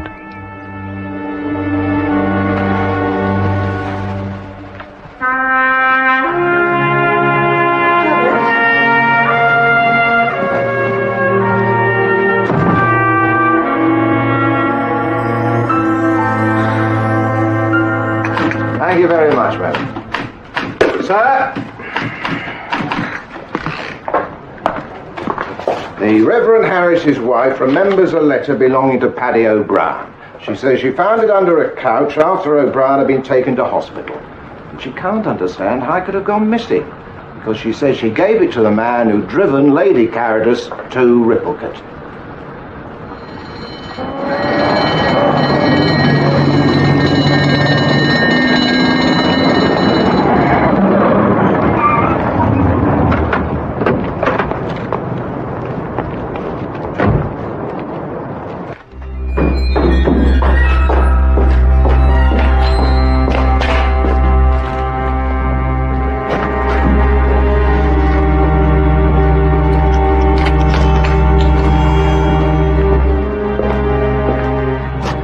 The butler found him. Evelyn, forgive me.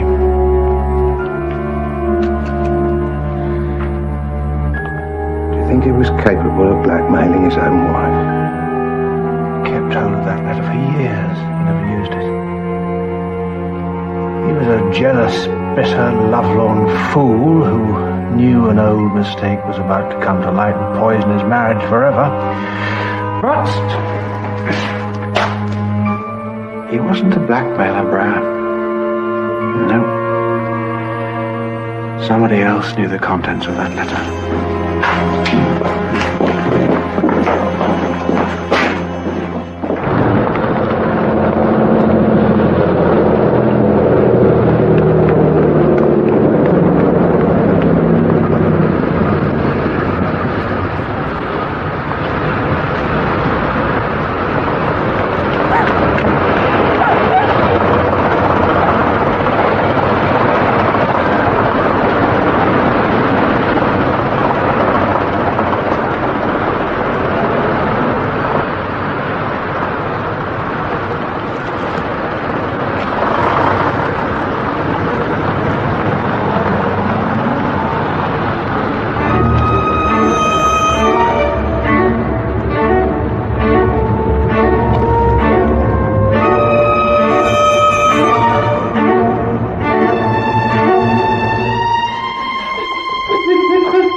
Yes, I understand, but can you please tell the doctor when he gets back as quickly as possible? She's in a terrible state. Thank you. Good. Now, Bridget, take a look at this.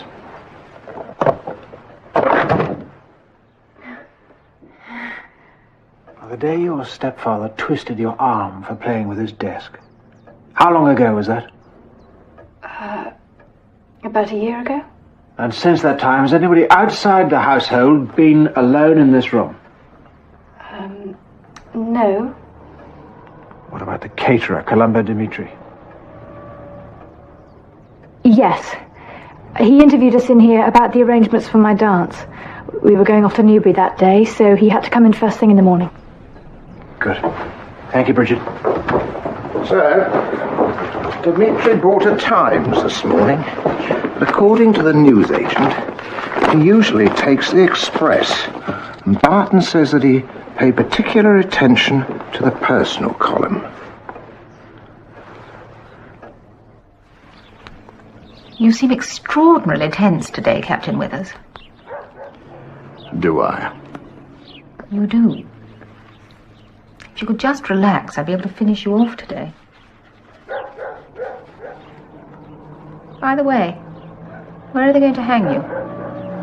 Makes quite a difference to the way I frame this, you see. Excuse me. Captain Withers.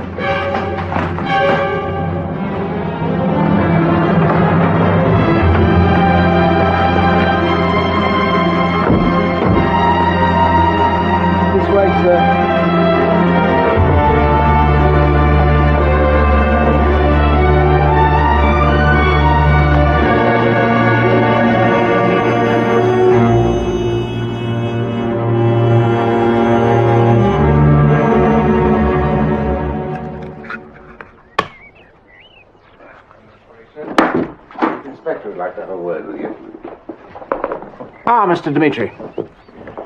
Do sit down. I understand you were alone in this room on the morning of March the 19th. Is that correct? I can't just remember where I was over a month ago. Oh, well, perhaps I can help you. It was the day that you took a private letter from the secret drawer.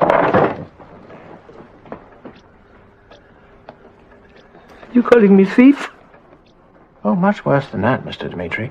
I'm advising Lady Carados to charge you with blackmail. Then I shall sue her for libel.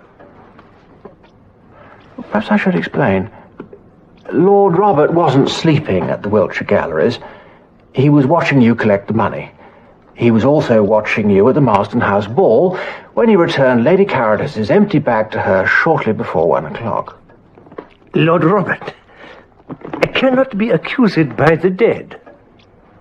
Well, that's very true.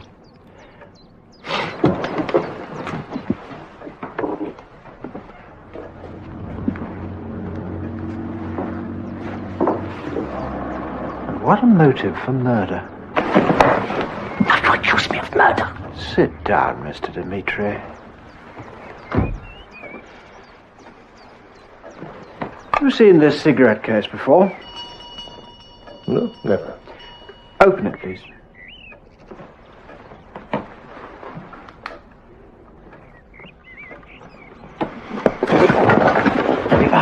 You can't keep me here against my will. Why don't you sit down, Mr. I demand to see my lawyer. There's plenty of time for lawyers. Sir Daniel Davidson has arrived, sir.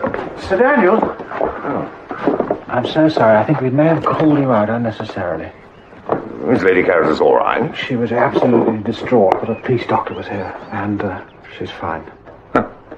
So sorry. Since you're here, I wonder, do you mind? More questions? Let me. Oh, there.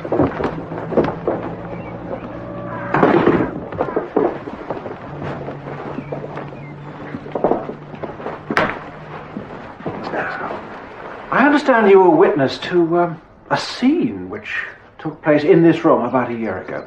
You were attending to Lady Carados and you heard Miss O'Brien scream. You came downstairs and you saw Sir Herbert Carados and Miss O'Brien together in this room. Do you remember? Yes, very well. Would you describe exactly what you saw when you came into the room? Sir Herbert was holding Miss O'Brien by the arm. Twisting it? Shouting at her? Yes. What about? About?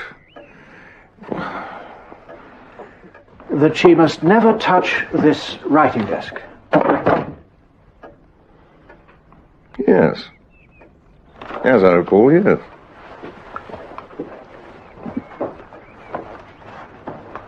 This is familiar to you, I think. That's the cigarette case I was telling you about. It's part of the collection of Marsden House. Yes, it is Cellini. I dare say. Could you tell us again exactly where you saw it? Among a collection of objets d'art on a pie crust table in an upstairs room at Marsden House. The telephone room? Yes. In your consulting rooms, you told us that you saw it at 11:30. 11:30, perhaps earlier. Would you swear that you saw it no later than 11:30? Well, of course, that was the only time I was in that room. I'm quite ready to swear to it. I swear I saw this case on the table in the telephone room not later than 11:30. Oh, that do.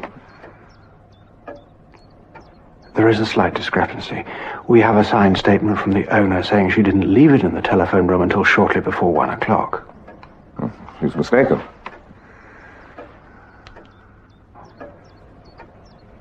Would you open it, please?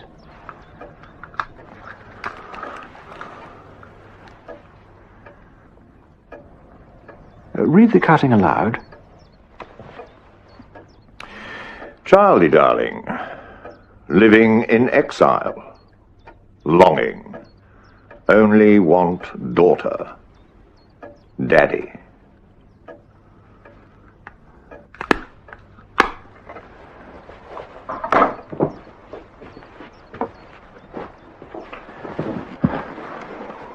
What does it mean?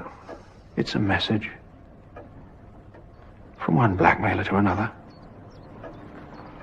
Simple code, using initial letters. Childie darling. C-D. Living in exile. L-I-E. Longing only want. L-O-W. Daughter, daddy.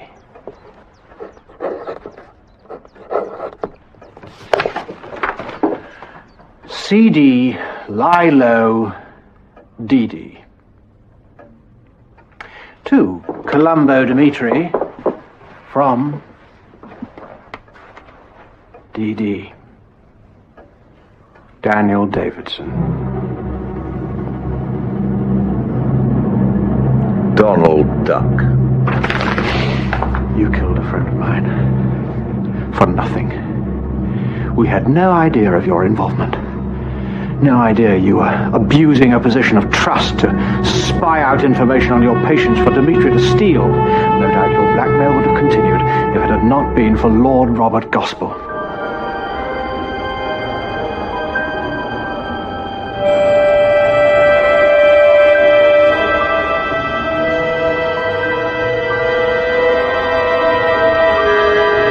As soon as he suspected that Dimitri had his claws into Lady Carados as well, he telephoned me straight away at Scotland Yard. I'm at the Carados' show. I know who the blackmailer is. And you, Sir Daniel, stumbled upon that telephone conversation. It's a nasty bloody crime, Rory. Mistakenly assuming you were about to be exposed as a blackmailer, you interrupted it. It's working with... Oh, hello. I didn't hear you come in. Oh, 2 hours later, you made your excuses to Lady Lorimer and you disappeared into the fog. Can I give you a lift? Your mustache. Princess Royal's been taken ill. Drive on, Charles.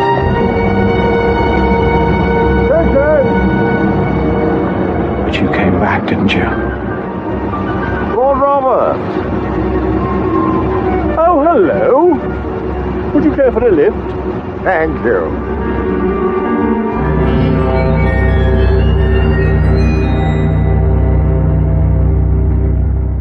And you knew exactly what to do, didn't you, Doctor? Just how to render him unconscious. Just how to smother him with his own cloak. Steady on, sir. It's not worth the cab. What a marvellous flight of fancy, Chief Inspector. A trifle over-embellished with sentimentality. But how are you going to prove that it's all anything other than conjecture?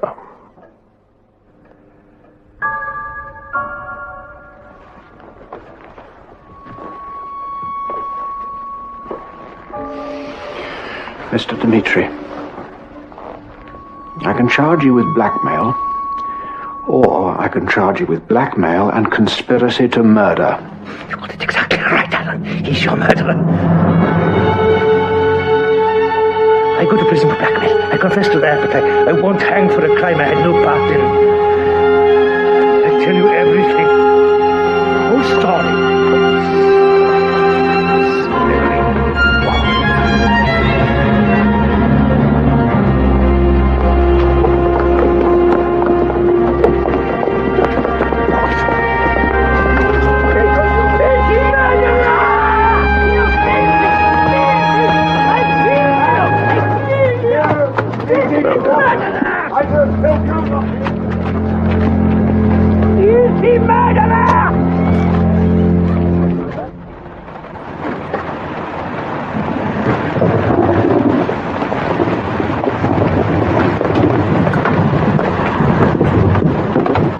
I want to get to Southampton, fast.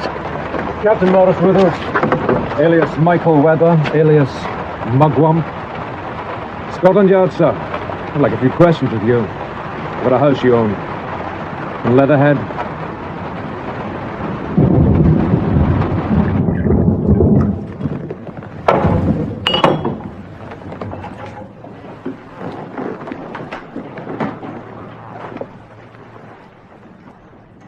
You always seem so charming, Roderick. It is a terrible thing to say, but he did wonders for my indigestion. Are you sure it was Sir Daniel? I'm afraid so. Though how he moved from such care to such ruthlessness is beyond me.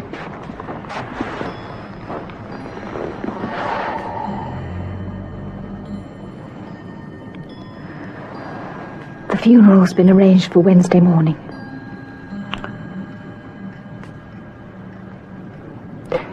If you don't mind, Roderick, it would have meant so much to Banshee to have you there, carrying the coffin.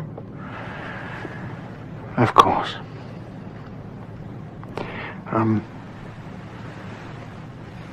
Banshee. Banshee.